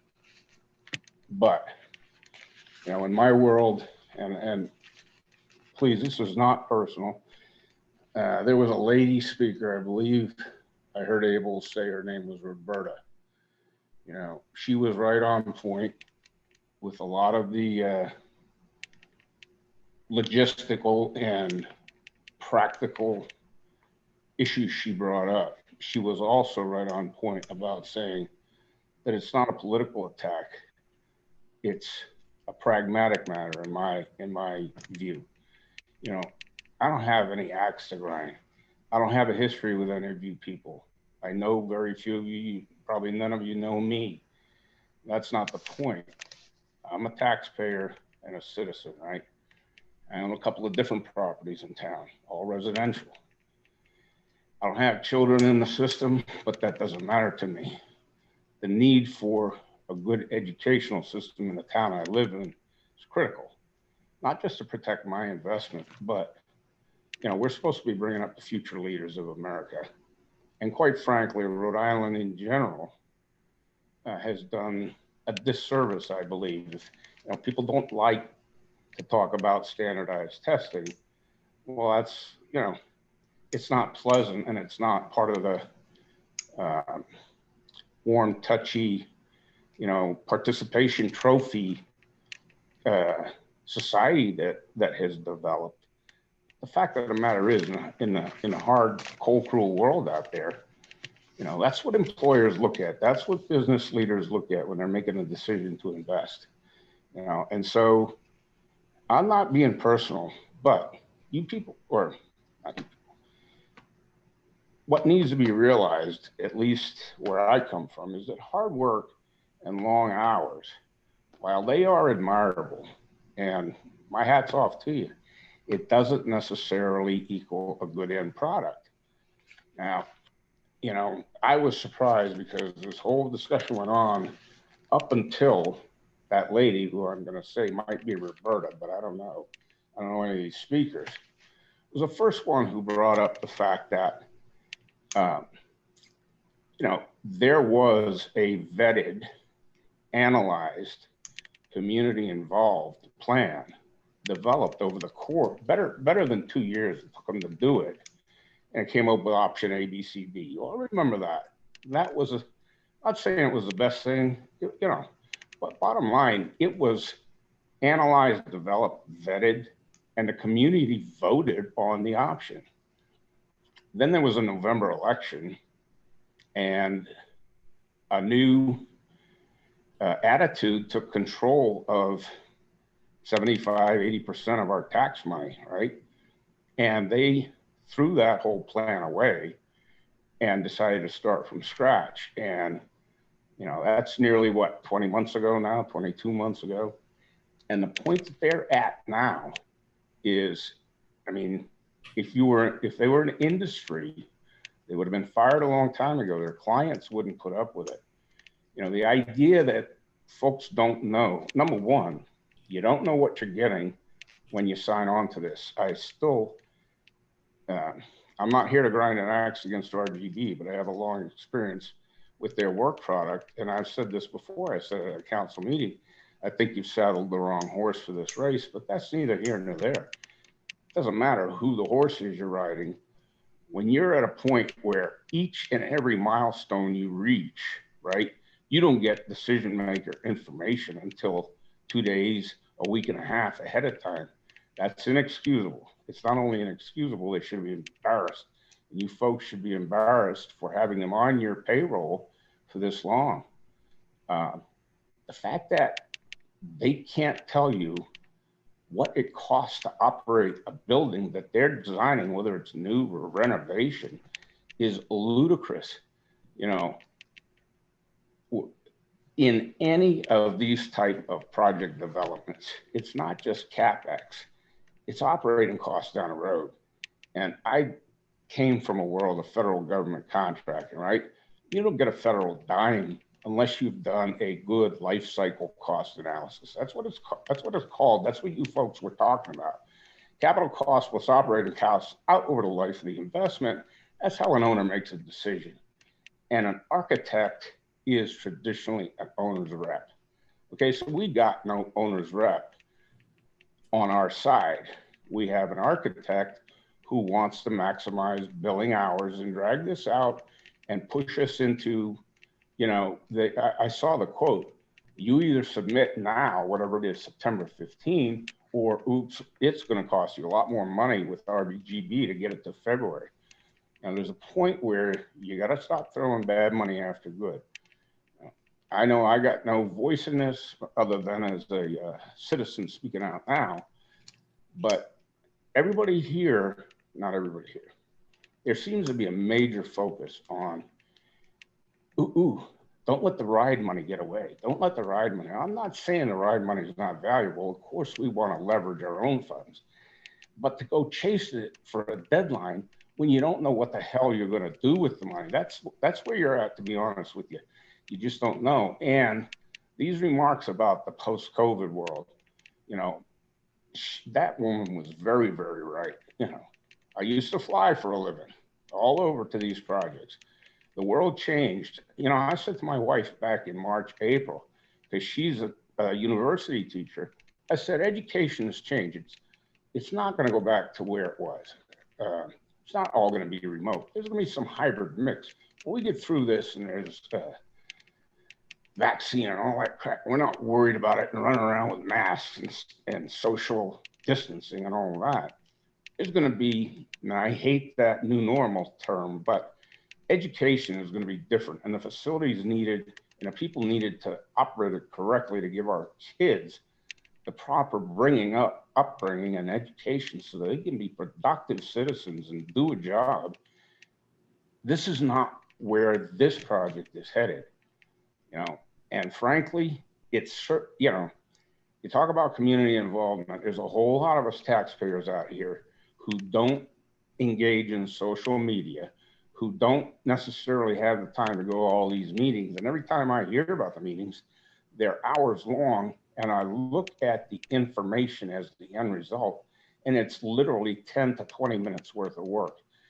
And I look at what you guys are having RGB put up in front of the town citizens, and it's embarrassing. You started on it a freaking year and a half ago, and they can't tell you everything you want, everything you need to do even a halfway proper renovation over there at Curtis Corner.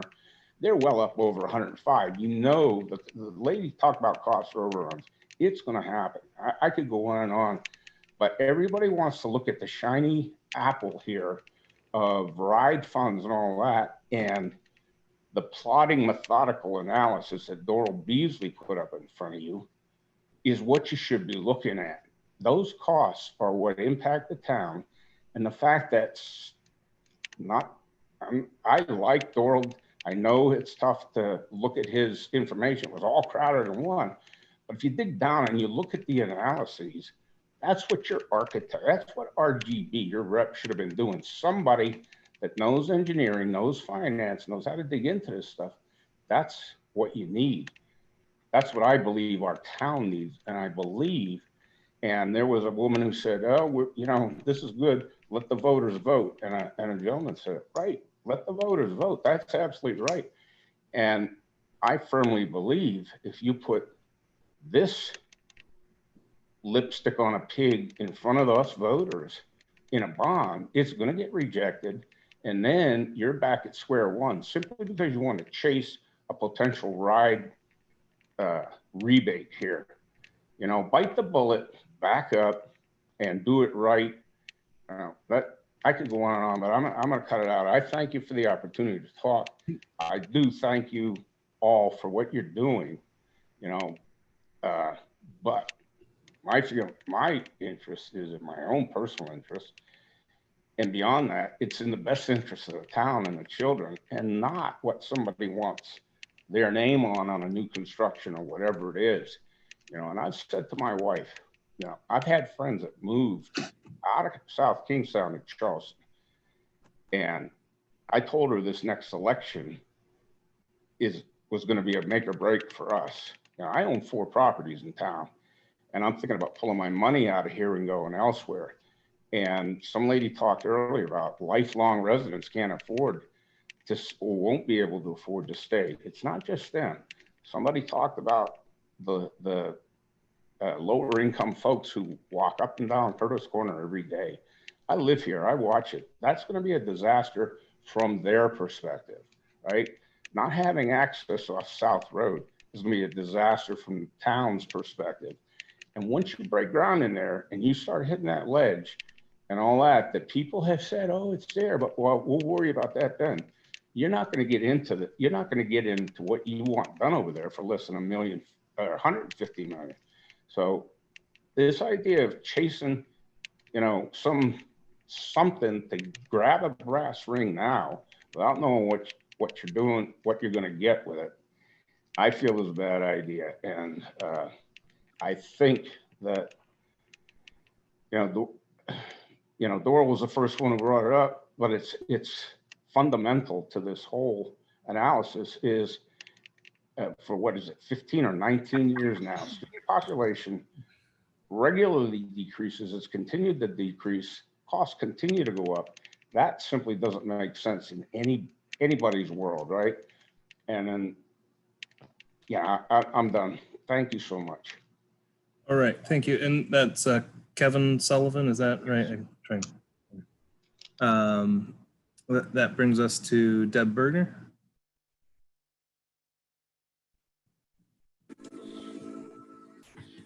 Hi, thanks for letting me come in. I first need to say that for anyone to think that anyone who speaks and has any sort of caution or pause in their words, that we don't care about the schools or want good buildings for our kids, it's unfair and inaccurate. So that being said, I'm going to talk a little bit about what I see. So I feel like someone said earlier that process matters, and actually I couldn't agree more. And so I want to make sure that everyone on the town council is aware that the components that will be used for the visioning of this process are actually a backfill. There were meetings held in May with a hand-picked group of 35 people, just 4 parents, one of which is a school committee candidate, 1 school committee member, some principals. That's going to serve as the visioning component for this project. So that meeting happened in May. There were a series of them. I asked about them at a meeting. People were dumbfounded. They stalled. They were vague about the process. And then it was only the other day that I learned that that's the component that you're going to use to justify the project, justify the pivot to Curtis Corner. For me, that's not visioning, and that's not a process. To say and base anything on I got 14 emails, and that tells me that the community is behind the project. Well, we all know statistics, and that would not be a representative sample of 30,000 people. Likewise, 100 people at Columbia Street advocating for it to be open isn't representative. We don't know what the community thinks and feels about this pivot. We don't know. We have never asked. We have never included them. It's also clear to me that people are unclear about the project. A very nice man who wants to have a new high school at Curtis Corner, he's all for it. But we know just on tonight, it's not going to be a new high school. We saw the reduced bond scope of 85 million. There was a lot of gray. If you're still listening, Mr. Resident, there was so many gray, unrenovated classrooms and the bathrooms. So it's disingenuous. Young families deserve to be excited about a new school. This isn't that. I also want to say that there's been an erosion of trust in the community over the last 2 years, and we're exhausted, but we're still here trying to be involved because we care. We have Zoom fatigue, we have COVID fatigue, we have mask fatigue, we have all of those things. What's clear to me is we still don't have all the answers. And at the 11th hour, we're scrambling to back into some numbers. We heard the longtime financial planner, I'm not quite sure how many years, but many years, he's been involved with the town. And he said, this is quite a bit of debt for a community of this size. Well, I'm looking at through the lenses, this man has advised us for a long time. We don't have the bond rating we have without his knowledge and guidance. And he is concerned. This is quite a bit of debt. We're talking about the difference between capacity to borrow and ability to pay. We need to think about that and then think about the residents looking forward in a pandemic to what their economics looks like. I just am cautious and ask for the pause to happen so that we can get the lay of the land here. There's many components that are missing, one of which is community support, truly, because people don't know this is happening. And if you do know what's happening, it's probably because you're in an inner circle or you're highly engaged as a citizen. It's not representative of the community. So finally, I'm going to give an example of why it's a scramble. The town manager tonight asked for the operational savings plan of the schools. He said there's no strategic plan to deal with the operational savings as part of this process. There's not even a high level analysis at this moment in time. So we have no idea. But Linda graciously volunteered to start tomorrow on it. I'll have it tomorrow, a day before the school committee is going to look at the numbers. Again, I'm going to say, if we had trust and confidence based on the last 2 years of things, maybe, but I think the community is not buying a toaster. We are buying a $100 million mortgage, and we can't have a day's analysis of operational savings from the schools. If it's a missing component, it's a missing component. I'm asking the town council to think for the big picture for all of us. And I want to tell anybody who will listen that that's where we need to be. It is not quite what you think it is if you think it's a new high school, because those bathrooms aren't renovated. It's also quite redundant. I looked tonight at the new auditorium, which is larger than the capacity of the high school. It's 1,000 seats versus what you're projecting is 7 change for the high school in about 5 years. It's more than we need, but it's exactly what we have at Columbia Street. So we continue to build redundant spaces instead of going back and trying to say, if we put 70 million into Columbia Street, what could we get? We're going to knock down South Road.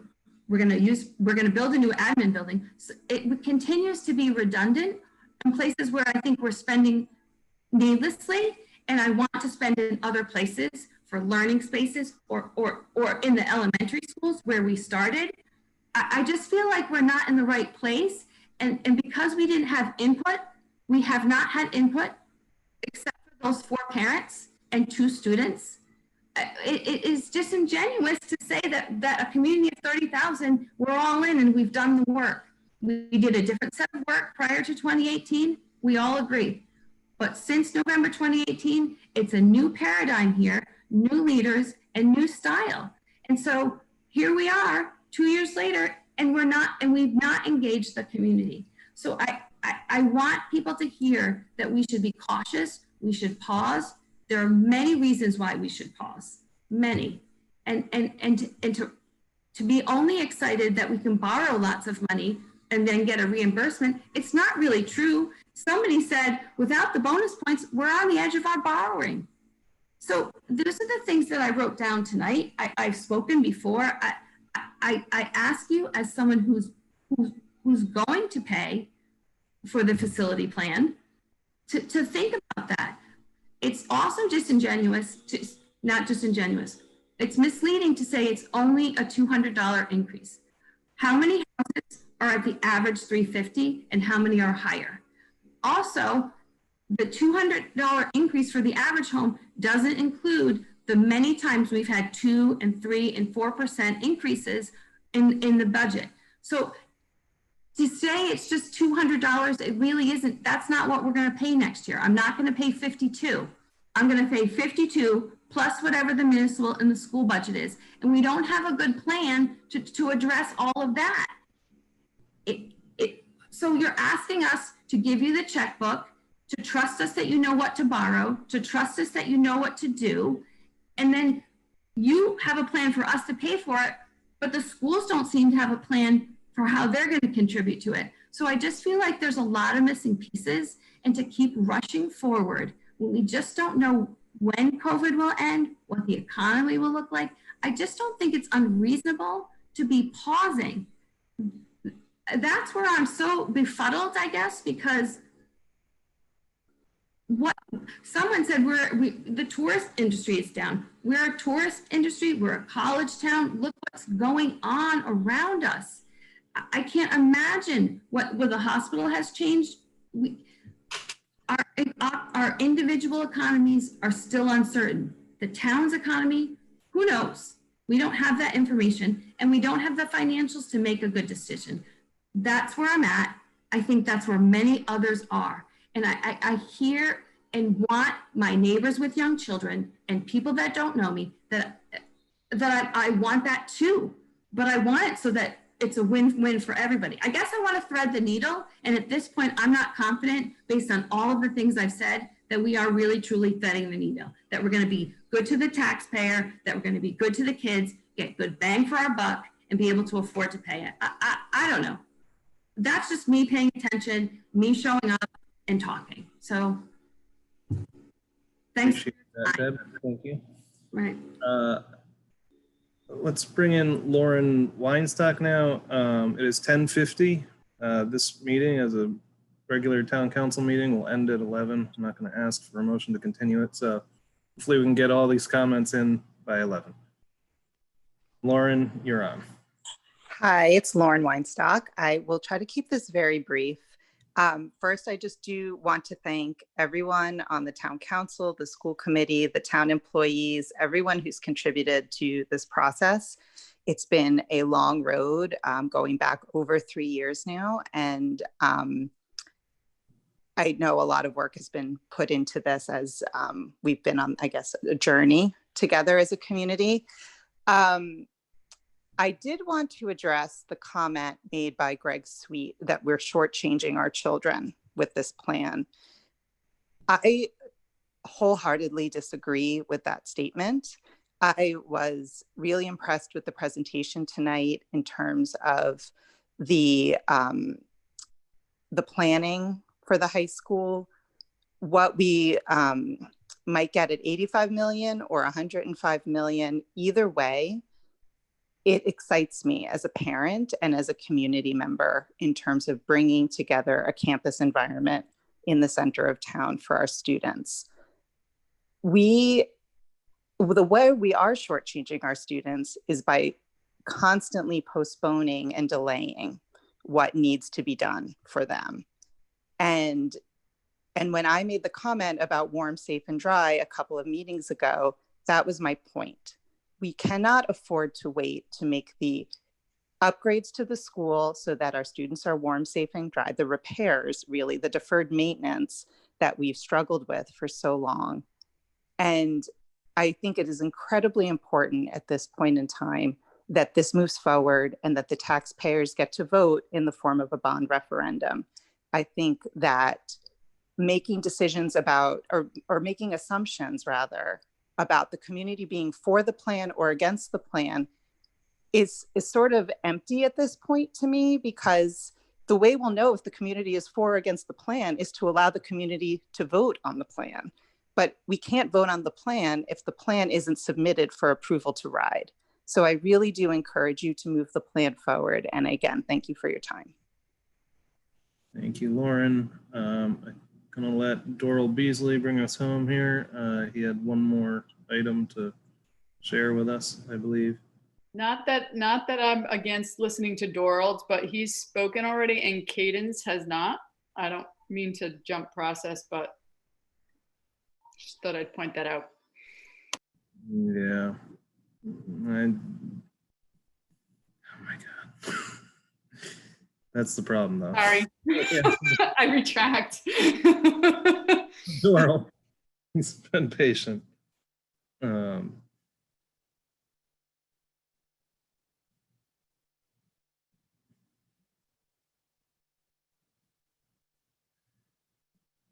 Are we bringing him in, Sue? Doral?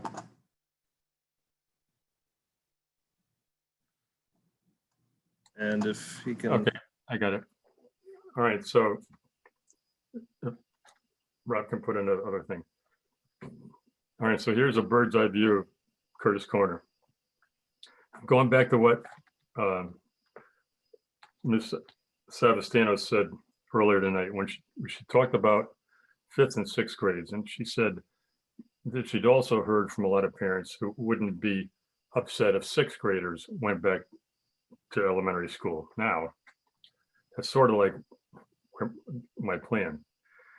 The biggest waste of money in this plan, as far as I'm concerned, is $24 or $25 million addition onto Broad Rock, which is going to increase the capacity of that building to 800 students.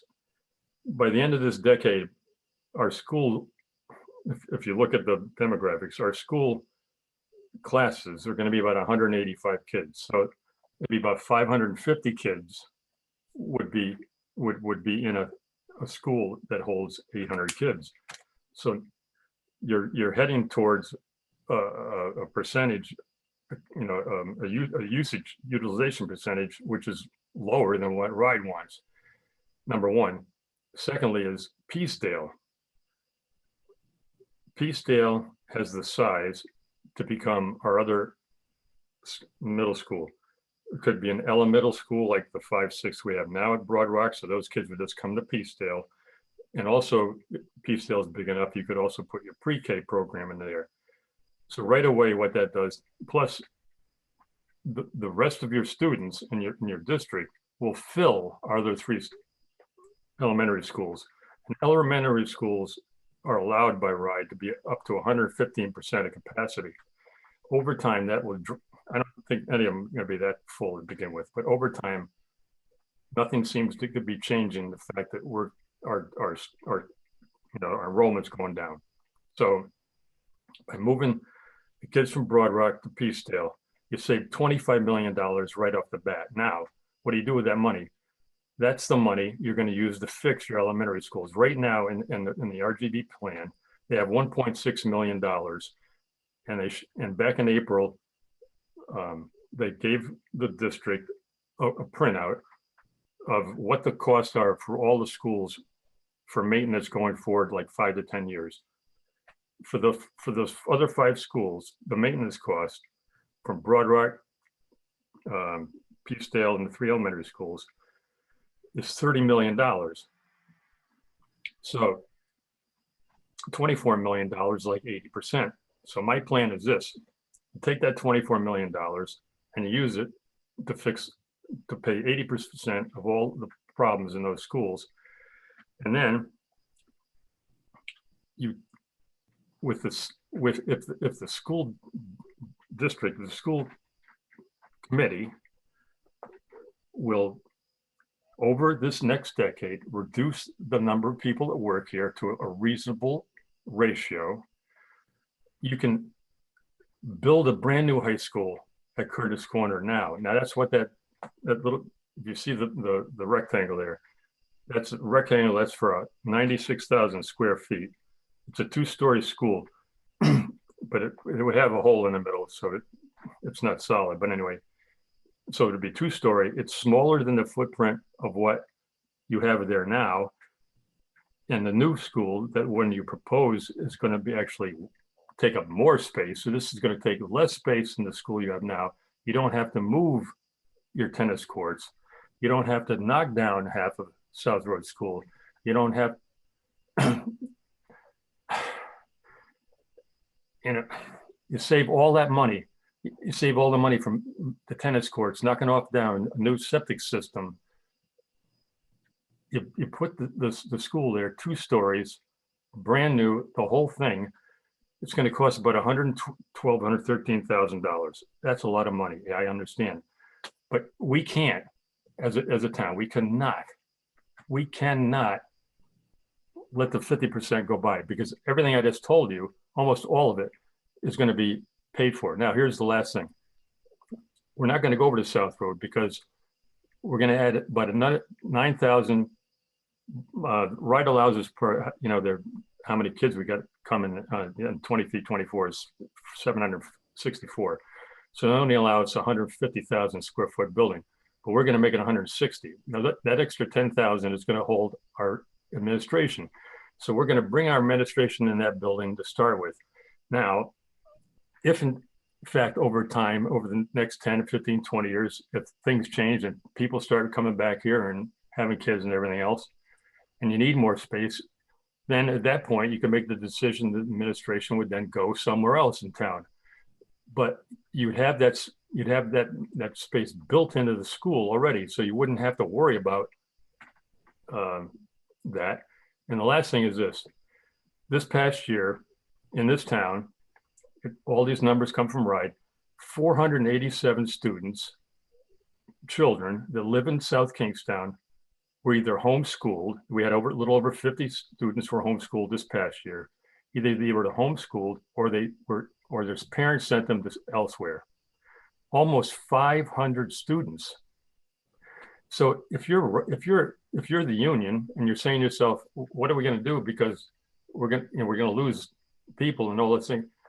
If we do this right and we improve our high school, then those kids that are leaving for Narragansett, North Kingstown, Chariho, and everywhere else, they're not going to go there anymore. They're going to stay here in town. It's going to solidify your number of people, so you'll have more of a steady thing. To me, it's just a win-win-win. That's the biggest problem I've had with this the whole time, is putting all that money into Broad Rock. The thing only cost $16 million in 2000 when it was built, and now we're going to put 24,000 in it that we don't even need. Please, I'm begging you. Just have somebody else do the numbers and see if I'm like out to lunch. I don't think I am. Thank you. All right, thank you, Doral. And thank everyone here for attending the meeting and participating. Some good lively discussion, interesting facts we learned tonight. We got some work to do over the next few days. I do want to thank the people who stayed with us that's long and would still like to make comments. I hope that you will be able to join the school committee tomorrow or us again on Monday, when we will again be talking about this topic. Sorry that we didn't get to you tonight.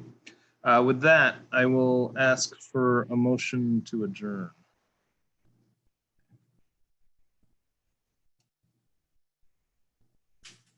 Rory McEntee, I'll make a motion to adjourn.